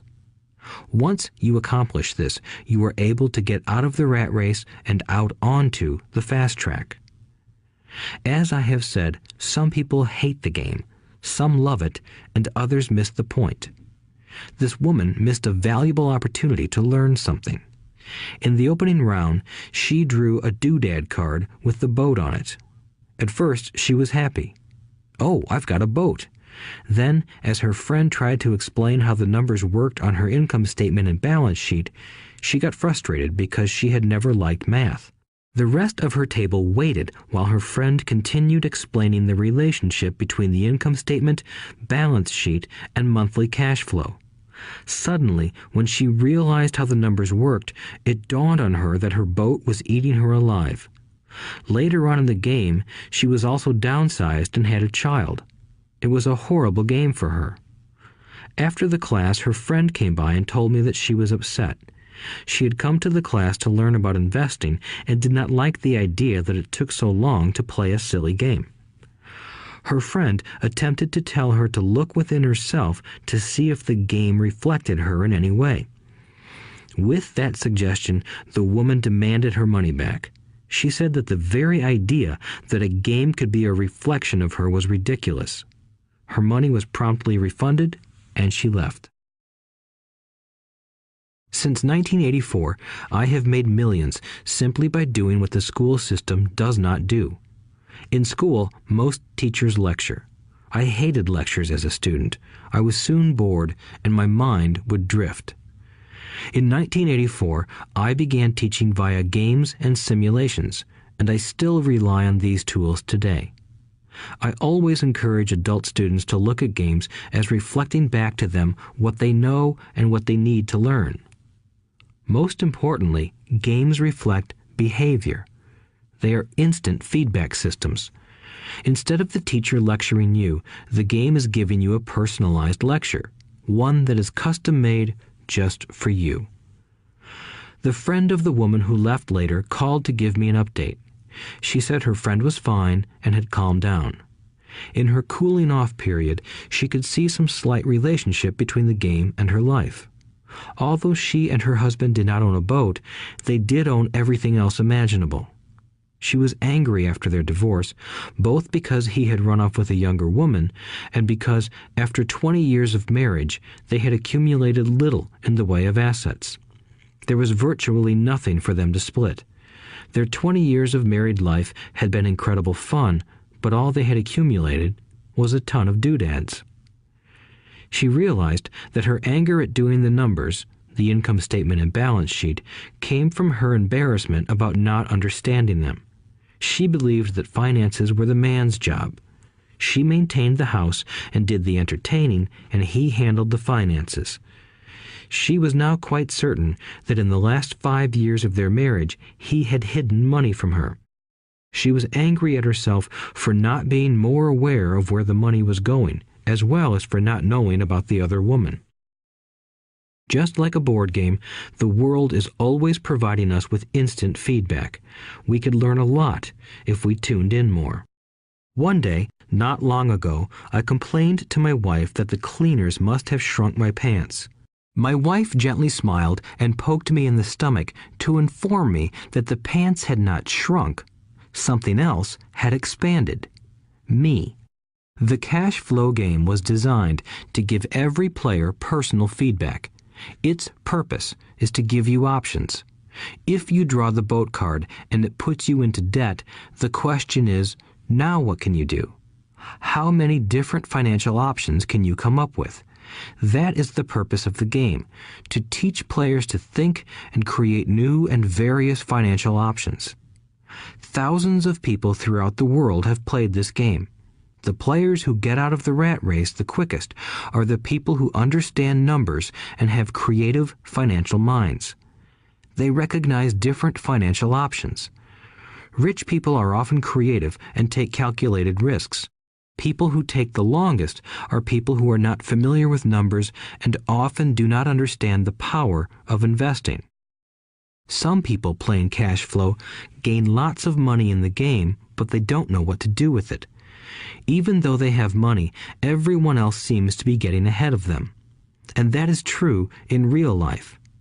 There are a lot of people who have a lot of money and do not get ahead financially.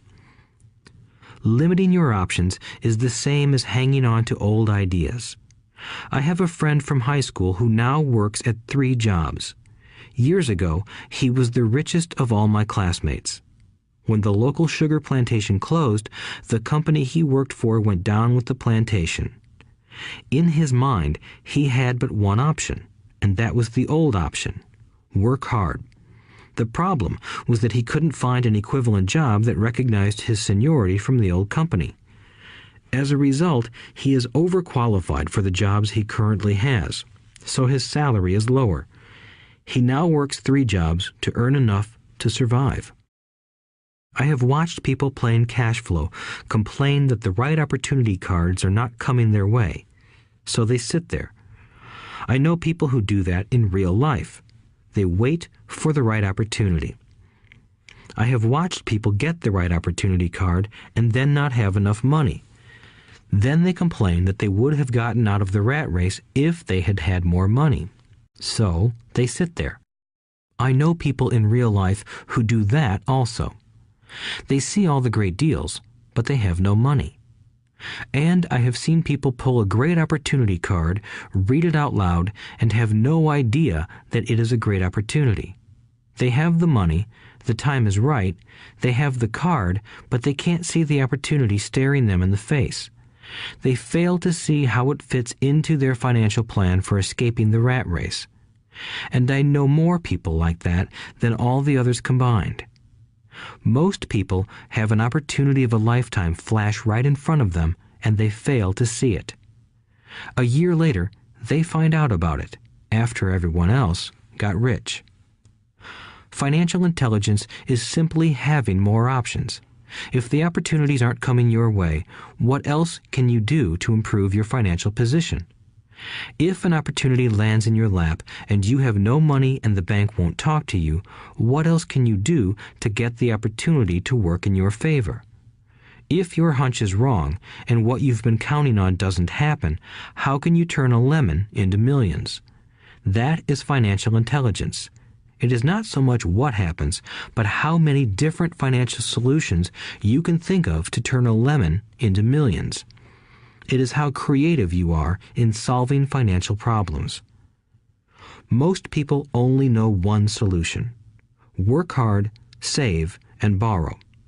So why would you want to increase your financial intelligence?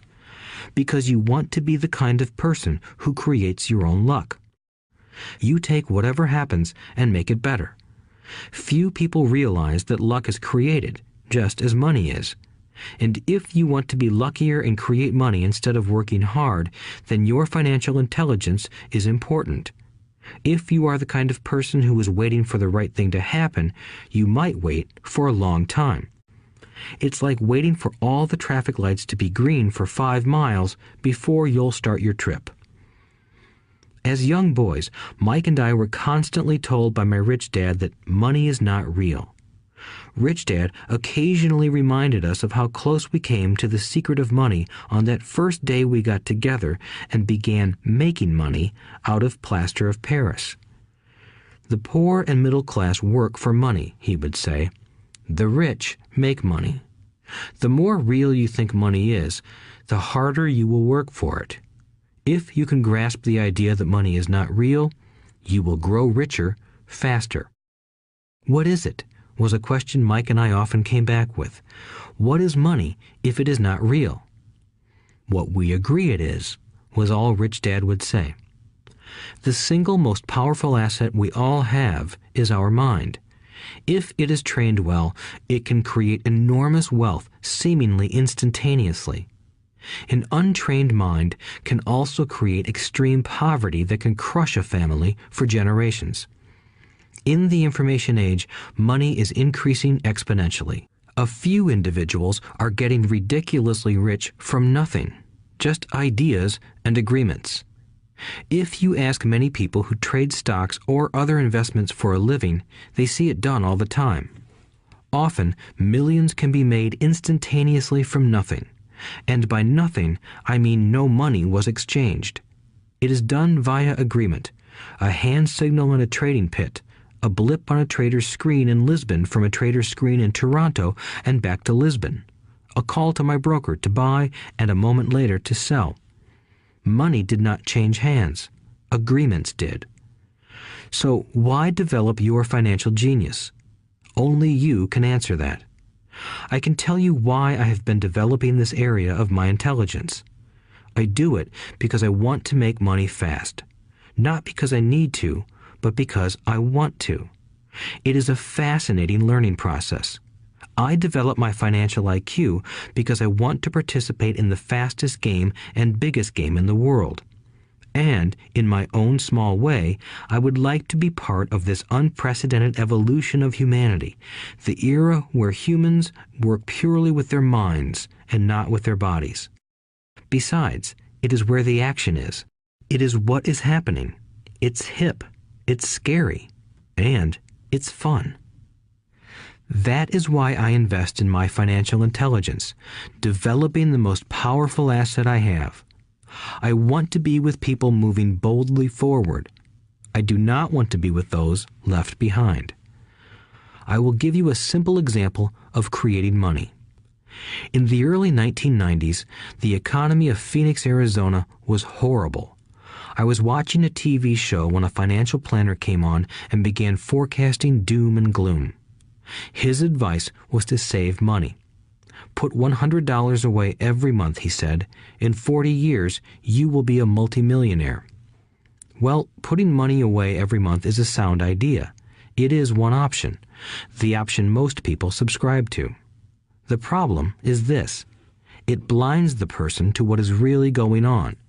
It causes them to miss major opportunities for much more significant growth of their money. The world is passing them by. As I said, the economy was terrible at that time. For investors, this is the perfect market condition. A chunk of my money was in the stock market and in apartment houses. I was short of cash. Because people were giving properties away, I was buying. I was not saving money. I was investing. Kim and I had more than $1 million in cash working in a market that was rising fast. It was the best opportunity to invest. The economy was terrible. I just could not pass up these small deals. Houses that were once $100,000 were now $75,000. But instead of shopping with local real estate agents, I began shopping at the bankruptcy attorney's office or the courthouse steps. In these shopping places, a $75,000 house could sometimes be bought for $20,000 or less. For $2,000, which was loaned to me from a friend for 90 days for $200, I gave an attorney a cashier's check as a down payment. While the acquisition was being processed, I ran an ad advertising a $75,000 house for only $60,000 and no money down. The phone rang hard and heavy. Prospective buyers were screened, and once the property was legally mine, all the prospective buyers were allowed to look at the house. It was a feeding frenzy. The house sold in a few minutes. I asked for a $2,500 processing fee, which they gladly handed over, and the escrow and title company took over from there. I returned the $2,000 to my friend with an additional $200. He was happy, the home buyer was happy, the attorney was happy, and I was happy. I had sold a house for $60,000 that cost me $20,000. The $40,000 was created from money in my asset column in the form of a promissory note from the buyer. Total working time, 5 hours. So, now that you are on your way to becoming more financially literate and skilled at reading numbers, I will tell you why this is an example of money being invented. During this depressed market, Kim and I were able to do 6 of these simple transactions in our spare time. While the bulk of our money was in larger properties and the stock market, we were able to create more than $190,000 in assets, notes at 10% interest, in those 6 buy, create, and sell transactions. That comes to approximately $19,000 a year income, much of it sheltered through our private corporation. Much of that $19,000 a year goes to pay for our company cars, gas, trips, insurance, dinners with clients, and other things. By the time the government gets a chance to tax that income, it's been spent on legally allowed pre-tax expenses. This was a simple example of how money is invented, created, and protected using financial intelligence. Ask yourself, how long would it take to save $190,000? Would the bank pay you 10% interest on your money? And the promissory note is good for 30 years. I hope they never pay me the $190,000. I have to pay a tax if they pay me the principal, and besides, $19,000 paid over 30 years is a little over $500,000 in income. I have people ask what happens if the person doesn't pay. That does happen, and it's good news. That $60,000 home could be taken back and resold for $70,000 and another $2,500 collected as a loan processing fee. It would still be a zero-down transaction in the mind of the new buyer, and the process would go on. The first time I sold the house, I paid back the $2,000, so technically I have no money in the transaction. My return on investment, ROI, is infinity. It's an example of no money making a lot of money. In the second transaction, when resold, I would have put $2,000 in my pocket and re-extended the loan to 30 years. What would my ROI be if I got paid money to make money? I do not know, but it sure beats saving $100 a month, which actually starts out as $150 because it's after-tax income for 40 years earning low interest. And again, you're taxed on the interest. That is not too intelligent. It may be safe, but it's not smart. A few years later, as the Phoenix real estate market strengthened, those houses we sold for $60,000 became worth $110,000. Foreclosure opportunities were still available, but became rare. It cost a valuable asset, my time, to go out looking for them. Thousands of buyers were looking for the few available deals. The market had changed. It was time to move on and look for other opportunities to put in the asset column. You cannot do that here. That is against the law. You're lying. I hear those comments much more often than, "Can you show me how to do that?" The math is simple. You do not need algebra or calculus, and the escrow company handles the legal transaction and the servicing of the payments. I have no roofs to fix or toilets to unplug because the owners do that. It's their house. Occasionally, someone does not pay, and that is wonderful because there are late fees, or they move out and the property is sold again. The court system handles that.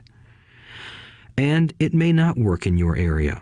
The market conditions may be different, but the example illustrates how a simple financial process can create hundreds of thousands of dollars with little money and low risk. It is an example of money being only an agreement. Anyone with a high school education can do it. Yet most people won't. Most people listen to the standard advice of work hard and save money. For about 30 hours of work, approximately $190,000 was created in the asset column, and no taxes were paid. Which one sounds harder to you? 1. Work hard, pay 50% in taxes, save what is left, your savings, then earn 5%, which is also taxed. Or 2. Take the time to develop your financial intelligence, harness the power of your brain and the asset column. If you use option number 1, be sure to factor in how much time it takes you to save $190,000. Time is one of your greatest assets. Now, you may understand why I silently shake my head when I hear parents say, "My child is doing well in school and receiving a good education." It may be good, but is it adequate? I know the above investment strategy is a small one. It is used to illustrate how small can grow into big. Again, my success reflects the importance of a strong financial foundation, which starts with a strong financial education. I have said it before, but it's worth repeating. Financial intelligence is made up of these 4 main technical skills. 1. Accounting. Accounting is financial literacy, or the ability to read numbers.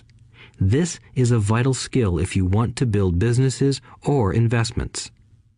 2. Investing. Investing is the science of money making money. 3. Understanding markets. Understanding markets is the science of supply and demand. Alexander Graham Bell gave the market what it wanted. So did Bill Gates. A $75,000 house offered for $60,000 that cost $20,000 was also the result of seizing an opportunity created by the market. Somebody was buying, and someone was selling. 4. The law. The law is the awareness of accounting, corporate, state, and federal regulations. I recommend playing by the rules. It is this basic foundation, or the combination of these skills, that is needed to be successful in the pursuit of wealth, whether it be through the buying of small homes, apartment buildings, companies, stocks, bonds, precious metals, baseball cards, or the like. A few years later, the real estate market rebounded and everyone else was getting in. The stock market was booming and everyone was getting in. The U.S. economy was getting back on its feet. I began selling and was now traveling to Peru, Norway, Malaysia, and the Philippines. The investment landscape had changed. We were no longer buying real estate. Now I just watch the values climb inside the asset column and will probably begin selling. I suspect that some of those 6 little house deals will sell and the $40,000 note will be converted to cash. I need to call my accountant to be prepared for cash and seek ways to shelter it. The point I would like to make is that investments come and go. The market goes up and comes down. Economies improve and crash. The world is always handing you opportunities of a lifetime, every day of your life, but all too often we fail to see them. But they are there. And the more the world changes and the more technology changes, the more opportunities there will be to allow you and your family to be financially secure for generations to come. So why bother developing your financial intelligence? Again, only you can answer that. I know why I continue to learn and develop. I do it because I know there are changes coming. I'd rather welcome change than cling to the past. I know there will be market booms and market crashes. I want to continually develop my financial intelligence because at each market change, some people will be on their knees begging for their jobs. Others, meanwhile, will take the lemons that life hands them, and we are all handed lemons occasionally, and turn them into millions. That's financial intelligence. I am often asked about the lemons I have turned into millions. I hesitate using many more examples of personal investments because I am afraid it comes across as bragging or tooting my own horn. That is not my intention. I use the examples only as numerical and chronological illustrations of actual and simple cases. I use the examples because I want you to know that it is easy. And the more familiar you become with the 4 pillars of financial intelligence, the easier it becomes. Personally, I use 2 main vehicles to achieve financial growth: real estate and small cap stocks. I use real estate as my foundation. Day in and day out, my properties provide cash flow and occasional spurts of growth and value. The small cap stocks are used for fast growth. I do not recommend anything that I do. The examples are just that, examples. If the opportunity is too complex and I do not understand the investment, I don't do it. Simple math and common sense are all you need to do well financially. There are 5 reasons for using examples. 1. To inspire people to learn more. 2. To let people know it is easy if the foundation is strong. 3. To show that anyone can achieve great wealth. 4. To show that there are millions of ways to achieve your goals. 5. To show that it's not rocket science. In 1989, I used to jog through a lovely neighborhood in Portland, Oregon. It was a suburb that had little gingerbread houses. They were small and cute. I almost expected to see Little Red Riding Hood skipping down the sidewalk on her way to Granny's. There were for sale signs everywhere. The timber market was terrible. The stock market had just crashed, and the economy was depressed. On one street, I noticed a for sale sign that was up longer than most. It looked old. Jogging past it one day, I ran into the owner, who looked troubled. "What are you asking for your house?" I asked. The owner turned and smiled weakly. "Make me an offer," he said. "It's been for sale for over a year. Nobody even comes by anymore to look at it." "I'll look," I said, and I bought the house a half hour later for $20,000 less than his asking price. It was a cute little 2-bedroom home with gingerbread trim on all the windows. It was light blue with gray accents and had been built in 1930. Inside, there was a beautiful rock fireplace, as well as 2 tiny bedrooms. It was a perfect rental house. I gave the owner $5,000 down for a $45,000 house that was really worth $65,000, except that no one wanted to buy it. The owner moved out in a week, happy to be free, and my first tenant moved in, a local college professor. After the mortgage, expenses, and management fees were paid, I put a little less than $40 in my pocket at the end of each month. Hardly exciting. A year later, the depressed Oregon real estate market had begun to pick up. California investors, flush with money from their still booming real estate market, were moving north and buying up Oregon and Washington. I sold that little house for $95,000 to a young couple from California who thought it was a bargain. My capital gains of approximately $40,000 were placed into a 1031 tax-deferred exchange, and I went shopping for a place to put my money. In about a month, I found a 12-unit apartment house right next to the Intel plant in Beaverton, Oregon. The owners lived in Germany, had no idea what the place was worth, and again, just wanted to get out of it. I offered $275,000 for a $450,000 building. They agreed to $300,000. I bought it and held it for 2 years. Utilizing the same 1031 exchange process, we sold the building for $495,000 and bought a 30-unit apartment building in Phoenix, Arizona. We had moved to Phoenix by then to get out of the rain and needed to sell anyway. Like the former Oregon market, the real estate market in Phoenix was depressed. The price of the 30-unit apartment building in Phoenix was $875,000, with $225,000 down. The cash flow from the 30 units was a little over $5,000 a month. The Arizona market began moving up, and a few years later, a Colorado investor offered us $1.2 million for the property. The point of this example is how a small amount can grow into a large amount. Again, it is a matter of understanding financial statements, investment strategies, a sense of the market, and the laws. If people are not versed in these subjects, then obviously they must follow standard dogma, which is to play it safe, diversify, and only invest in secure investments. The problem with secure investments is that they are often sanitized, that is, made so safe that the gains are less. Most large brokerage houses will not touch speculative transactions in order to protect themselves and their clients, and that is a wise policy. The really hot deals are not offered to people who are novices.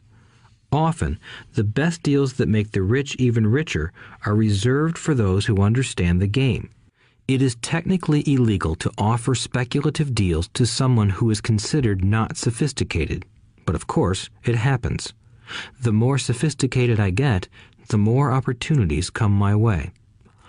Another case for developing your financial intelligence over a lifetime is simply that more opportunities are presented to you. And the greater your financial intelligence, the easier it is to tell whether a deal is good. It's your intelligence that can spot a bad deal or make a bad deal good.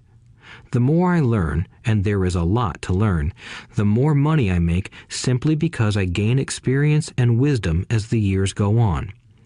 I have friends who are playing it safe, working hard at their profession and failing to gain financial wisdom, which does take time to develop. My overall philosophy is to plant seeds inside my asset column. That is my formula.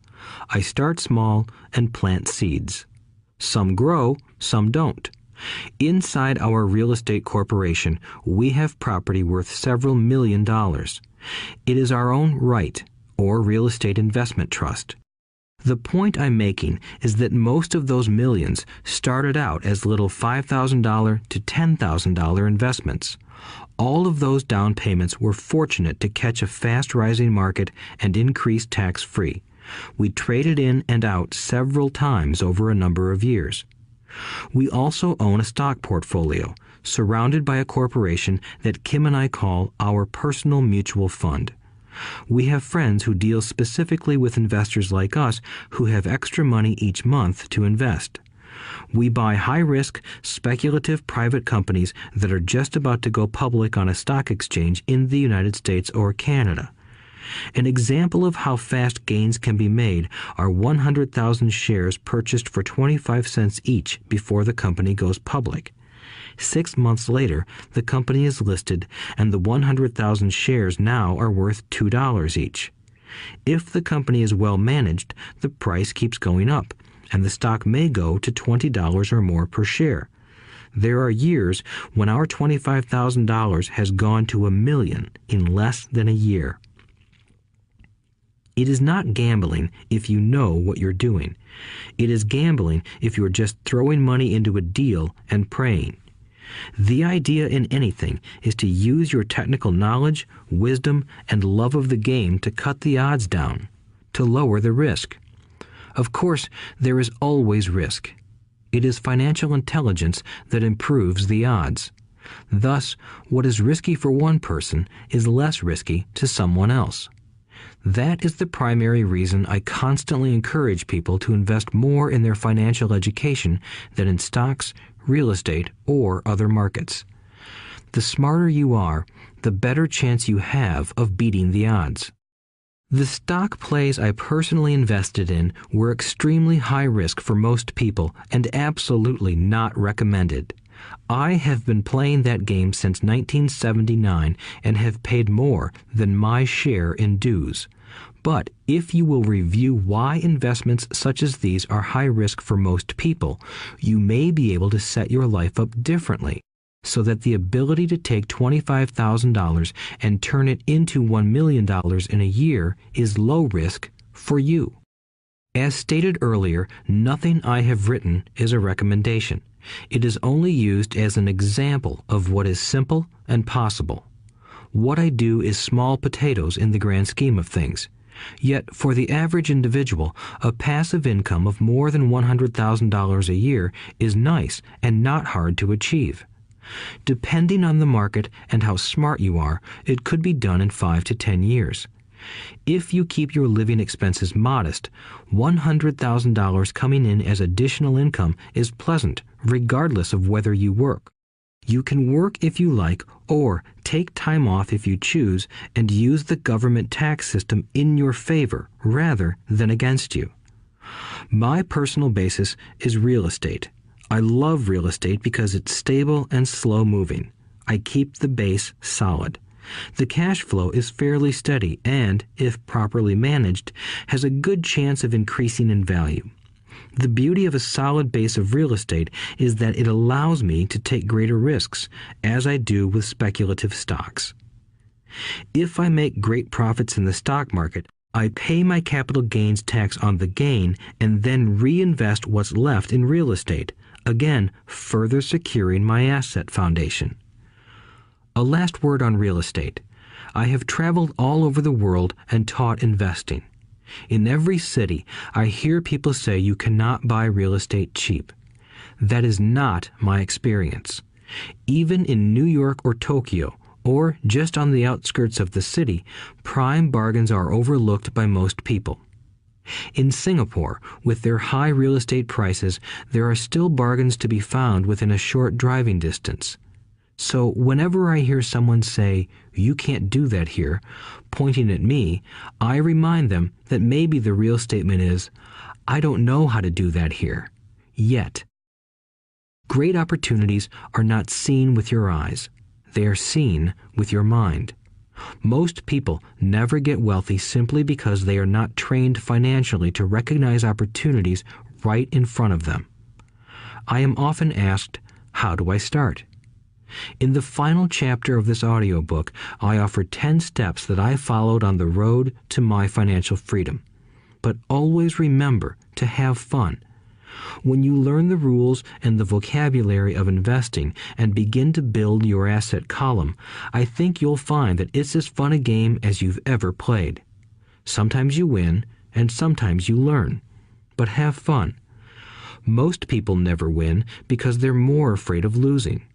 That is why I found school so silly.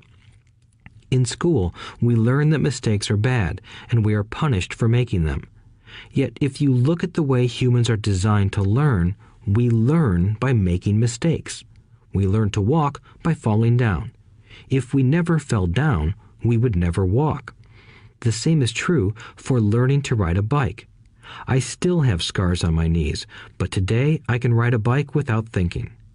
The same is true for getting rich. Unfortunately, the main reason most people are not rich is because they are terrified of losing. Winners are not afraid of losing, but losers are. Failure is part of the process of success. People who avoid failure also avoid success. I look at money much like my game of tennis. I play hard, make mistakes, correct, make more mistakes, correct, and I get better. If I lose the game, I reach across the net, shake my opponent's hand, smile, and say, "See you next Saturday."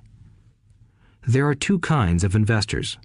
One, the first and most common type is a person who buys a packaged investment. They call a retail outlet, such as a real estate company, a stockbroker, or a financial planner, and they buy something. It could be a mutual fund, a right, a stock, or bond. It is a clean and simple way of investing. An analogy would be a shopper who goes to a computer store and buys a computer right off the shelf. 2. The second type is an investor who creates investments. This investor usually assembles a deal in the same way a person who buys components builds a computer. I do not know the first thing about putting components of a computer together, but I do know how to put pieces of opportunities together, or know people who know how. It is this second type of investor who is the more professional investor. Sometimes it may take years for all the pieces to come together, and sometimes they never do. It is this second type of investor that my rich dad encouraged me to be. It is important to learn how to put the pieces together, because that is where the huge wins reside, and sometimes some huge losses if the tide goes against you. If you want to be the second type of investor, you need to develop 3 main skills. These skills are in addition to those required to become financially intelligent. 1. Find an opportunity that everyone else missed. You see with your mind what others miss with their eyes. For example, a friend bought this run-down old house. It was spooky to look at. Everyone wondered why he bought it. What he saw that we did not was that the house came with 4 extra empty lots. He discovered that after going to the title company. After buying the house, he tore the house down and sold the 5 lots to a builder for 3 times what he paid for the entire package. He made $75,000 for 2 months of work. It's not a lot of money, but it sure beats minimum wage, and it's not technically difficult. 2. Raise money. The average person only goes to the bank. This second type of investor needs to know how to raise capital, and there are many ways that don't require a bank. To get started, I learned how to buy houses without a bank. It was the learned skill of raising money more than the houses themselves that was priceless. All too often, I hear people say, "The bank won't lend me money," or "I don't have the money to buy it." If you want to be a Type 2 investor, you need to learn how to do that which stops most people. In other words, a majority of people let their lack of money stop them from making a deal. If you can avoid that obstacle, you will be millions ahead of those who don't learn those skills. There have been many times I have bought a house, a stock, or an apartment building without a penny in the bank. I once bought an apartment house for $1.2 million. I did what is called tying it up with a written contract between seller and buyer. I then raised the $100,000 deposit, which bought me 90 days to raise the rest of the money. Why did I do it? Simply because I knew it was worth $2 million. I never raised the money. Instead, the person who put up the $100,000 gave me $50,000 for finding the deal, took over my position, and I walked away. Total working time? 3 days. Again, it's what you know more than what you buy. Investing is not buying. It's more a case of knowing. 3. Organize smart people. Intelligent people are those who work with or hire a person who is more intelligent than they are. When you need advice, make sure you choose your advisor wisely. There is a lot to learn, but the rewards can be astronomical. If you do not want to learn those skills, then being a Type 1 investor is highly recommended. It is what you know that is your greatest wealth. It is what you do not know that is your greatest risk. There is always risk, so learn to manage risk instead of avoiding it. Chapter 6. Lesson 6. Work to learn, don't work for money.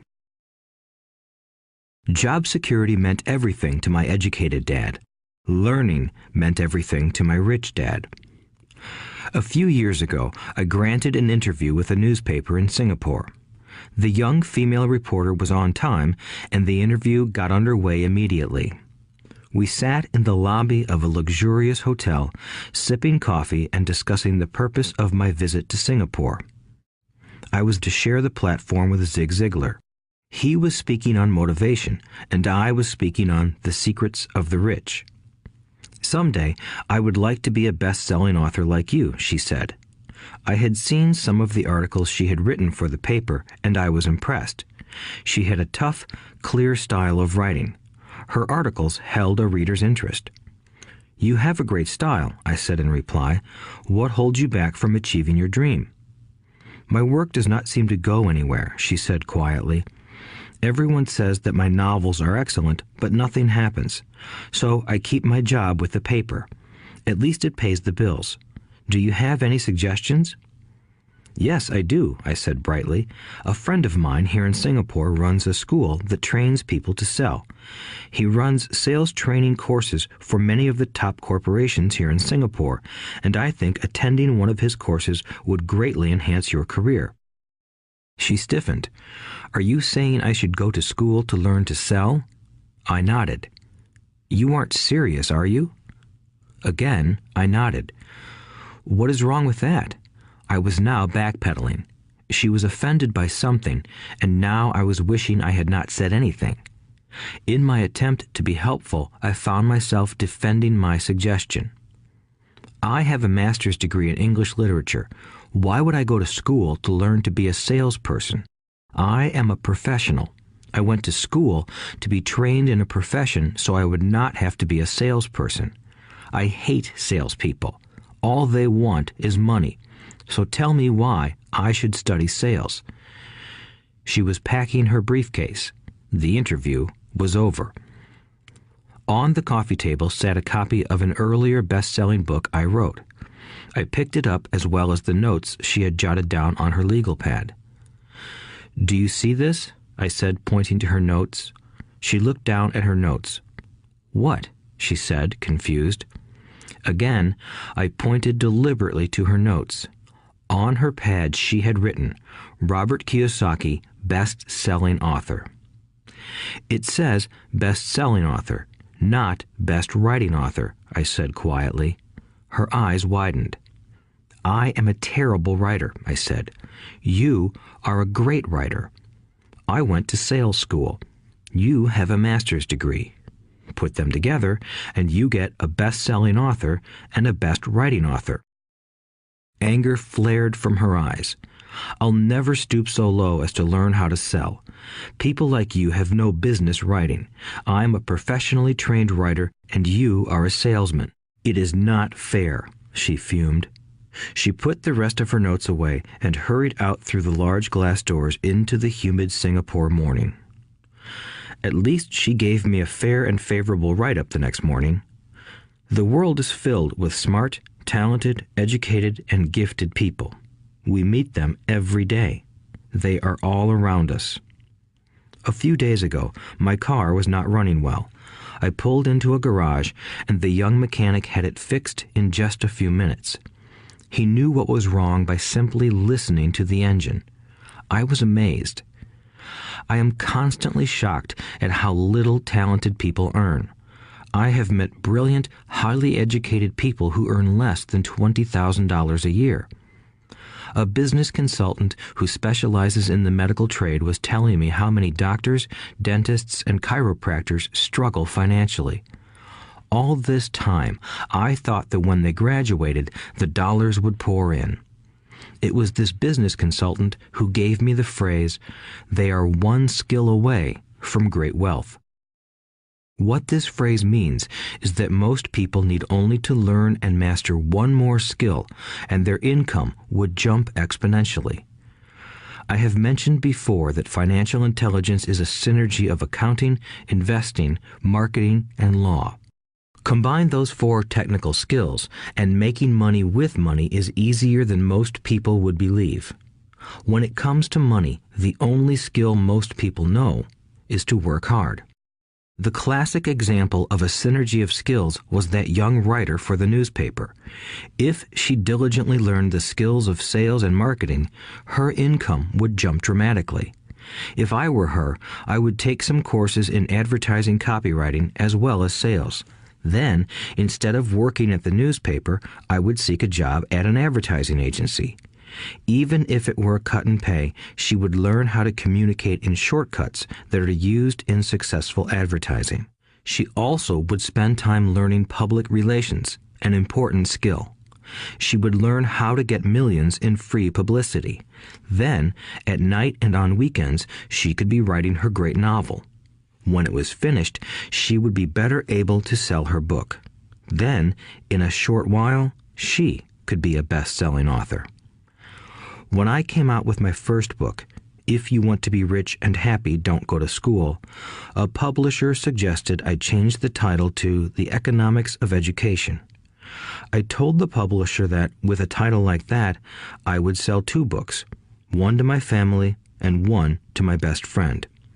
The problem is that they would expect it for free.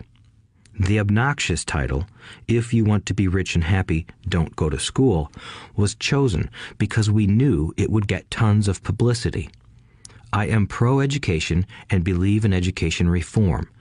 If I were not pro-education, why would I continue to press for changing our antiquated educational system?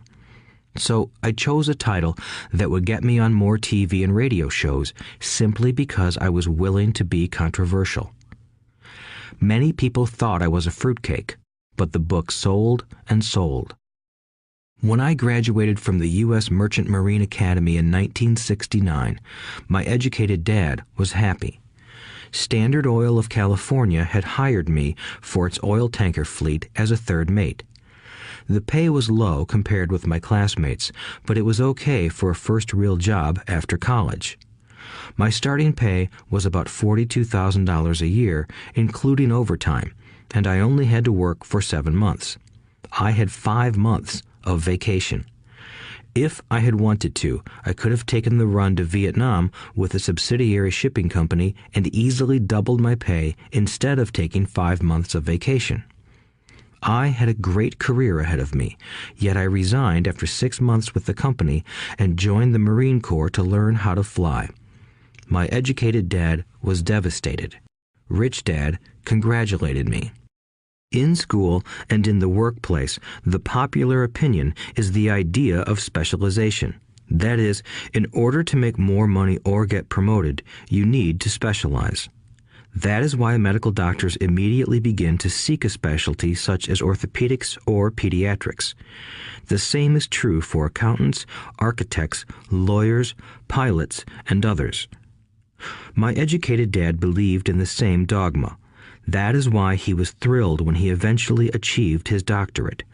He often admitted that schools reward people who study more and more about less and less. Rich Dad encouraged me to do exactly the opposite. You want to know a little about a lot, was his suggestion. That is why for years I worked in different areas of his companies. For a while, I worked in his accounting department. Although I would probably never have been an accountant, he wanted me to learn via osmosis. Rich Dad knew I would pick up jargon and a sense of what is important and what is not. I also worked as a busboy and construction worker as well as in sales, reservations, and marketing. He was grooming Mike and me.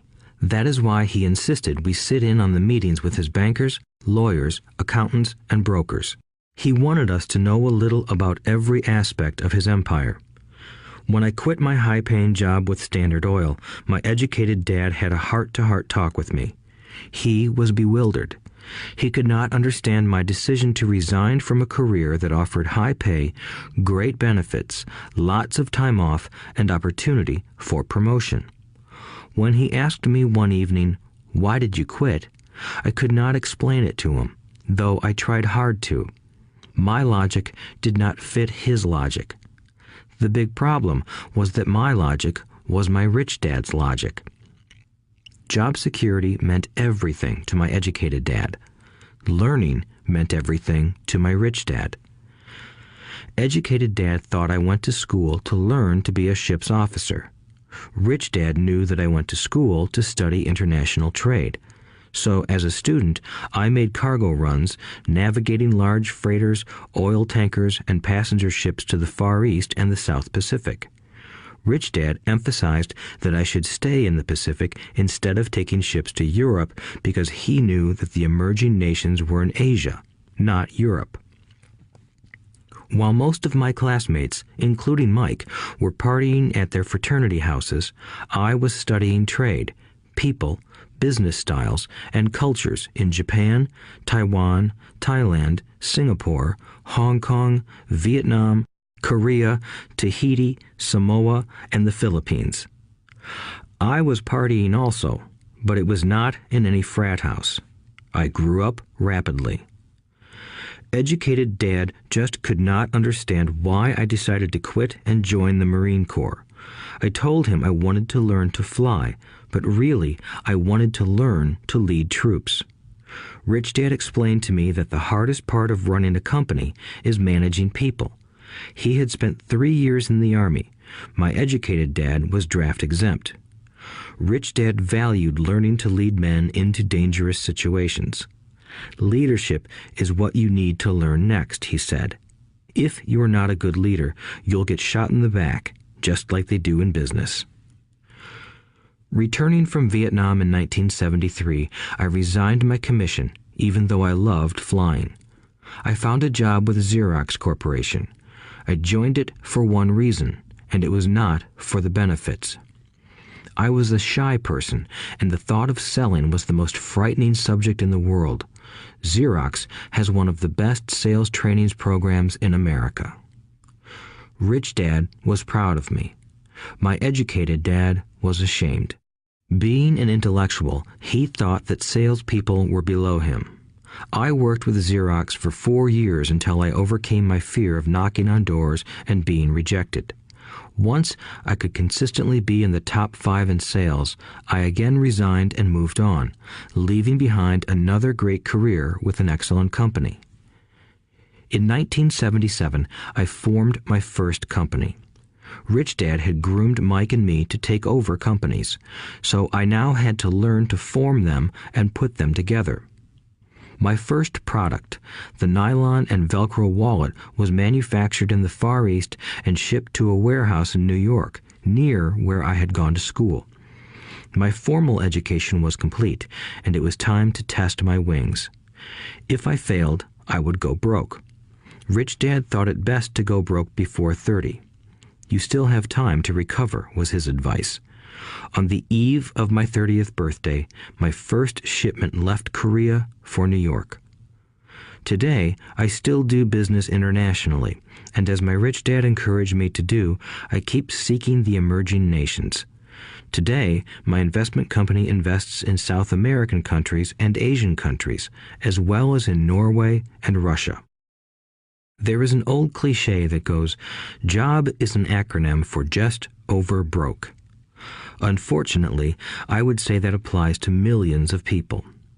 Because school does not think financial intelligence is an intelligence, most workers live within their means. They work and they pay bills. There is another horrible management theory that goes, workers work hard enough to not be fired, and owners pay just enough so that workers won't quit. And if you look at the pay scales of most companies, again, I would say there is a degree of truth to that statement. The net result is that most workers never get ahead. They do what they've been taught to do, get a secure job. Most workers focus on working for pay and benefits that reward them in the short term, but are often disastrous in the long run. Instead, I recommend to young people to seek work for what they will learn more than what they will earn. Look down the road at what skills they want to acquire before choosing a specific profession and before getting trapped in the rat race. Once people are trapped in the lifelong process of bill paying, they become like those little hamsters running around in those metal wheels. Their little furry legs are spinning furiously, the wheel is turning furiously, but come tomorrow morning, they'll still be in the same cage.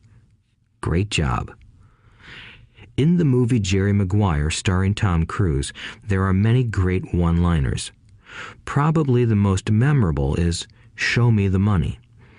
But there is one line I thought most truthful. It comes from the scene where Tom Cruise is leaving the firm. He has just been fired, and he is asking the entire company, "Who wants to come with me?" And the whole place is silent and frozen. Only one woman speaks up and says, "I'd like to, but I'm due for a promotion in 3 months." That statement is probably the most truthful statement in the whole movie. It is the type of statement that people use to keep themselves busy, working away to pay bills. I know my educated dad looked forward to his pay raise every year, and every year he was disappointed. So he would go back to school to earn more qualifications so he could get another raise. Then, once again, there would be another disappointment. The question I often ask people is, where is this daily activity taking you? Just like the little hamster, I wonder if people look at where their hard work is taking them. What does the future hold? In his book, The Retirement Myth, Craig S. Carpel writes, "I visited the headquarters of a major national pension consulting firm and met with a managing director who specializes in designing lush retirement plans for top management. When I asked her what people who don't have corner offices will be able to expect in the way of pension income, she said with a confident smile, 'The silver bullet.'" "What," I asked, "is the silver bullet?" She shrugged and said, "If baby boomers discover they don't have enough money to live on when they're older, they can always blow their brains out."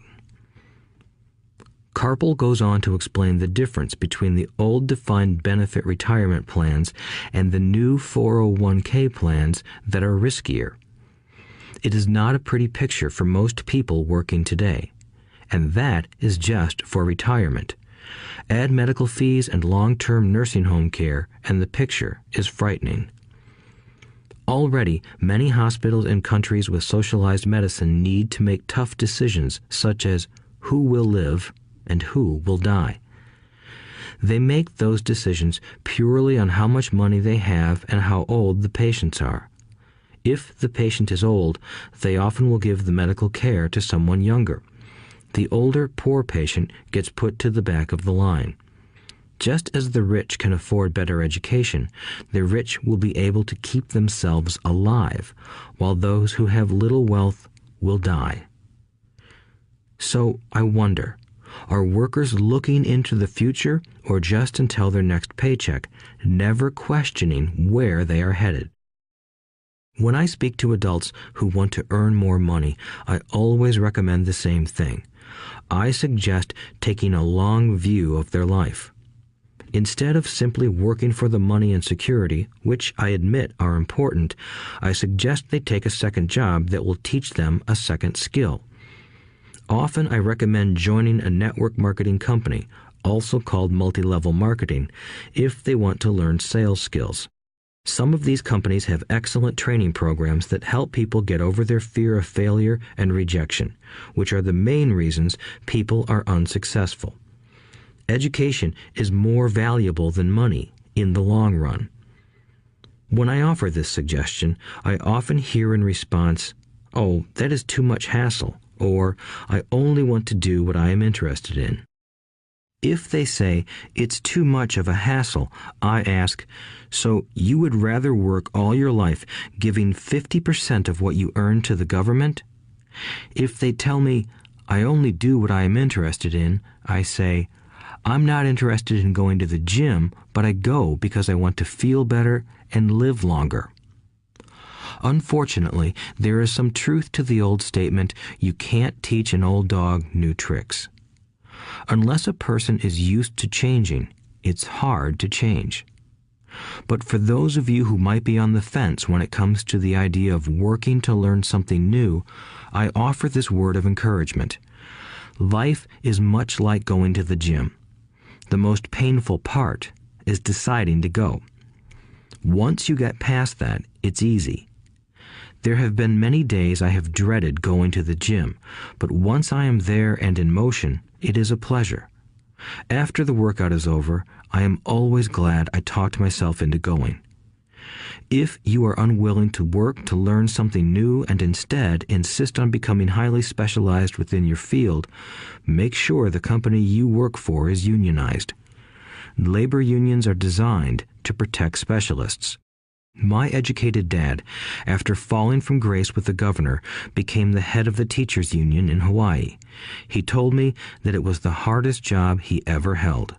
My rich dad, on the other hand, spent his life doing his best to keep his companies from becoming unionized. He was successful. Although the unions came close, Rich Dad was always able to fight them off.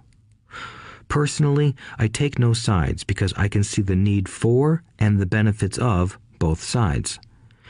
If you do as school recommends, become highly specialized, then seek union protection.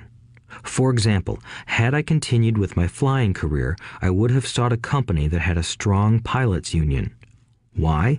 Because my life would be dedicated to learning a skill that was valuable in only one industry. If I were pushed out of that industry, my life's skills would not be as valuable to another industry. A displaced senior pilot with 100,000 hours of heavy airline transport time, earning $150,000 a year, would have a hard time finding an equivalent high-paying job teaching in school. Skills do not necessarily transfer from industry to industry. Skills the pilots are paid for in the airline industry are not as important in, say, the school system. The same is true even for doctors today.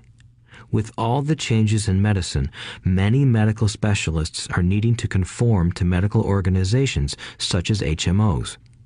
School teachers definitely need to be union members. Today in America, the teachers' union is the largest and the richest labor union of all. The NEA, the National Education Association, has tremendous political clout. Teachers need the protection of their union because their skills are also of limited value to an industry outside of education. So the rule of thumb is highly specialized, then unionize. It's the smart thing to do. When I ask the classes I teach, how many of you can cook a better hamburger than McDonald's, almost all the students raise their hands.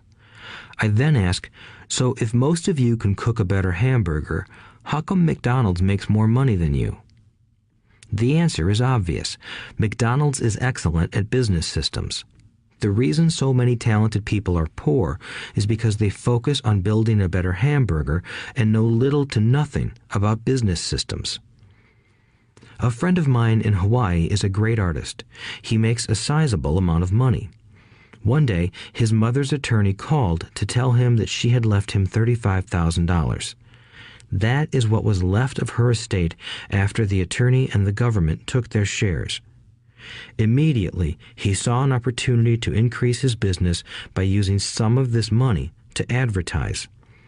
2 months later, his first 4-color full-page ad appeared in an expensive magazine that targeted the very rich. The ad ran for 3 months.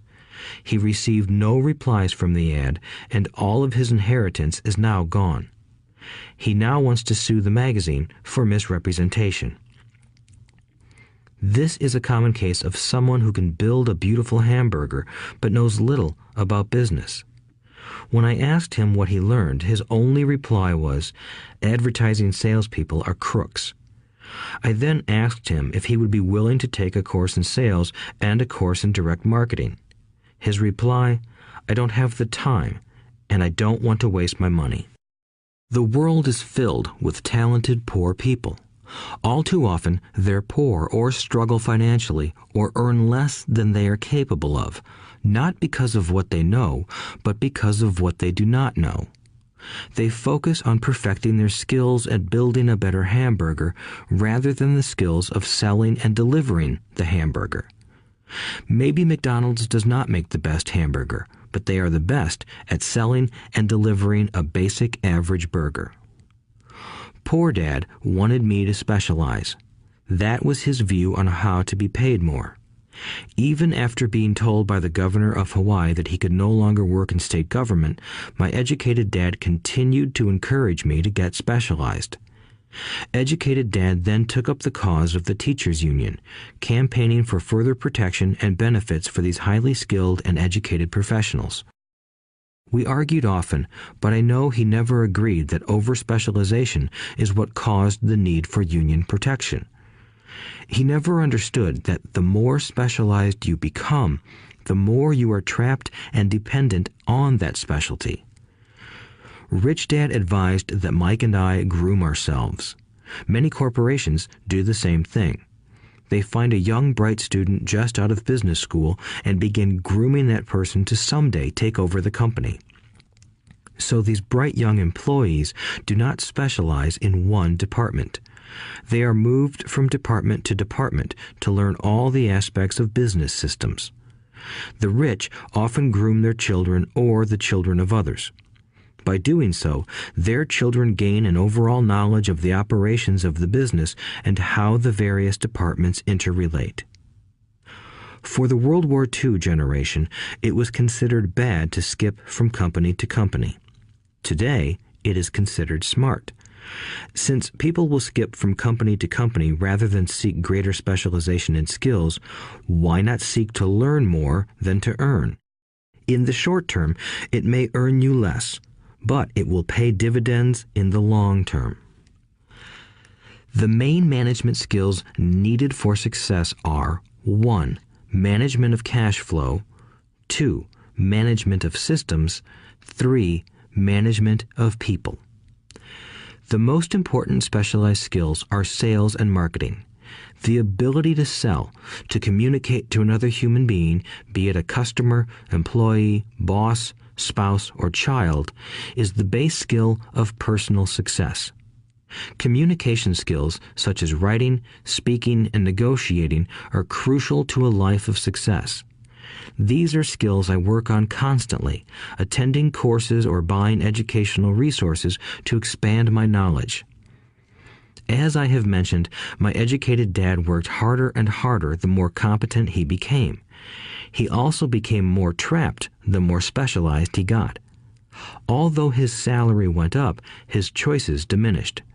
Soon after he was locked out of government work, he found out how vulnerable he really was professionally. It is like professional athletes who suddenly are injured or are too old to play. Their once high-paying position is gone, and they have limited skills to fall back on. I think that is why my educated dad sided so much with the unions after that. He realized how much a union would have benefited him. Rich Dad encouraged Mike and me to know a little about a lot. He encouraged us to work with people smarter than we were and to bring smart people together to work as a team. Today, it would be called a synergy of professional specialties. Today, I meet ex-school teachers earning hundreds of thousands of dollars a year. They earn that much because they have specialized skills in their field as well as other skills. They can teach as well as sell and market. I know of no other skills to be more important than selling and marketing. The skills of selling and marketing are difficult for most people, primarily due to their fear of rejection. The better you are at communicating, negotiating, and handling your fear of rejection, the easier life is. Just as I advise that newspaper writer who wanted to become a best-selling author, I advise anyone else today. Being technically specialized has its strengths as well as its weaknesses. I have friends who are geniuses, but they cannot communicate effectively with other human beings, and, as a result, their earnings are pitiful. I advise them to just spend a year learning to sell. Even if they earn nothing, their communication skills will improve, and that is priceless. In addition to being good learners, sellers, and marketers, we need to be good teachers as well as good students. To be truly rich, we need to be able to give as well as to receive. In cases of financial or professional struggle, there is often a lack of giving and receiving. I know many people who are poor because they are neither good students nor good teachers. Both of my dads were generous men. Both made it a practice to give first. Teaching was one of their ways of giving. The more they gave, the more they received. One glaring difference was in the giving of money. My rich dad gave lots of money away. He gave to his church, to charities, and to his foundation. He knew that to receive money, you had to give money. Giving money is the secret to most great wealthy families. That is why there are organizations like the Rockefeller Foundation and the Ford Foundation. These are organizations designed to take their wealth and increase it, as well as give it away in perpetuity. My educated dad always said, "When I have some extra money, I'll give it." The problem was that there was never any extra. So he worked harder to draw more money in rather than focus on the most important law of money. Give and you shall receive. Instead, he believed in receive and then you give. In conclusion, I became both dads. One part of me is a hardcore capitalist who loves the game of money making money. The other part is a socially responsible teacher who is deeply concerned with this ever-widening gap between the haves and have-nots. I personally hold the archaic educational system primarily responsible for this growing gap. Chapter 7. Overcoming Obstacles. The primary difference between a rich person and a poor person is how they manage fear. Once people have studied and become financially literate, they may still face roadblocks to becoming financially independent. There are 5 main reasons why financially literate people may still not develop abundant asset columns that could produce a large cash flow. The 5 reasons are: 1. Fear. 2. Cynicism. 3. Laziness. 4. Bad habits. 5. Arrogance. Overcoming fear. I have never met anyone who really likes losing money. And in all my years, I have never met a rich person who has never lost money. But I have met a lot of poor people who have never lost a dime. Investing, that is. The fear of losing money is real. Everyone has it, even the rich. But it's not having fear that is the problem. It's how you handle fear. It's how you handle losing. It's how you handle failure that makes the difference in one's life. The primary difference between a rich person and a poor person is how they manage that fear. It's okay to be fearful. It's okay to be a coward when it comes to money. You can still be rich. We're all heroes at something and cowards at something else. My friend's wife is an emergency room nurse. When she sees blood, she flies into action. When I mention investing, she runs away. When I see blood, I don't run. I pass out. My rich dad understood phobias about money. Some people are terrified of snakes. Some people are terrified about losing money. Both are phobias, he would say. So his solution to the phobia of losing money was this little rhyme. If you hate risk and worry, start early. If you start young, it's easier to be rich. I won't go into it here, but there is a staggering difference between a person who starts investing at age 20 versus age 30. The purchase of Manhattan Island is said to be one of the greatest bargains of all time. New York was purchased for $24 in trinkets and beads. Yet if that $24 had been invested at 8% annually, that $24 would have been worth more than $28 trillion by 1995. Manhattan could be repurchased with money left over to buy much of Los Angeles. But what if you don't have much time left or would like to retire early? How do you handle the fear of losing money? My poor dad did nothing. He simply avoided the issue, refusing to discuss the subject. My rich dad, on the other hand, recommended that I think like a Texan. I like Texas and Texans, he used to say. In Texas, everything is bigger. When Texans win, they win big. And when they lose, it's spectacular. They like losing? I asked. That's not what I'm saying. Nobody likes losing. Show me a happy loser, and I'll show you a loser, said Rich Dad. It's a Texan's attitude toward risk, reward, and failure I'm talking about. It's how they handle life. They live it big. Not like most of the people around here, living like roaches when it comes to money, terrified that someone will shine a light on them and whimpering when the grocery clerk shortchanges them a quarter. Rich Dad went on, "What I like best is the Texas attitude. They're proud when they win, and they brag when they lose. Texans have a saying, if you're going to go broke, go big. You don't want to admit you went broke over a duplex." He constantly told Mike and me that the greatest reason for lack of financial success was because most people played it too safe. People are so afraid of losing that they lose, were his words. Fran Tarkenton, a one-time great NFL quarterback, says it still another way. Winning means being unafraid to lose. In my own life, I've noticed that winning usually follows losing. Before I finally learned to ride a bike, I first fell down many times. I've never met a golfer who has never lost a golf ball. I've never met people who have fallen in love who have never had their heart broken. And I've never met someone rich who has never lost money.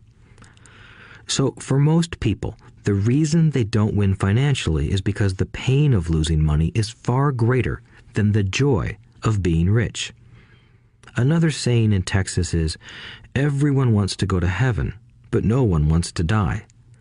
Most people dream of being rich, but are terrified of losing money, so they never get to heaven. Rich Dad used to tell Mike and me stories about his trips to Texas. If you really want to learn the attitude of how to handle risk, losing, and failure, go to San Antonio and visit the Alamo. The Alamo is a great story of brave people who chose to fight, knowing there was no hope of success. They chose to die instead of surrendering. It's an inspiring story worthy of study. Nonetheless, it's still a tragic military defeat. They got their butts kicked. So, how do Texans handle failure? They still shout, "Remember the Alamo." Mike and I heard this story a lot. He always told us this story when he was about to go into a big deal and he was nervous. After he had done all his due diligence and it was time to put up or shut up, he told us this story. Every time he was afraid of making a mistake or losing money, he told us this story. It gave him strength, for it reminded him that he could always turn a financial loss into a financial win. Rich Dad knew that failure would only make him stronger and smarter. It's not that he wanted to lose.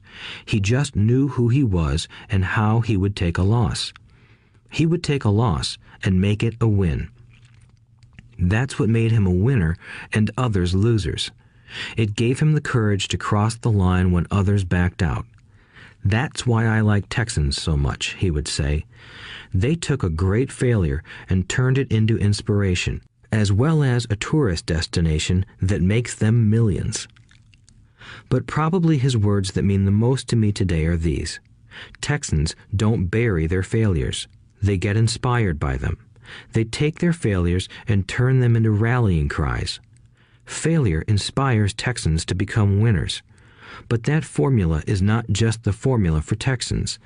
It is the formula for all winners. I've said that falling off my bike was part of learning to ride. I remember falling off only made me more determined to learn to ride, not less. I also said that I have never met a golfer who has never lost a ball. For top professional golfers, losing a ball or a tournament provides the inspiration to be better, to practice harder, to study more. That's what makes them better. For winners, losing inspires them. For losers, losing defeats them. I like to quote John D. Rockefeller, who said, "I always tried to turn every disaster into an opportunity." And being Japanese American, I can say this. Many people say that Pearl Harbor was an American mistake. I say it was a Japanese mistake. From the movie Tora, Tora, Tora, a somber Japanese admiral says to his cheering subordinates, "I am afraid we have awakened a sleeping giant." Remember Pearl Harbor became a rallying cry. It turned one of America's greatest losses into the reason to win. This great defeat gave America strength, and America soon emerged as a world power. Failure inspires winners, and failure defeats losers. It is the biggest secret of winners. It's the secret that losers do not know. The greatest secret of winners is that failure inspires winning. Thus, they're not afraid of losing. Repeating Fran Tarkenton's quote, "Winning means being unafraid to lose." People like Fran Tarkenton are not afraid of losing because they know who they are. They hate losing, so they know that losing will only inspire them to become better. There is a big difference between hating losing and being afraid to lose. Most people are so afraid of losing money that they lose. They go broke over a duplex. Financially, they play life too safe and too small. They buy big houses and big cars, but not big investments. The main reason that over 90% of the American public struggles financially is because they play not to lose. They don't play to win. They go to their financial planners or accountants or stockbrokers and buy a balanced portfolio. Most have lots of cash in CDs, low-yield bonds, mutual funds that can be traded within a mutual fund family, and a few individual stocks. It is a safe and sensible portfolio, but it is not a winning portfolio. It is a portfolio of someone playing not to lose. Don't get me wrong, it's probably a better portfolio than more than 70% of the population has, and that's frightening. It's a great portfolio for someone who loves safety. But playing it safe and balanced on your investment portfolio is not the way successful investors play the game. If you have little money and you want to be rich, you must first be focused, not balanced. If you look at any successful person, at the start they were not balanced. Balanced people go nowhere. They stay in one spot. To make progress, you must first go unbalanced. Just look at how you make progress walking. Thomas Edison was not balanced. He was focused. Bill Gates was not balanced. He was focused. Donald Trump is focused. George Soros is focused. George Patton did not take his tanks wide. He focused them and blew through the weak spots in the German line. The French went wide with the Maginot Line, and you know what happened to them. If you have any desire to be rich, you must focus. Do not do what poor and middle-class people do, put their few eggs in many baskets. Put a lot of your eggs in a few baskets and focus. Follow one course until successful. If you hate losing, play it safe. If losing makes you weak, play it safe. Go with balanced investments. If you're over 25 years old and are terrified of taking risks, don't change. Play it safe, but start early. Start accumulating your nest egg early because it will take time. But if you have dreams of freedom, of getting out of the rat race, the first question to ask yourself is, how do I respond to failure? If failure inspires you to win, maybe you should go for it, but only maybe. If failure makes you weak or causes you to throw temper tantrums, like spoiled brats who call attorneys to file lawsuits every time something doesn't go their way, then play it safe. Keep your daytime job, or buy bonds or mutual funds. But remember, there is risk in those financial instruments also, even though they may appear safe. I say all this, mentioning Texas and Fran Tarkenton, because stacking the asset column is easy. It's really a low-aptitude game. It doesn't take much education. Fifth-grade math will do. But building your asset column is a game in which attitude plays a major role. It takes guts, patience, and a great attitude toward failure. Losers avoid failing, and failure turns losers into winners. Just remember the Alamo. Overcoming cynicism. The sky is falling. The sky is falling. Most of us know the story of Chicken Little, who ran around warning the barnyard of impending doom. We all know people who are that way. There's a Chicken Little inside each of us. As I stated earlier, the cynic is really a little chicken. We all get a little chicken when fear and doubt cloud our thoughts. All of us have doubts. I'm not smart. I'm not good enough. So-and-so is better than me. Our doubts often paralyze us. We play the what-if game. What if the economy crashes right after I invest? What if I lose control and I can't pay the money back? What if things don't go as I planned? Or we have friends or loved ones who will remind us of our shortcomings. They often say, "What makes you think you can do that? If it's such a good idea, how come someone else hasn't done it? That will never work. You don't know what you're talking about." These words of doubt often get so loud that we fail to act. A horrible feeling builds in our stomach. Sometimes we can't sleep. We fail to move forward. So we stay with what is safe, and opportunities pass us by. We watch life passing by as we sit immobilized with a cold knot in our body. We have all felt this at one time in our lives, some more than others. Peter Lynch of Fidelity Magellan Mutual Fund fame refers to warnings about the sky falling as noise, and we all hear it. Noise is either created inside our heads or comes from outside, often from friends, family, co-workers, and the media.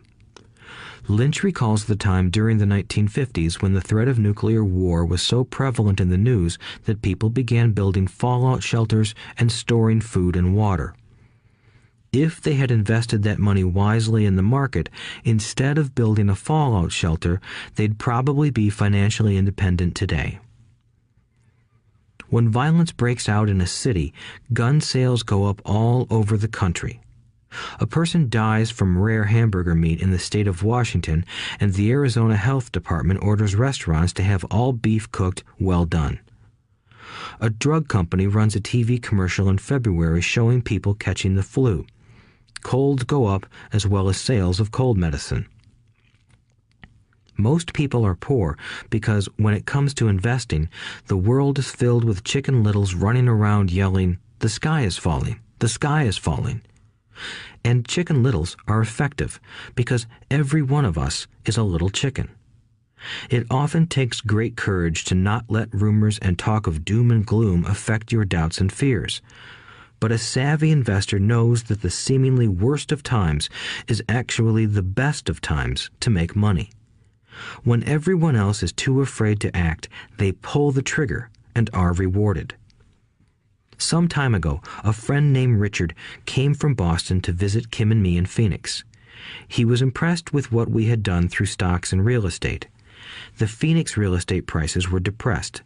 We spent 2 days showing him what we thought were excellent opportunities for cash flow and capital appreciation. Kim and I are not real estate agents. We are strictly investors. After identifying a unit in a resort community, we called an agent who sold it to him that afternoon. The price was a mere $42,000 for a 2-bedroom townhome. Similar units were going for $65,000. He had found a bargain. Excited, he bought it and returned to Boston. 2 weeks later, the agent called to say that our friend had backed out. I called immediately to find out why. All he said was that he talked to his neighbor, and his neighbor told him it was a bad deal. He was paying too much. I asked Richard if his neighbor was an investor. Richard said he was not. When I asked why he listened to him, Richard got defensive and simply said he wanted to keep looking. The real estate market in Phoenix turned, and a few years later, that little unit was renting for $1,000 a month, $2,500 in the peak winter months.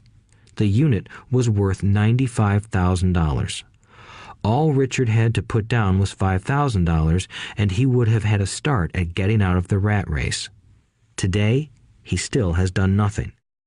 Richard's backing out did not surprise me. It's called buyer's remorse, and it affects all of us. The little chicken won, and a chance at freedom was lost. In another example, I hold a small portion of my assets in tax lien certificates instead of CDs. I earn 16% per year on my money, which certainly beats the interest rates banks offer on CDs. The certificates are secured by real estate and enforced by state law, which is also better than most banks. The formula they're bought on makes them safe. They just lack liquidity. So I look at them as 2 to 7 year CDs. Almost every time I tell someone that I hold my money this way, especially if they have money in CDs, they will tell me it's risky. They tell me why I should not do it. When I ask them where they get their information, they say from a friend or an investment magazine.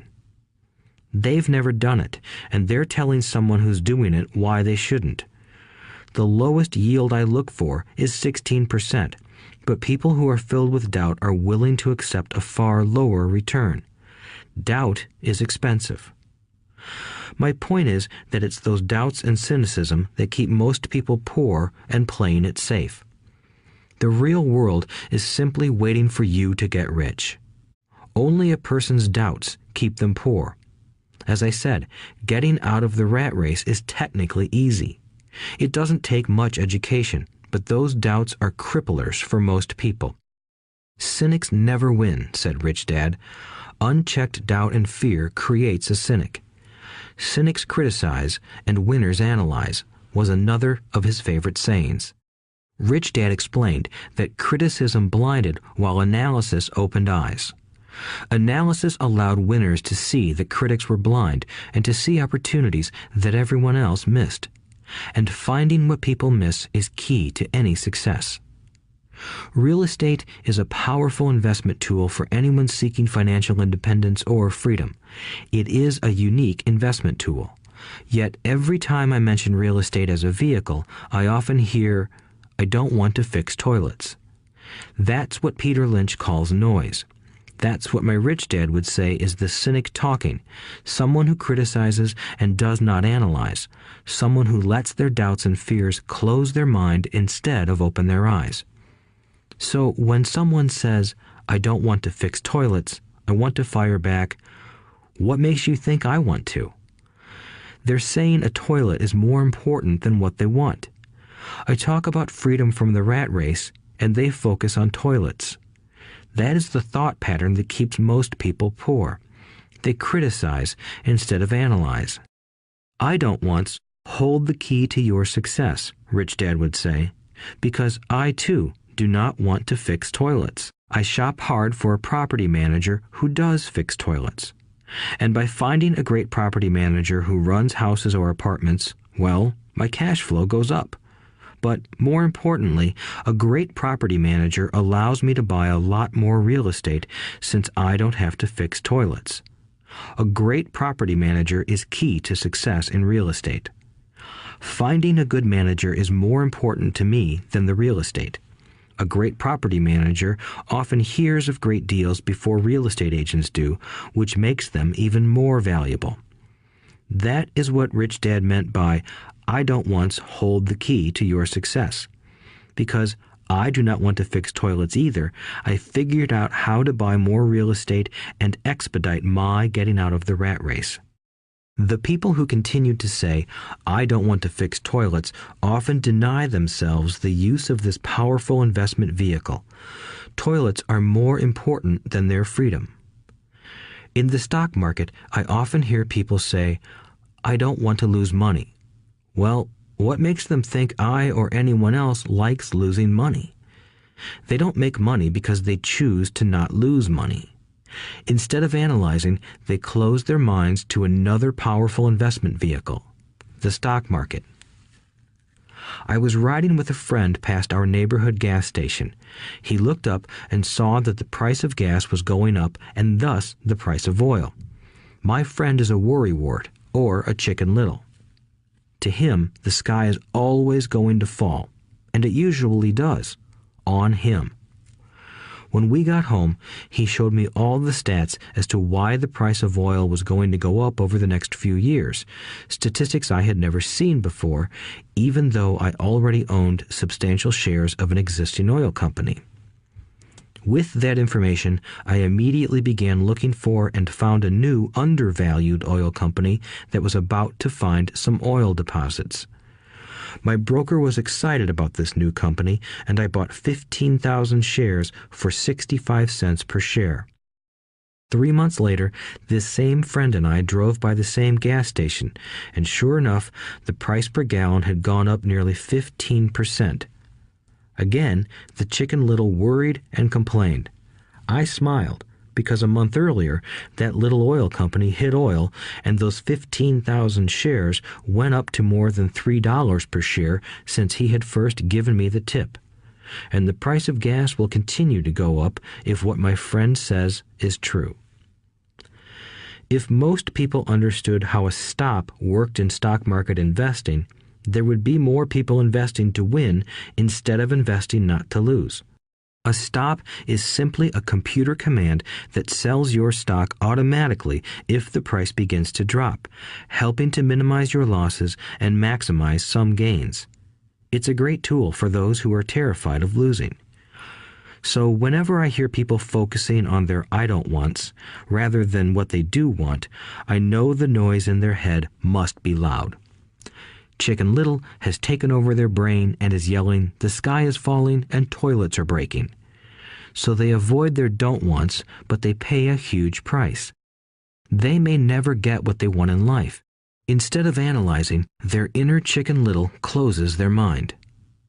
Rich Dad gave me a way of looking at Chicken Little.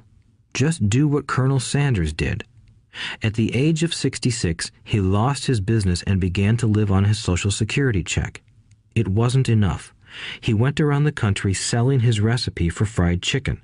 He was turned down 1,009 times before someone said yes, and he went on to become a multimillionaire at an age when most people are quitting.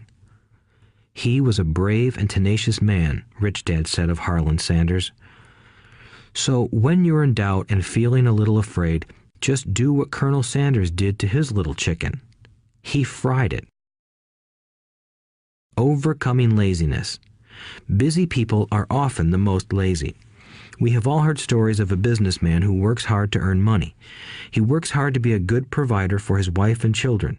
He spends long hours at the office and brings work home on weekends. One day he comes home to an empty house. His wife has left with the kids. He knew he and his wife had problems, but rather than work to make the relationship strong, he stayed busy at work. Dismayed, his performance at work slips and he loses his job. Today, I often meet people who are too busy to take care of their wealth, and there are people too busy to take care of their health. The cause is the same. They're busy, and they stay busy as a way of avoiding something they do not want to face. Nobody has to tell them. Deep down, they know. In fact, if you remind them, they often respond with anger or irritation. If they aren't busy at work or with the kids, they're often busy watching TV, fishing, playing golf, or shopping. Yet deep down, they know they are avoiding something important. That's the most common form of laziness. Laziness by staying busy. So, what is the cure for laziness? The answer is a little greed. For many of us, we were raised thinking of greed or desire as bad. Greedy people are bad people, my mom used to say, yet we all have inside of us this yearning to have nice, new, or exciting things. So to keep that emotion of desire under control, often parents find ways of suppressing that desire with guilt. You only think about yourself. Don't you know you have brothers and sisters? Was one of my mom's favorites. You want me to buy you what? Was a favorite of my dad. Do you think we're made of money? Do you think money grows on trees? We're not rich people, you know. It wasn't so much the words, but the angry guilt trip that went with the words that got to me. Or the reverse guilt trip was the I'm sacrificing my life to buy this for you. I'm buying this for you because I never had this advantage when I was a kid. I have a neighbor who is stone broke but can't park his car in his garage. The garage is filled with toys for his kids. Those spoiled brats get everything they ask for. I don't want them to know the feeling of want are his everyday words. He has nothing set aside for their college or his retirement, but his kids have every toy ever made. He recently got a new credit card in the mail and took his kids to visit Las Vegas. I'm doing it for the kids, he said with great sacrifice. Rich Dad forbade the words, I can't afford it. In my real home, that's all I heard. Instead, Rich Dad required his children to say, how can I afford it? He believed that the words, I can't afford it, shut down your brain. It didn't have to think anymore. How can I afford it opened up the brain and forced it to think and search for answers. But most importantly, he felt the words, I can't afford it, were a lie, and the human spirit knows it. The human spirit is very, very powerful, he would say. It knows it can do anything. By having a lazy mind that says, I can't afford it, a war breaks out inside you. Your spirit is angry, and your lazy mind must defend its lie. The spirit is screaming, come on, let's go to the gym and work out. And the lazy mind says, but I'm tired. I worked really hard today. Or the human spirit says, I'm sick and tired of being poor. Let's get out there and get rich. To which the lazy mind says, rich people are greedy. Besides, it's too much bother. It's not safe. I might lose money. I'm working hard enough as it is. I've got too much to do at work anyway. Look at what I have to do tonight. My boss wants it finished by morning. I can't afford it also causes sadness, a helplessness that leads to despondency and often depression. How can I afford it opens up possibilities, excitement, and dreams. So Rich Dad was not so concerned about what we wanted to buy as long as we understood that how can I afford it creates a stronger mind and a dynamic spirit. Thus, he rarely gave Mike or me anything. He would instead ask, how can you afford it? And that included college, which we paid for ourselves. It was not the goal, but the process of attaining the goal that he wanted us to learn. The problem I see today is that there are millions of people who feel guilty about their desire or their greed. It's old conditioning from their childhood. While they desire to have the finer things that life offers, most have been conditioned subconsciously to say, I can't have that, or I'll never be able to afford that. When I decided to exit the rat race, it was simply a question of how can I afford to never work again? And my mind began to kick out answers and solutions. The hardest part was fighting my real parents' dogma. We can't afford that. Stop thinking only about yourself. Why don't you think about others? And other similar sentiments designed to instill guilt to suppress my greed. So, how do you beat laziness? Once again, the answer is a little greed. It's that radio station WIIFM, which stands for What's in it for me? A person needs to sit down and ask, what would my life be like if I never had to work again? What would I do if I had all the money I needed? Without that little greed, the desire to have something better, progress is not made. Our world progresses because we all desire a better life. New inventions are made because we desire something better. We go to school and study hard because we want something better. So whenever you find yourself avoiding something you know you should be doing, then the only thing to ask yourself is, what's in it for me? Be a little greedy. It's the best cure for laziness. Too much greed, however, as anything in excess can be, is not good. But just remember what Michael Douglas said in the movie Wall Street. Greed is good. Rich Dad said it differently. Guilt is worse than greed, for guilt robs the body of its soul. I think Eleanor Roosevelt said it best. Do what you feel in your heart to be right, for you'll be criticized anyway. You'll be damned if you do, and damned if you don't. Overcoming bad habits. Our lives are a reflection of our habits more than our education. After seeing the movie Conan the Barbarian, starring Arnold Schwarzenegger, a friend said, "I'd love to have a body like Schwarzenegger." Most of the guys nodded in agreement. "I even heard he was really puny and skinny at one time," another friend added. "Yeah, I heard that too," another one said. "I heard he has a habit of working out almost every day in the gym." "Yeah, I'll bet he has to." "Nah," said the group's cynic. "I'll bet he was born that way. Besides, let's stop talking about Arnold and get some beers."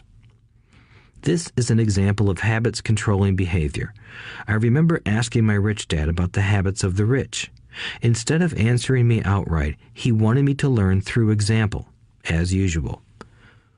"When does your dad pay his bills?" Rich Dad asked. "The first of the month," I said. "Does he have anything left over?" he asked. "Very little," I said. "That's the main reason he struggles," said Rich Dad. "He has bad habits. Your dad pays everyone else first. He pays himself last, but only if he has anything left over." "Which he usually doesn't," I said. "But he has to pay his bills, doesn't he? You're saying he shouldn't pay his bills?" "Of course not," said Rich Dad. "I firmly believe in paying my bills on time. I just pay myself first, before I pay even the government." "But what happens if you don't have enough money?" I asked. "What do you do then?" "The same," said Rich Dad. "I still pay myself first, even if I'm short of money. My asset column is far more important to me than the government." "But," I said, "don't they come after you?" "Yes, if you don't pay," said Rich Dad. "Look, I did not say not to pay. I just said I pay myself first, even if I'm short of money." "But," I replied, "how do you do that?" "It's not how. The question is why," Rich Dad said. "Okay, why?" "Motivation," said Rich Dad. "Who do you think will complain louder if I don't pay them? Me or my creditors?"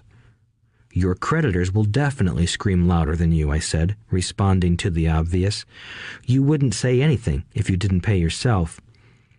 So you see, after paying myself, the pressure to pay my taxes and the other creditors is so great that it forces me to seek other forms of income. The pressure to pay becomes my motivation. I've worked extra jobs, started other companies, traded in the stock market, anything, just to make sure those guys don't start yelling at me. That pressure made me work harder, forced me to think, and all in all, made me smarter and more active when it comes to money. If I had paid myself last, I would have felt no pressure, but I'd be broke. So it is the fear of the government or other people you owe money to that motivates you? "That's right," said Rich Dad. You see, government bill collectors are big bullies. So are bill collectors in general. Most people give in to those bullies. They pay them and never pay themselves. You know the story of the 98-pound weakling who gets sand kicked in his face? I nodded. I see that ad for weightlifting and bodybuilding lessons in the comic books all the time. Well, most people let the bullies kick sand in their faces. I decided to use the fear of the bully to make me stronger. Others got weaker. Forcing myself to think about how to make extra money is like going to the gym and working out with weights. The more I work my mental money muscles out, the stronger I get. Now, I'm not afraid of those bullies. I liked what Rich Dad was saying, so if I pay myself first, I get financially stronger mentally and fiscally. Rich Dad nodded. And if I pay myself last, or not at all, I get weaker.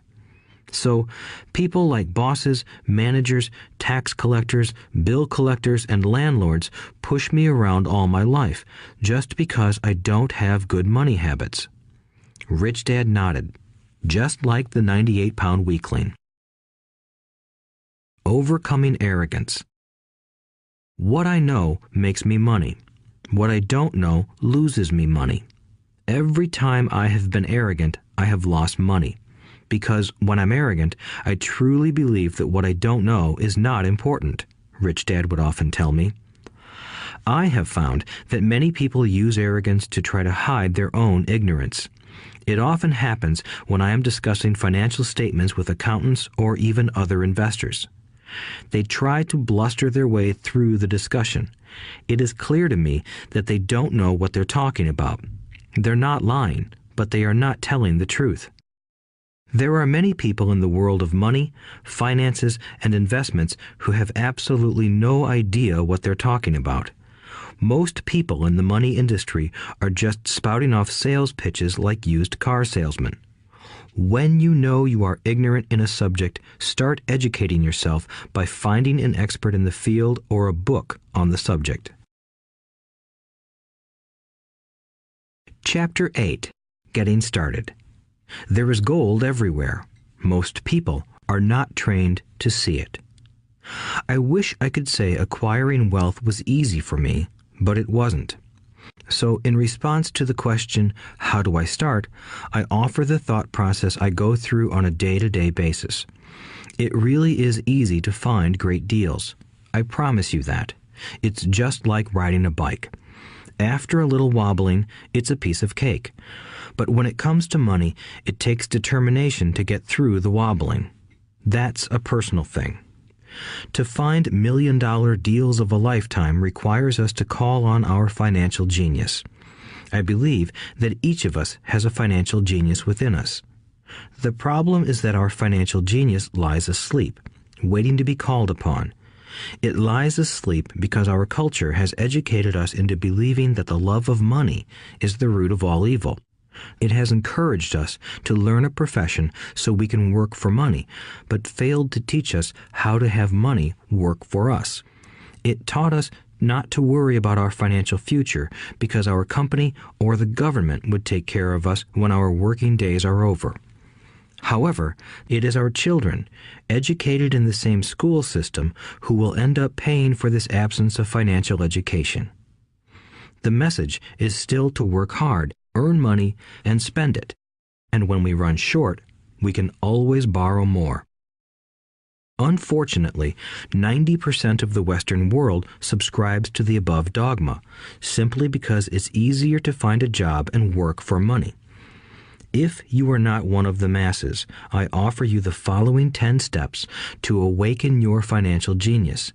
I simply offer you the steps I have personally followed. If you want to follow some of them, great. If you don't, make up your own. Your financial genius is smart enough to develop its own list. While in Peru, I asked a gold miner of 45 years how he was so confident about finding a gold mine. He replied, "There is gold everywhere. Most people are not trained to see it." And I would say that is true. In real estate, I can go out and in a day come up with 4 or 5 great potential deals. while the average person will go out and find nothing, even looking in the same neighborhood. The reason is that they have not taken the time to develop their financial genius. I offer you the following 10 steps as a process to develop your God-given powers, powers over which only you have control. 1. Find a reason greater than reality, the power of spirit. If you ask most people if they would like to be rich or financially free, they would say yes. But then reality sets in. The road seems too long with too many hills to climb. It's easier to just work for money and hand the excess over to your broker. I once met a young woman who had dreams of swimming for the U.S. Olympic team. The reality was that she had to get up every morning at 4 o'clock to swim for 3 hours before going to school. She did not party with her friends on Saturday night. She had to study and keep her grades up, just like everyone else. When I asked her what fueled her superhuman ambition and sacrifice, she simply said, "I do it for myself and the people I love. It's love that gets me over the hurdles and sacrifices." A reason or a purpose is a combination of wants and don't wants. When people ask me what my reason for wanting to be rich is, I tell them that it is a combination of deep emotional wants and don't wants. I will list a few. First, the don't wants, for they create the wants. I don't want to work all my life. I don't want what my parents aspired for, which was job security and a house in the suburbs. I don't like being an employee. I hated that my dad always missed my football games because he was so busy working on his career. I hated it when my dad worked hard all his life and the government took most of what he worked for at his death. He could not even pass on what he worked so hard for when he died. The rich don't do that. They work hard and pass it on to their children. Now, the wants. I want to be free to travel the world and live in the lifestyle I love. I want to be young when I do this. I want to simply be free. I want control over my time and my life. I want money to work for me. Those are my deep-seated emotional reasons. What are yours? If they are not strong enough, then the reality of the road ahead may be greater than your reasons. I have lost money and been set back many times, but it was the deep emotional reasons that kept me standing up and going forward. I wanted to be free by age 40, but it took me until I was 47, with many learning experiences along the way. As I said, I wish I could say it was easy. It wasn't, but it wasn't that hard either. I've learned that without a strong reason or purpose, anything in life is hard. If you do not have a strong reason, there is no sense listening further. It will sound like too much work. 2. Make daily choices. The power of choice. Choice is the main reason people want to live in a free country. We want the power to choose. Financially, with every dollar we get in our hands, we hold the power to choose our future, to be rich, poor, or middle class. Our spending habits reflect who we are. Poor people simply have poor spending habits. The benefit I had as a boy was that I loved playing Monopoly constantly. Nobody told me Monopoly was only for kids, so I just kept playing the game as an adult. I also had a rich dad who pointed out to me the difference between an asset and a liability. So a long time ago, as a little boy, I chose to be rich, and I knew that all I had to do was learn to acquire assets, real assets. My best friend, Mike, had an asset column handed to him, but he still had to choose to learn to keep it. Many rich families lose their assets in the next generation simply because there was no one trained to be a good steward over their assets. Most people choose not to be rich. For 90% of the population, being rich is too much of a hassle. So they invent sayings that go, "I'm not interested in money. I'll never be rich. I don't have to worry. I'm still young. When I make some money, then I'll think about my future." My husband or wife handles the finances. The problem with those statements is that they rob the person who chooses to think such thoughts of two things. One is time, which is your most precious asset. The second is learning. Having no money should not be an excuse to not learn, but that is a choice we all make daily. The choice of what we do with our time, our money, and what we put in our heads. That is the power of choice. All of us have choice. I just choose to be rich, and I make that choice every day. Invest first in education. In reality, the only real asset you have is your mind, the most powerful tool we have dominion over. Each of us has the choice of what we put in our brain once we're old enough. You can watch TV, read golf magazines, or go to ceramics class or a class on financial planning. You choose. Most people simply buy investments rather than first investing in learning about investing. A friend of mine recently had her apartment burglarized. The thieves took her electronics and left all the books. And we all have that same choice. 90% of the population buys TV sets, and only about 10% buy business books. So what do? I go to seminars. I like it when they are at least 2 days long because I like to immerse myself in a subject.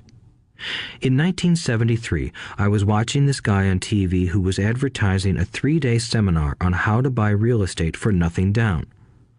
I spent $385, and that course has made me at least $2 million, if not more.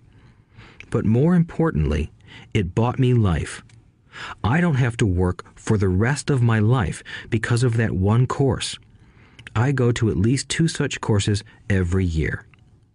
I love CDs and audiobooks. The reason? I can easily review what I just heard. I was listening to an investor say something I completely disagreed with. Instead of becoming arrogant and critical, I simply listened to that 5-minute stretch at least 20 times, maybe more. But suddenly, by keeping my mind open, I understood why he said what he said. It was like magic. I felt like I had a window into the mind of one of the greatest investors of our time. I gained tremendous insight into the vast resources of his education and experience. The net result? I still have the old way I used to think, and I now have a new way of looking at the same problem or situation. I have 2 ways to analyze a problem or trend, and that is priceless. Today, I often say, how would Donald Trump do this, or Warren Buffett, or George Soros? The only way I can access their vast mental power is to be humble enough to read or listen to what they have to say. Arrogant or critical people are often people with low self-esteem who are afraid of taking risks. That's because if you learn something new, you are then required to make mistakes in order to fully understand what you have learned. If you have listened this far, arrogance is not one of your problems. Arrogant people rarely read or listen to experts. Why should they? They are the center of the universe. There are so many intelligent people who argue or defend when a new idea clashes with the way they think. In this case, their so-called intelligence combined with arrogance equals ignorance. Each of us knows people who are highly educated or believe they are smart, but their balance sheet paints a different picture. A truly intelligent person welcomes new ideas, for new ideas can add to the synergy of other accumulated ideas. Listening is more important than talking. If that were not true, God would not have given us 2 ears and only 1 mouth.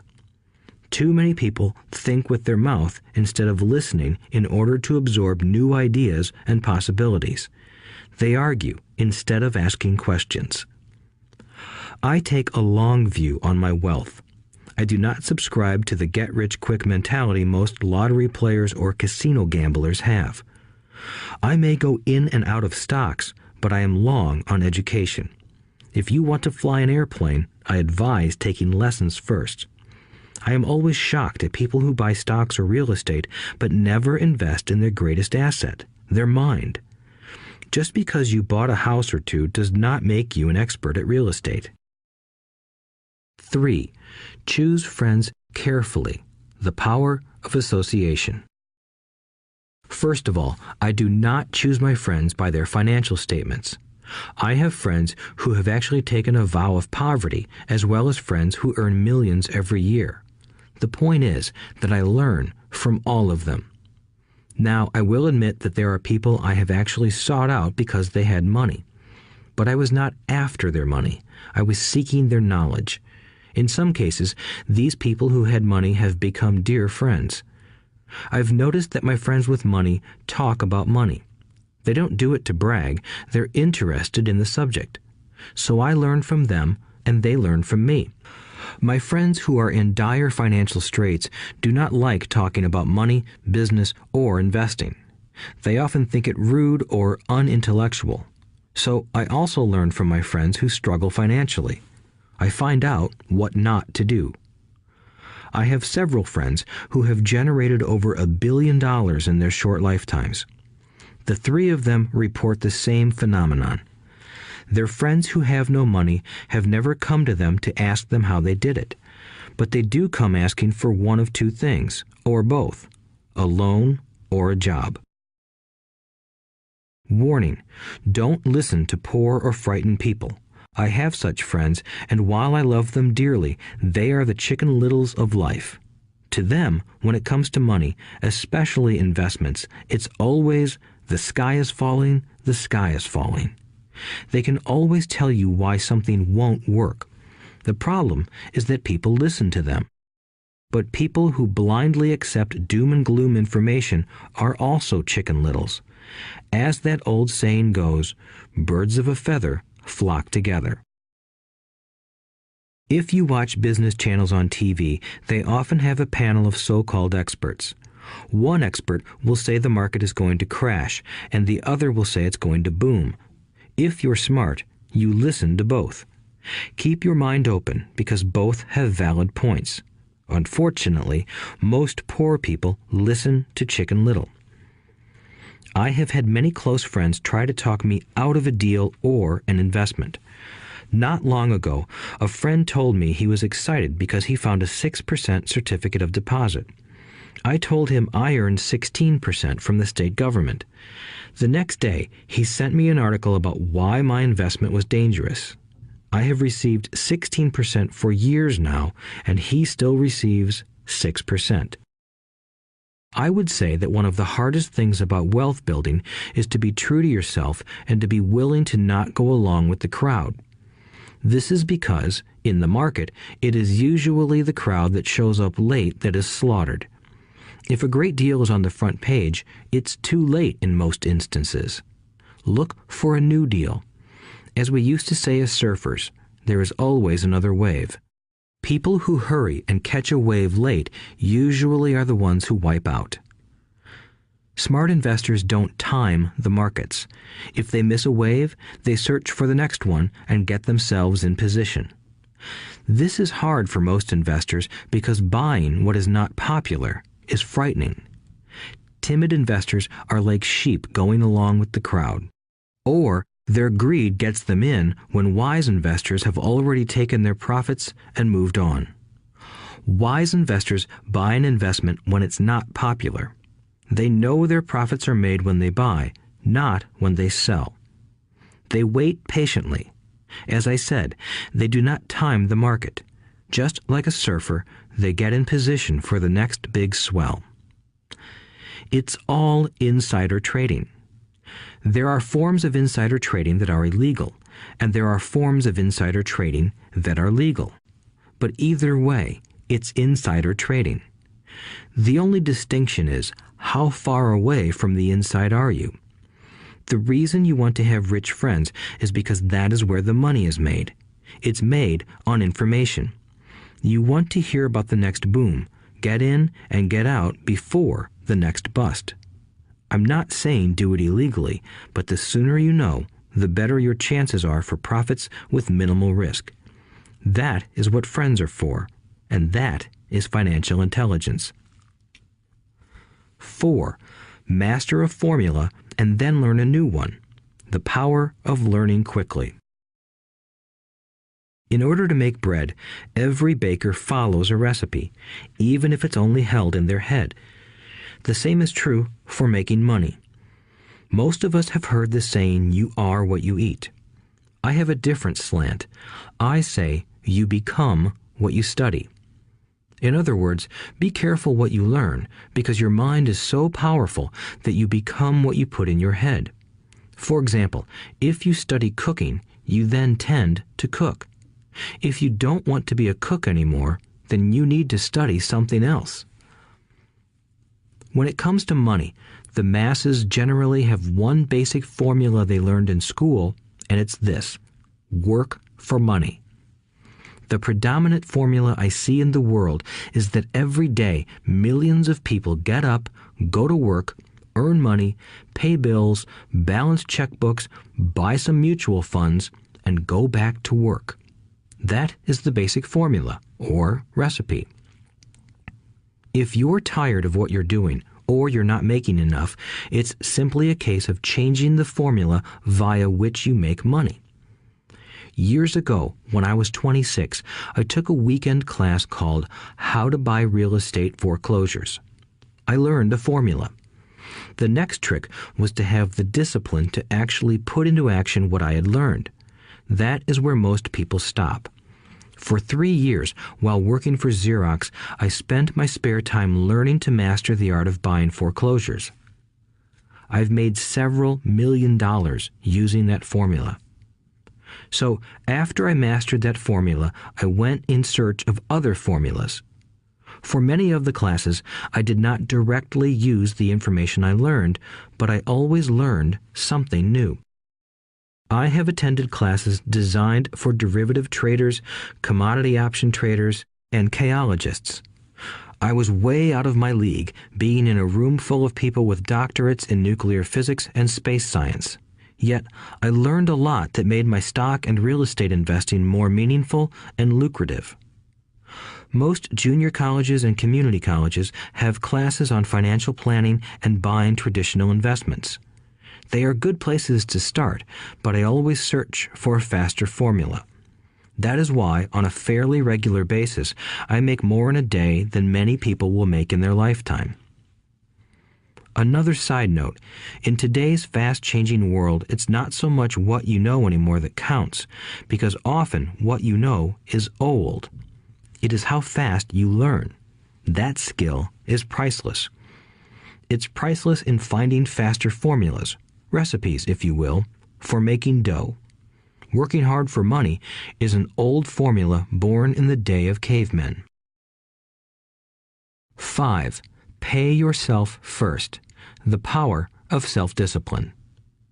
If you cannot get control of yourself, do not try to get rich. It makes no sense to invest, make money, and blow it.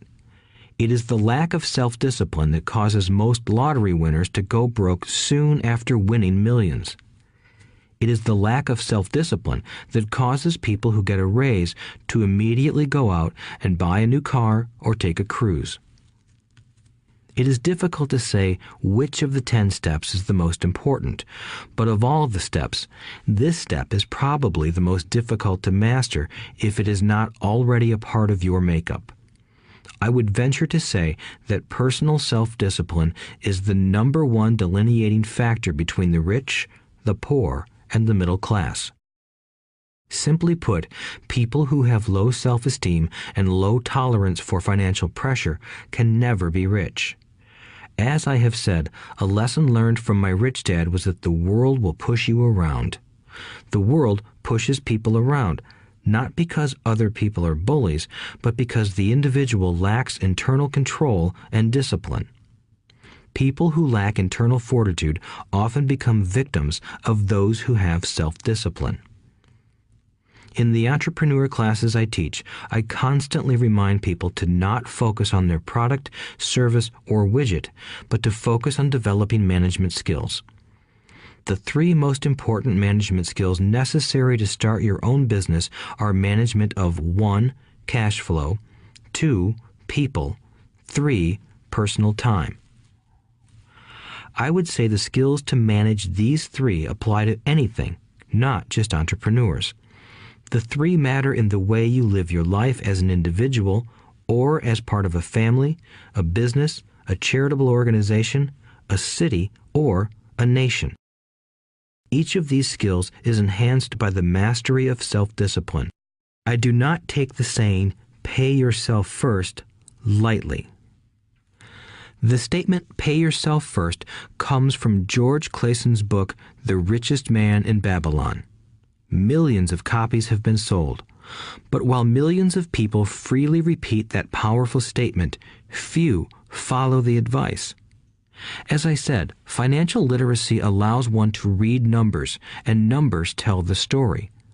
By looking at a person's income statement and balance sheet, I can readily see if people who spout the words, "pay yourself first," actually practice what they preach. In reality, each month, many allocate money to their asset column before they pay their monthly expenses. Although millions of people have read Clayson's book and understand the words, "pay yourself first," in reality, they pay themselves last. Now, I can hear the howls from those of you who sincerely believe in paying your bills first, and I can hear all the responsible people who pay their bills on time. I am not saying be irresponsible and not pay your bills. All I am saying is do what the book says, which is pay yourself first. If you can truly begin to understand the power of cash flow, you will soon realize why 90% of people work hard all their lives and need government support like Social Security when they are no longer able to work. Kim and I have had many bookkeepers, accountants, and bankers who have had a major problem with this way of looking at pay yourself first. The reason is that these financial professionals actually do what the masses do. They pay themselves last. There have been times in my life when, for whatever reason, cash flow was far less than my bills. I still paid myself first. My accountant and bookkeeper screamed in panic. "They're going to come after you. The IRS is going to put you in jail. You're going to ruin your credit rating. They'll cut off the electricity." I still paid myself first. Why, you ask? Because that's what the story, The Richest Man in Babylon, was all about. The power of self-discipline and the power of internal fortitude. As my rich dad taught me the first month I worked for him, most people allow the world to push them around. A bill collector calls and you pay or else. A sales clerk says, "Oh, just put it on your charge card." Your real estate agent tells you, "Go ahead. The government allows you a tax deduction on your home." That is what the book is really about. Having the guts to go against the tide and get rich. You may not be weak, but when it comes to money, many people get wimpy. I am not saying be irresponsible. The reason I don't have high credit card debt and doodad debt is because I pay myself first. The reason I minimize my income is because I don't want to pay it to the government. That is why my income comes from my asset column through a Nevada corporation. If I work for money, the government takes it. Although I pay my bills last, I am financially astute enough to not get into a tough financial situation. I don't like consumer debt. I actually have liabilities that are higher than 99% of the population, but I don't pay for them. Other people pay for my liabilities. They're called tenants. So rule number 1 in paying yourself first is don't get into debt in the first place. Although I pay my bills last, I set it up to have only small, unimportant bills that are due. When I occasionally come up short, I still pay myself first. I let the creditors and even the government scream. I like it when they get tough. Why? Because those guys do me a favor. They inspire me to go out and create more money. So I pay myself first, invest the money, and let the creditors yell. I generally pay them right away anyway. Kim and I have excellent credit. We just don't cave into pressure and spend our savings or liquidate stocks to pay for consumer debt. That is not too financially intelligent. To successfully pay yourself first, keep the following in mind. 1. Don't get into large debt positions that you have to pay for. Keep your expenses low. Build up assets first. Then buy the big house or nice car. Being stuck in the rat race is not intelligent. 2. When you come up short, let the pressure build and don't dip into your savings or investments. Use the pressure to inspire your financial genius to come up with new ways of making more money and then pay your bills. You will have increased your ability to make more money as well as your financial intelligence. So many times I have gotten into financial hot water and used my brain to create more income while staunchly defending the assets in my asset column. My bookkeeper has screamed and dived for cover, but I was like a good soldier defending the fort. Fort assets. Poor people have poor habits. A common bad habit is innocently called dipping into savings. The rich know that savings are only used to create more money, not to pay bills. I know that sounds tough, but as I said, if you're not tough inside, the world will always push you around anyway. If you do not like financial pressure, then find a formula that works for you. A good one is to cut expenses, put your money in the bank, pay more than your fair share of income tax, buy safe mutual funds, and take the vow of the average. But this violates the pay yourself first rule. This rule does not encourage self-sacrifice or financial abstinence. It doesn't mean pay yourself first and starve. Life was meant to be enjoyed. If you call on your financial genius, you can have all the goodies of life, get rich, and pay bills. And that is financial intelligence. 6.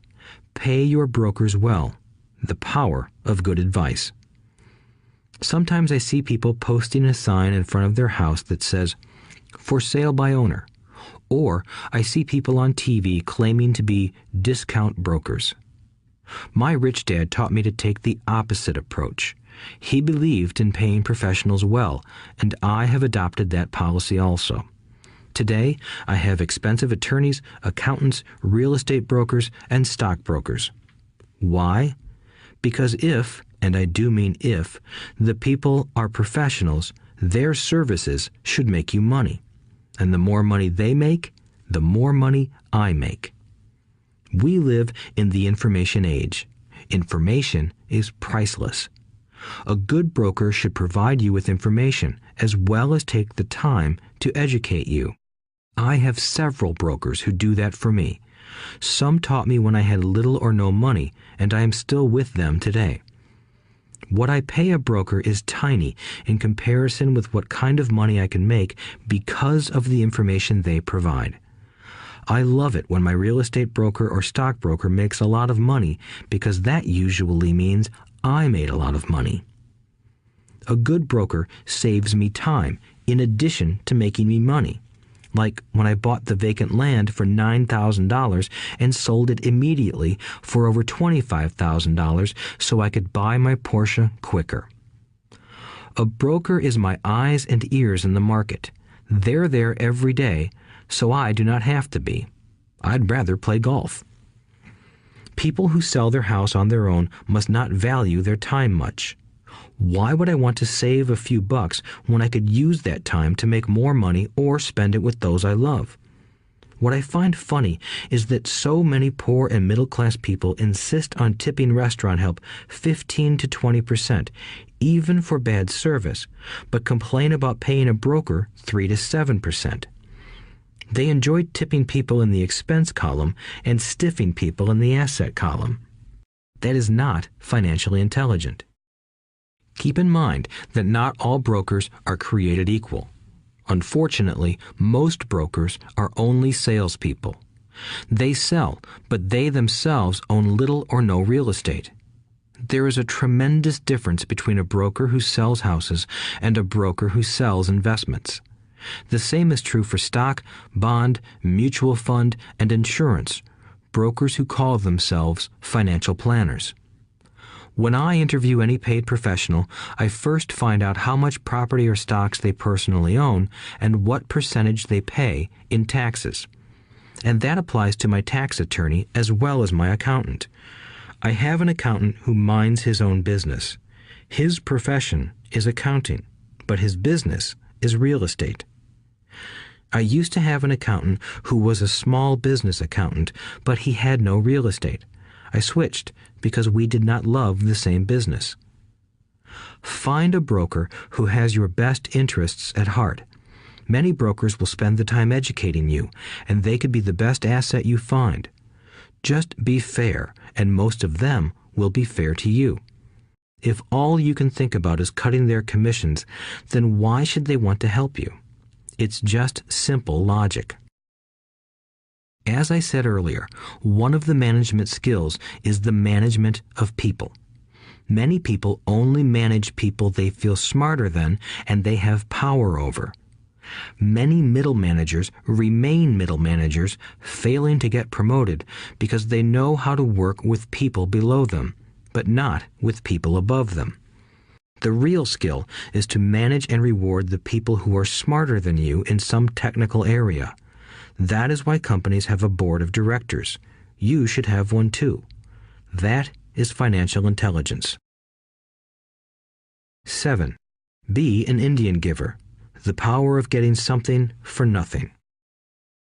When the first European settlers came to America, they were taken aback by a cultural practice some American Indians had. For example, if a settler was cold, the Indian would give the person a blanket.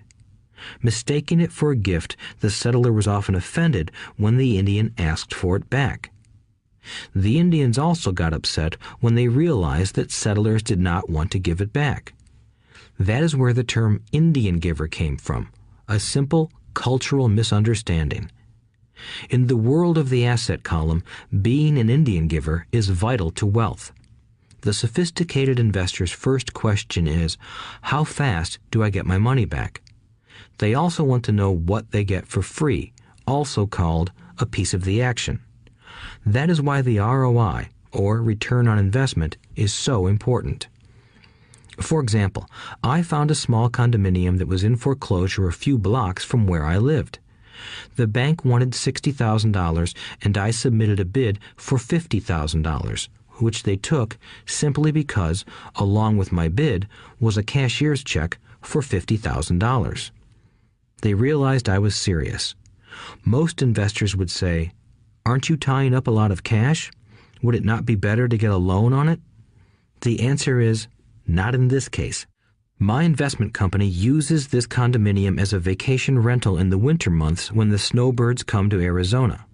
It rents for $2,500 a month for 4 months out of the year. For rental during the off-season, it rents for only $1,000 a month. I had my money back in about 3 years. Now I own this asset, which pumps money out for me, month in and month out. The same is done with stocks. Frequently, my broker calls and recommends I move a sizable amount of money into the stock of a company that he feels is just about to make a move that will add value to the stock, like announcing a new product. I will move my money in for a week to a month while the stock moves up. Then I pull my initial dollar amount out and stop worrying about the fluctuations of the market because my initial money is back and ready to work on another asset. So my money goes in, and then it comes out, and I own an asset that was technically free. True, I have lost money on many occasions, but I only play with money I can afford to lose. I would say, on an average 10 investments, I hit home runs on 2 or 3, while 5 or 6 do nothing, and I lose on 2 or 3. But I limit my losses to only the money I have in at that time. People who hate risk put their money in the bank. In the long run, safe savings are better than no savings. But it takes a long time to get your money back, and, in most instances, you don't get anything for free with it. On every one of my investments, there must be an upside, something for free, like a condominium, a mini storage, a piece of free land, a house, stock shares, or an office building. And there must be limited risk or a low-risk idea. There are books devoted entirely to this subject, so I will not talk about it here. Ray Kroc, of McDonald's fame, sold hamburger franchises, not because he loved hamburgers, but because he wanted the real estate under the franchise for free. So wise investors must look at more than ROI. They look at the assets they get for free once they get their money back. That is financial intelligence. 8. Use assets to buy luxuries. The power of focus. A friend's child has been developing a nasty habit of burning a hole in his pocket. Just 16, he wanted his own car. The excuse? All his friends' parents gave their kids cars. The child wanted to go into his savings and use it for a down payment. That was when his father called me and then came to see me. Do you think I should let him do it, or should I just buy him a car? I answered, it might relieve the pressure in the short term, but what have you taught him in the long term? Can you use this desire to own a car and inspire your son to learn something? Suddenly, the lights went on and he hurried home. 2 months later, I ran into my friend again. Does your son have his new car? I asked. No, he doesn't, but I gave him $3,000 for the car. I told him to use my money instead of his college money. Well, that's generous of you, I said. Not really. The money came with a hitch. So what was the hitch? I asked. Well, first we played your cash flow game. We then had a long discussion about the wise use of money. After that, I gave him a subscription to the Wall Street Journal and a few books on the stock market. Then what? I asked. What was the catch? I told him that $3,000 was his, but he could not directly buy a car with it. He could use it to find a stockbroker and buy and sell stocks. Once he had made $6,000 with the $3,000, the money would be his for the car, and the $3,000 would go into his college fund. And what are the results? I asked. Well, he got lucky early in his trading, but lost everything a few days later. Then he really got interested. Today, I would say he is down $2,000, but his interest is up. He has read all the books I bought him, and he's gone to the library to get more. He reads the Wall Street Journal voraciously, watching for indicators. He's only got $1,000 left, but his interest and learning are sky high. He knows that if he loses that money, he walks for 2 more years. But he does not seem to care. He even seems uninterested in getting a car because he's found a game that is more fun.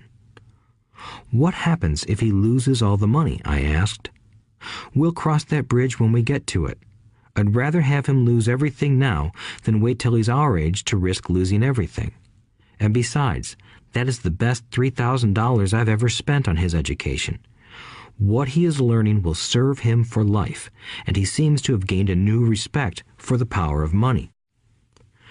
As I said earlier, if a person cannot master the power of self-discipline, it is best not to try to get rich. I say this because although the process of developing cash flow from an asset column is easy in theory, what's hard is the mental fortitude to direct money to the correct use. Due to external temptations, it is much easier in today's consumer world to simply blow money out the expense column. With weak mental fortitude, that money flows into the paths of least resistance. That is the cause of poverty and financial struggle. The following example illustrates the financial intelligence needed to direct money to make more money.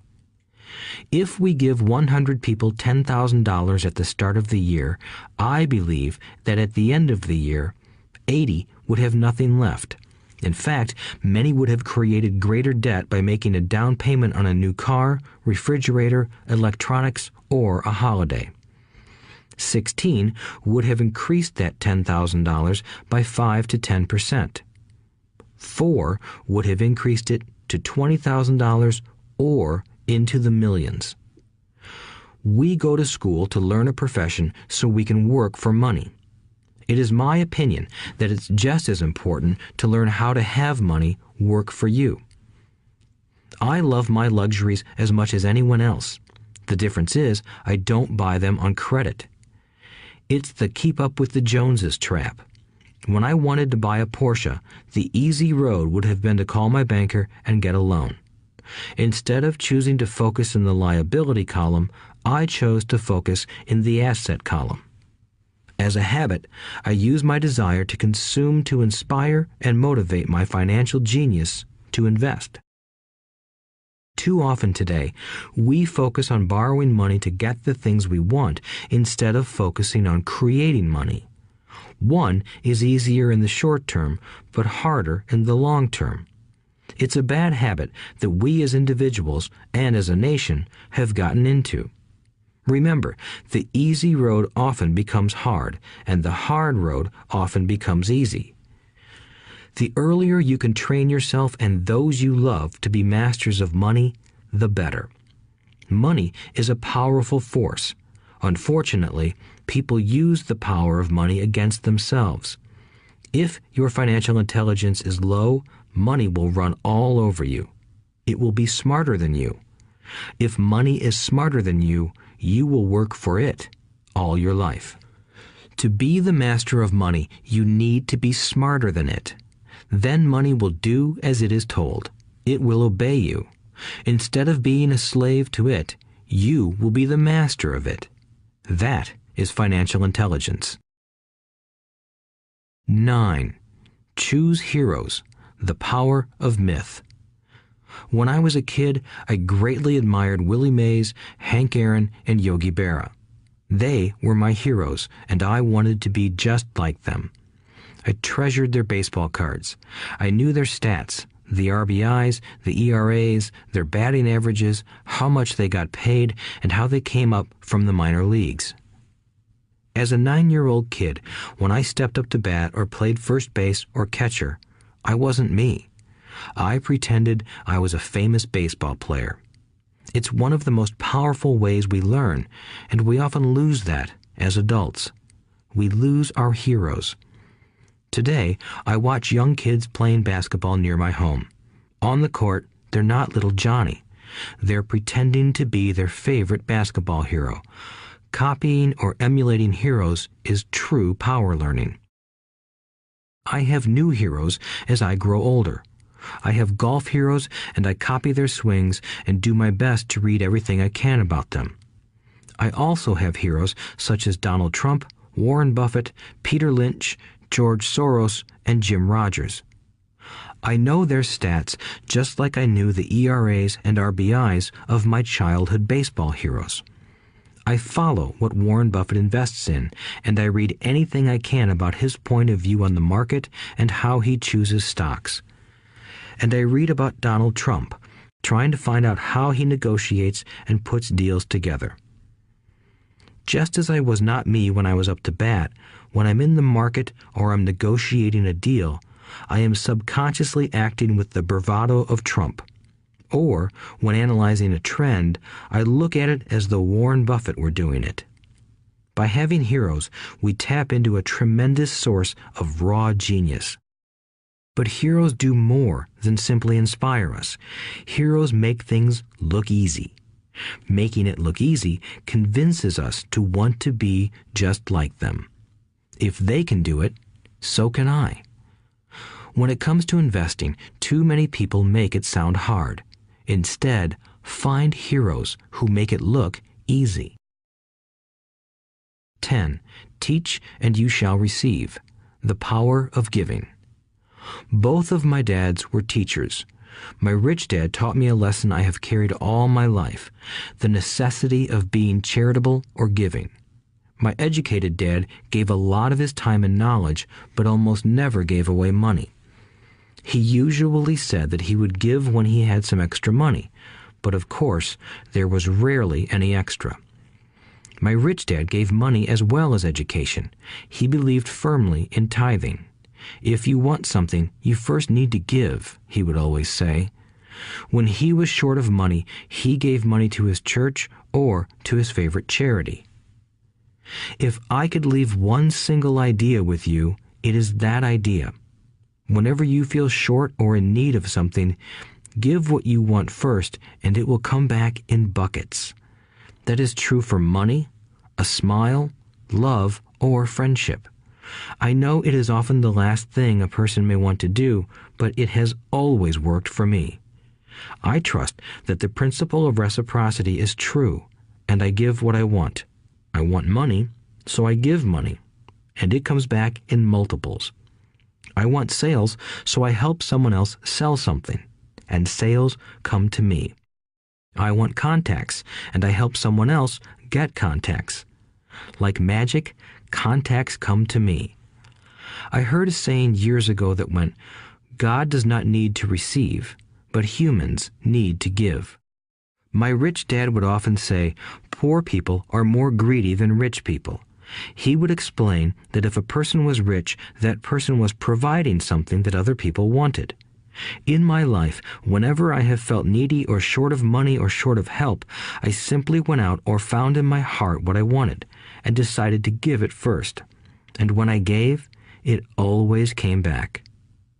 It reminds me of the story of the guy sitting with firewood in his arms on a cold, freezing night. He is yelling at the pot-bellied stove, "When you give me some heat, then I'll put some wood in you." And when it comes to money, love, happiness, sales, and contacts, all one needs to remember is to give first. Often, just the process of thinking of what I want and how I could give that to someone else breaks free a torrent of bounty. Whenever I feel that people aren't smiling at me, I simply begin smiling and saying hello. Like magic, the next thing I know, I'm surrounded by smiling people. It is true that your world is only a mirror of you. So that's why I say, teach and you shall receive. I have found that the more I teach those who want to learn, the more I learn. If you want to learn about money, teach it to someone else. A torrent of new ideas and finer distinctions will come in. There are times when I have given and nothing has come back, or what I have received is not what I wanted. But upon closer inspection and soul-searching, I was often giving to receive in those instances, instead of giving for the joy that giving itself brings. My dad taught teachers, and he became a master teacher. My rich dad always taught young people his way of doing business. In retrospect, it was their generosity with what they knew that made them smarter. There are powers in this world that are much smarter than we are. You can get there on your own, but it's easier with the help of the powers that be. You only need to be generous with what you have. Chapter 9. Still want more? Here are some to-dos. Many people may not be satisfied with my 10 steps. They see them more as philosophies than actions. I think understanding the philosophy is just as important as the action. There are many people who want to do instead of think, and then there are people who think but do not do. I would say that I am both. I love new ideas, and I love action. So for those who want a to-do list on how to get started, I will share with you some of the things I do in abbreviated form. Stop doing what you're doing. In other words, take a break and assess what is working and what is not working. The definition of insanity is doing the same thing over and over and expecting a different result. Stop doing what is not working and look for something new. Look for new ideas.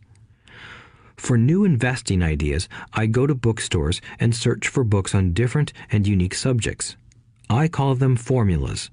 I buy how-to books on formulas I know nothing about. For example, in the bookstore I found the book The 16% Solution by Joel Moskowitz. I bought the book and read it, and the next Thursday I did exactly as the book said. Most people do not take action, or they let someone talk them out of whatever new formula they are studying. My neighbor told me why 16% would not work. I did not listen to him because he's never done it. Find someone who has done what you want to do. take them to lunch, and ask them for tips and tricks of the trade. As for 16% tax lien certificates, I went to the county tax office and found the government employee who worked in that office. I found out that she, too, invested in the tax liens. Immediately, I invited her to lunch. She was thrilled to tell me everything she knew and how to do it. After lunch, she spent all afternoon showing me everything.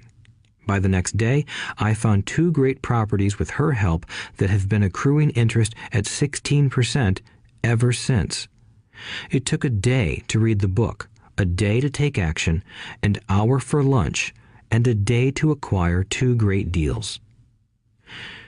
Take classes, read, and attend seminars. I search newspapers and the internet for new and interesting classes, many of which are free or inexpensive. I also attend and pay for expensive seminars on what I want to learn. I am wealthy and free from needing a job simply because of the courses I took. I have friends who did not take those classes who told me I was wasting my money, and yet they're still at the same job. Make lots of offers. When I want a piece of real estate, I look at many properties and generally write an offer. If you don't know what the right offer is, neither do I. That is the job of the real estate agent. They make the offers. I do as little work as possible. A friend wanted me to show her how to buy apartment houses. So one Saturday, she, her agent, and I went and looked at 6 apartment houses. 4 were dogs, but 2 were good. I said to write offers on all 6, offering half of what the owners asked for. She and the agent nearly had heart attacks. They thought it was rude and would offend the sellers, but I really don't think the agent wanted to work that hard. So they did nothing and went on looking for a better deal. No offers were ever made, and that person is still looking for the right deal at the right price. Well, you don't know what the right price is until you have a second party who wants to deal. Most sellers ask too much. It is rare that a seller asks a price that is less than something is worth. Moral of the story: make offers. People who are not investors have no idea what it feels like to try to sell something. I have had a piece of real estate that I wanted to sell for months. I would have welcomed any offer. They could have offered me 10 pigs and I would have been happy. Not at the offer, but just because someone was interested. I would have countered, maybe for a pig farm in exchange. But that's how the game works. The game of buying and selling is fun. Keep that in mind. It's fun and only a game. Make offers. Someone might say yes. I always make offers with escape clauses. In real estate, I make an offer with language that details subject to contingencies, such as the approval of a business partner. Never specify who the business partner is.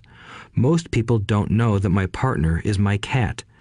If they accept the offer and I don't want the deal, I call home and speak to my cat. I make this ridiculous statement to illustrate how absurdly easy and simple the game is. So many people make things too difficult and take it too seriously. Finding a good deal, the right business, the right people, the right investors, or whatever is just like dating.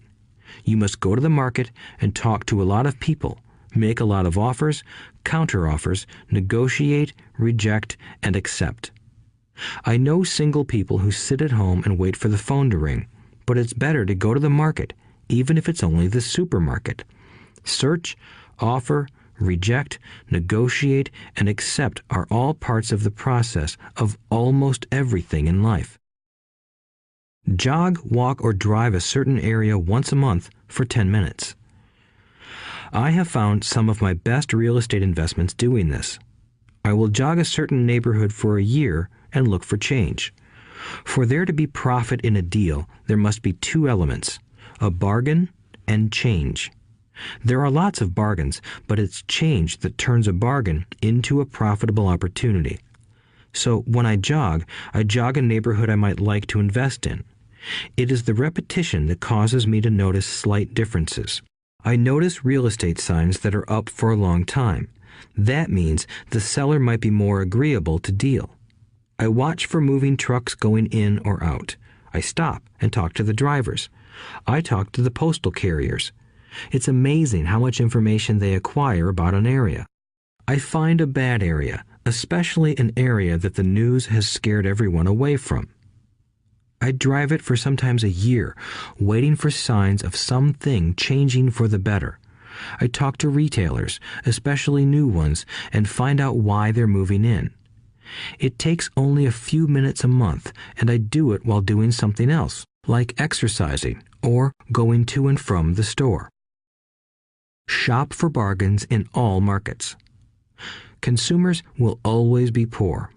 When the supermarket has a sale, say on toilet paper, the consumer runs in and stocks up. But when the housing or stock market has a sale, most often called a crash or correction, the same consumer often runs away from it. When the supermarket raises its prices, the consumer shops somewhere else. But when housing or the stock market raises their prices, the same consumer often rushes in and starts buying. Always remember, profits are made in the buying, not in the selling. Look in the right places. A neighbor bought a condominium for $100,000. I bought the identical condo next door for $50,000. He told me he's waiting for the price to go up. I told him that profit is made when you buy, not when you sell. He shopped with a real estate broker who owns no property of her own. I shopped at the foreclosure auction. I paid $500 for a class on how to do this. My neighbor thought that the $500 for a real estate investment class was too expensive. He said he could not afford the money or the time. So he waits for the prices to go up. Look for people who want to buy first, then look for someone who wants to sell. A friend was looking for a certain piece of land. He had the money, but did not have the time. I found a large piece of land, larger than what my friend wanted to buy, tied it up with an option, called my friend, and he said he wanted a piece of it. So I sold the piece to him and then bought the land.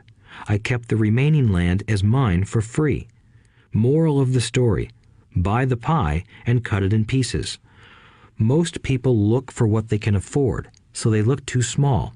They buy only a piece of the pie, so they end up paying more for less.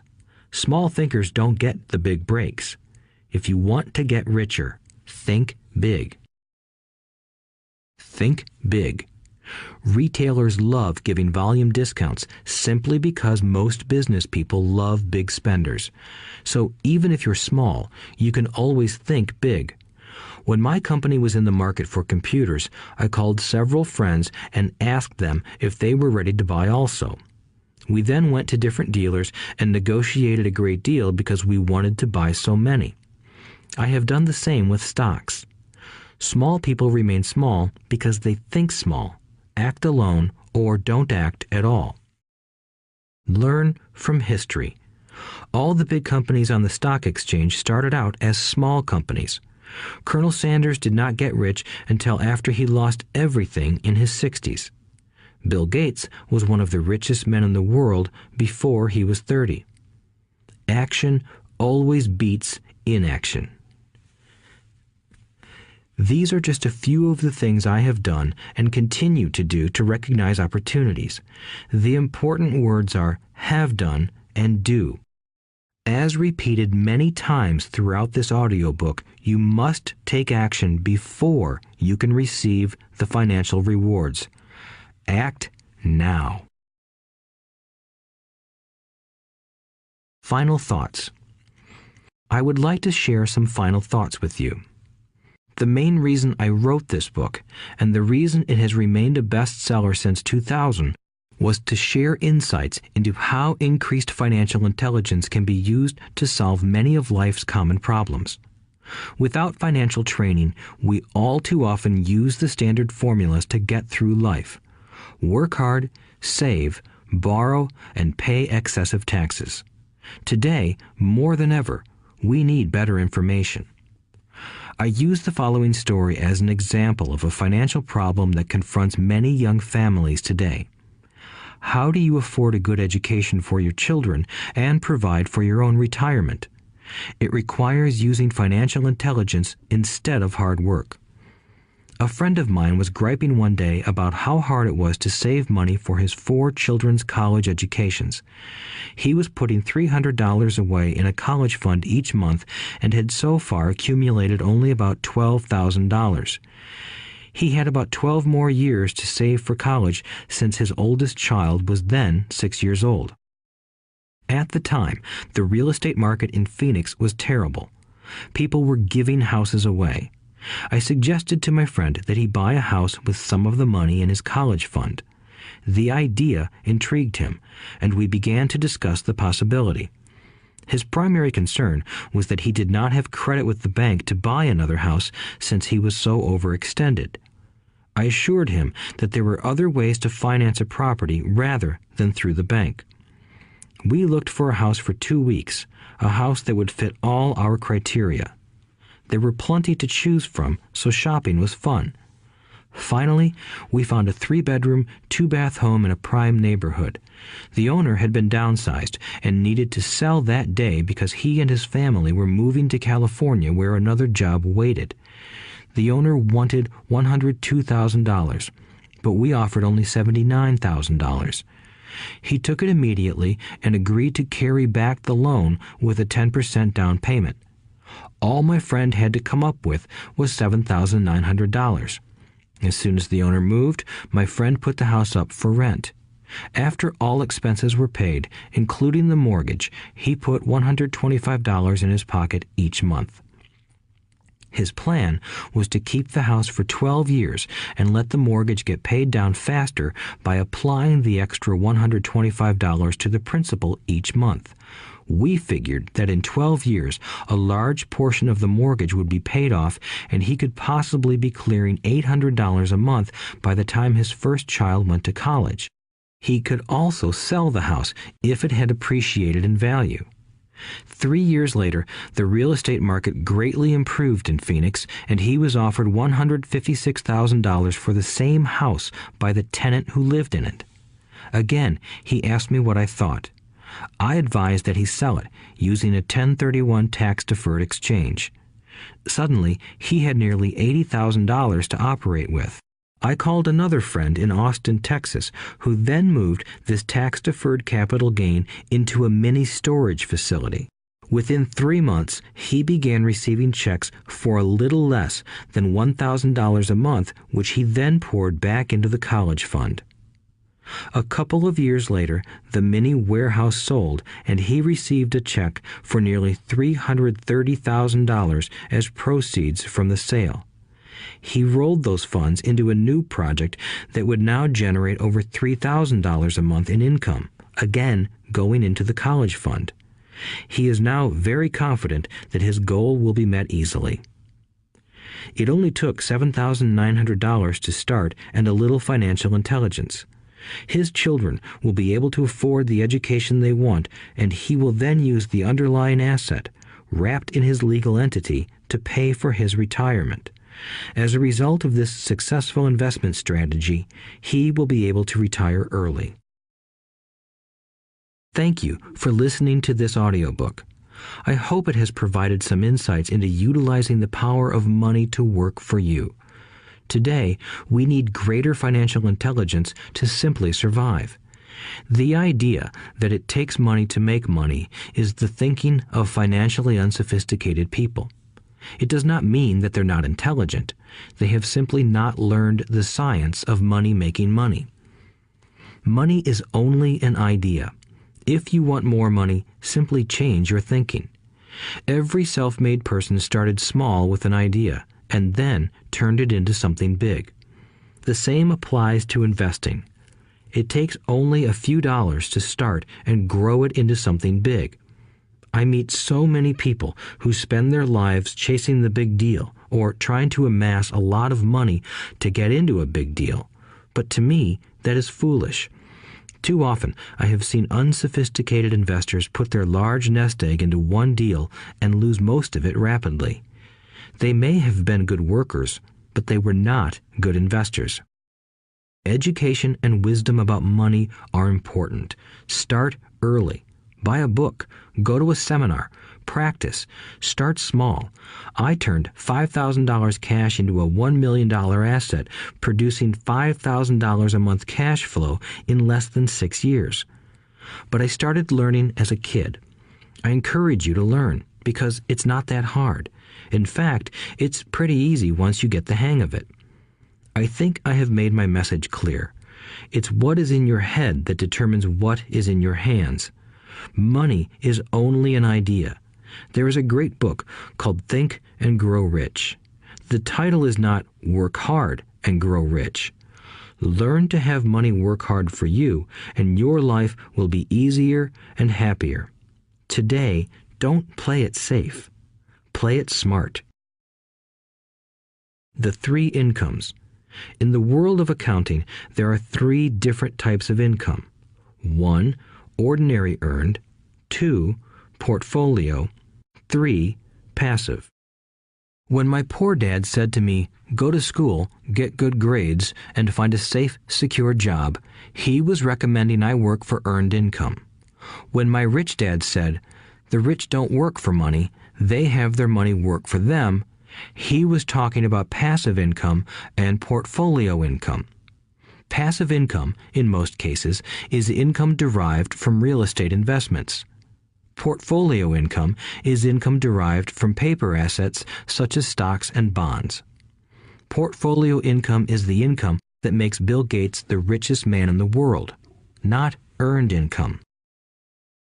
Rich Dad used to say, the key to becoming wealthy is the ability to convert earned income into passive income or portfolio income as quickly as possible. He would say, taxes are highest on earned income. The least taxed income is passive income. That is another reason why you want your money working hard for you. The government taxes the income you work hard for more than the income your money works hard for.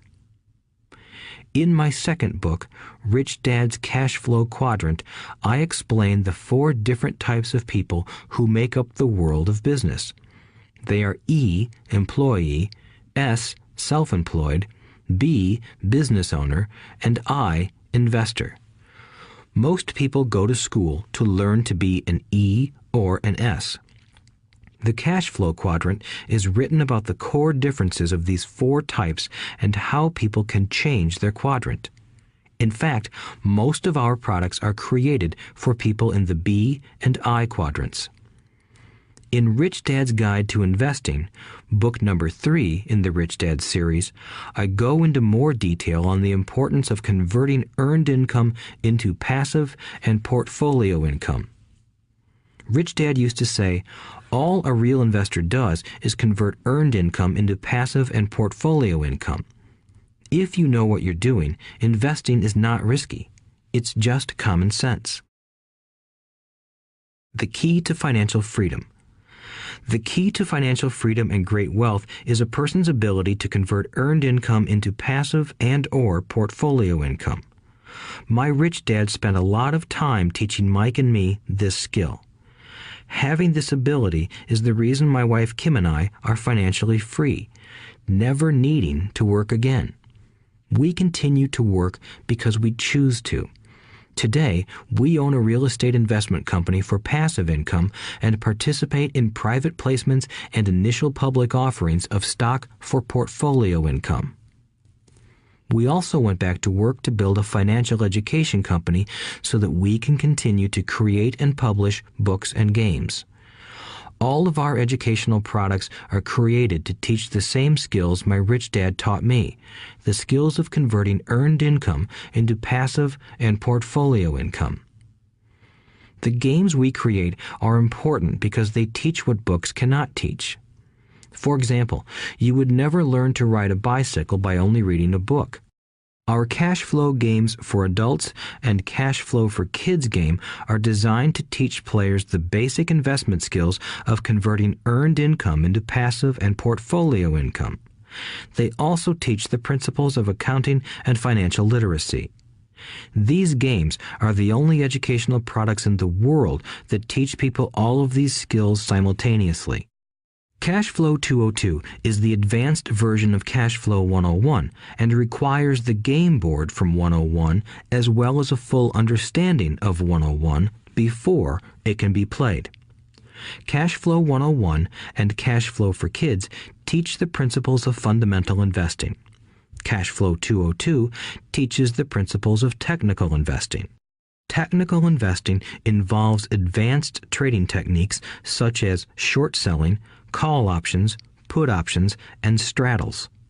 A person who understands these advanced techniques is able to make money when the market goes up, as well as when the market comes down. As my rich dad would say, a real investor makes money in an up market and a down market. That is why they make so much money. One of the reasons they make more money is simply because they have more self-confidence. Rich Dad would say they have more self-confidence because they are less afraid of losing. In other words, the average investor does not make as much money because they are so afraid of losing money.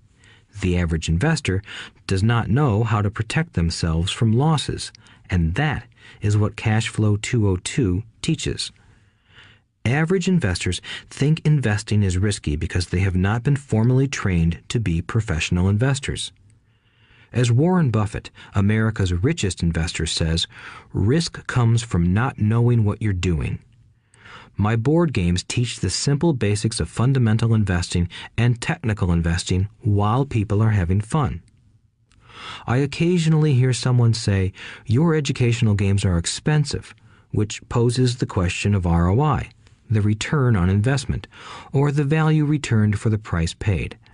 I nod my head and reply, yes, they may be expensive, especially when compared to entertainment board games. But my games are not as expensive as a college education, working hard all your life for earned income, paying excessive taxes, and then living in terror of losing all of your money in the investment markets. When someone walks away mumbling about the price, I can hear my rich dad saying, if you want to be rich, you must know what kind of income to work hard for, how to keep it, and how to protect it from loss. That is the key to great wealth. Rich Dad would also say, if you do not understand the differences in those three incomes and do not learn the skills on how to acquire and protect those incomes, you will probably spend your life earning less than you could and working harder than you should. My poor dad thought a good education, a good job, and years of hard work were all you needed to be successful. My rich dad also thought a good education was important. But to him, it was also important that Mike and I know the differences in the three incomes and what kind of income to work hard for. To him, that was basic financial education.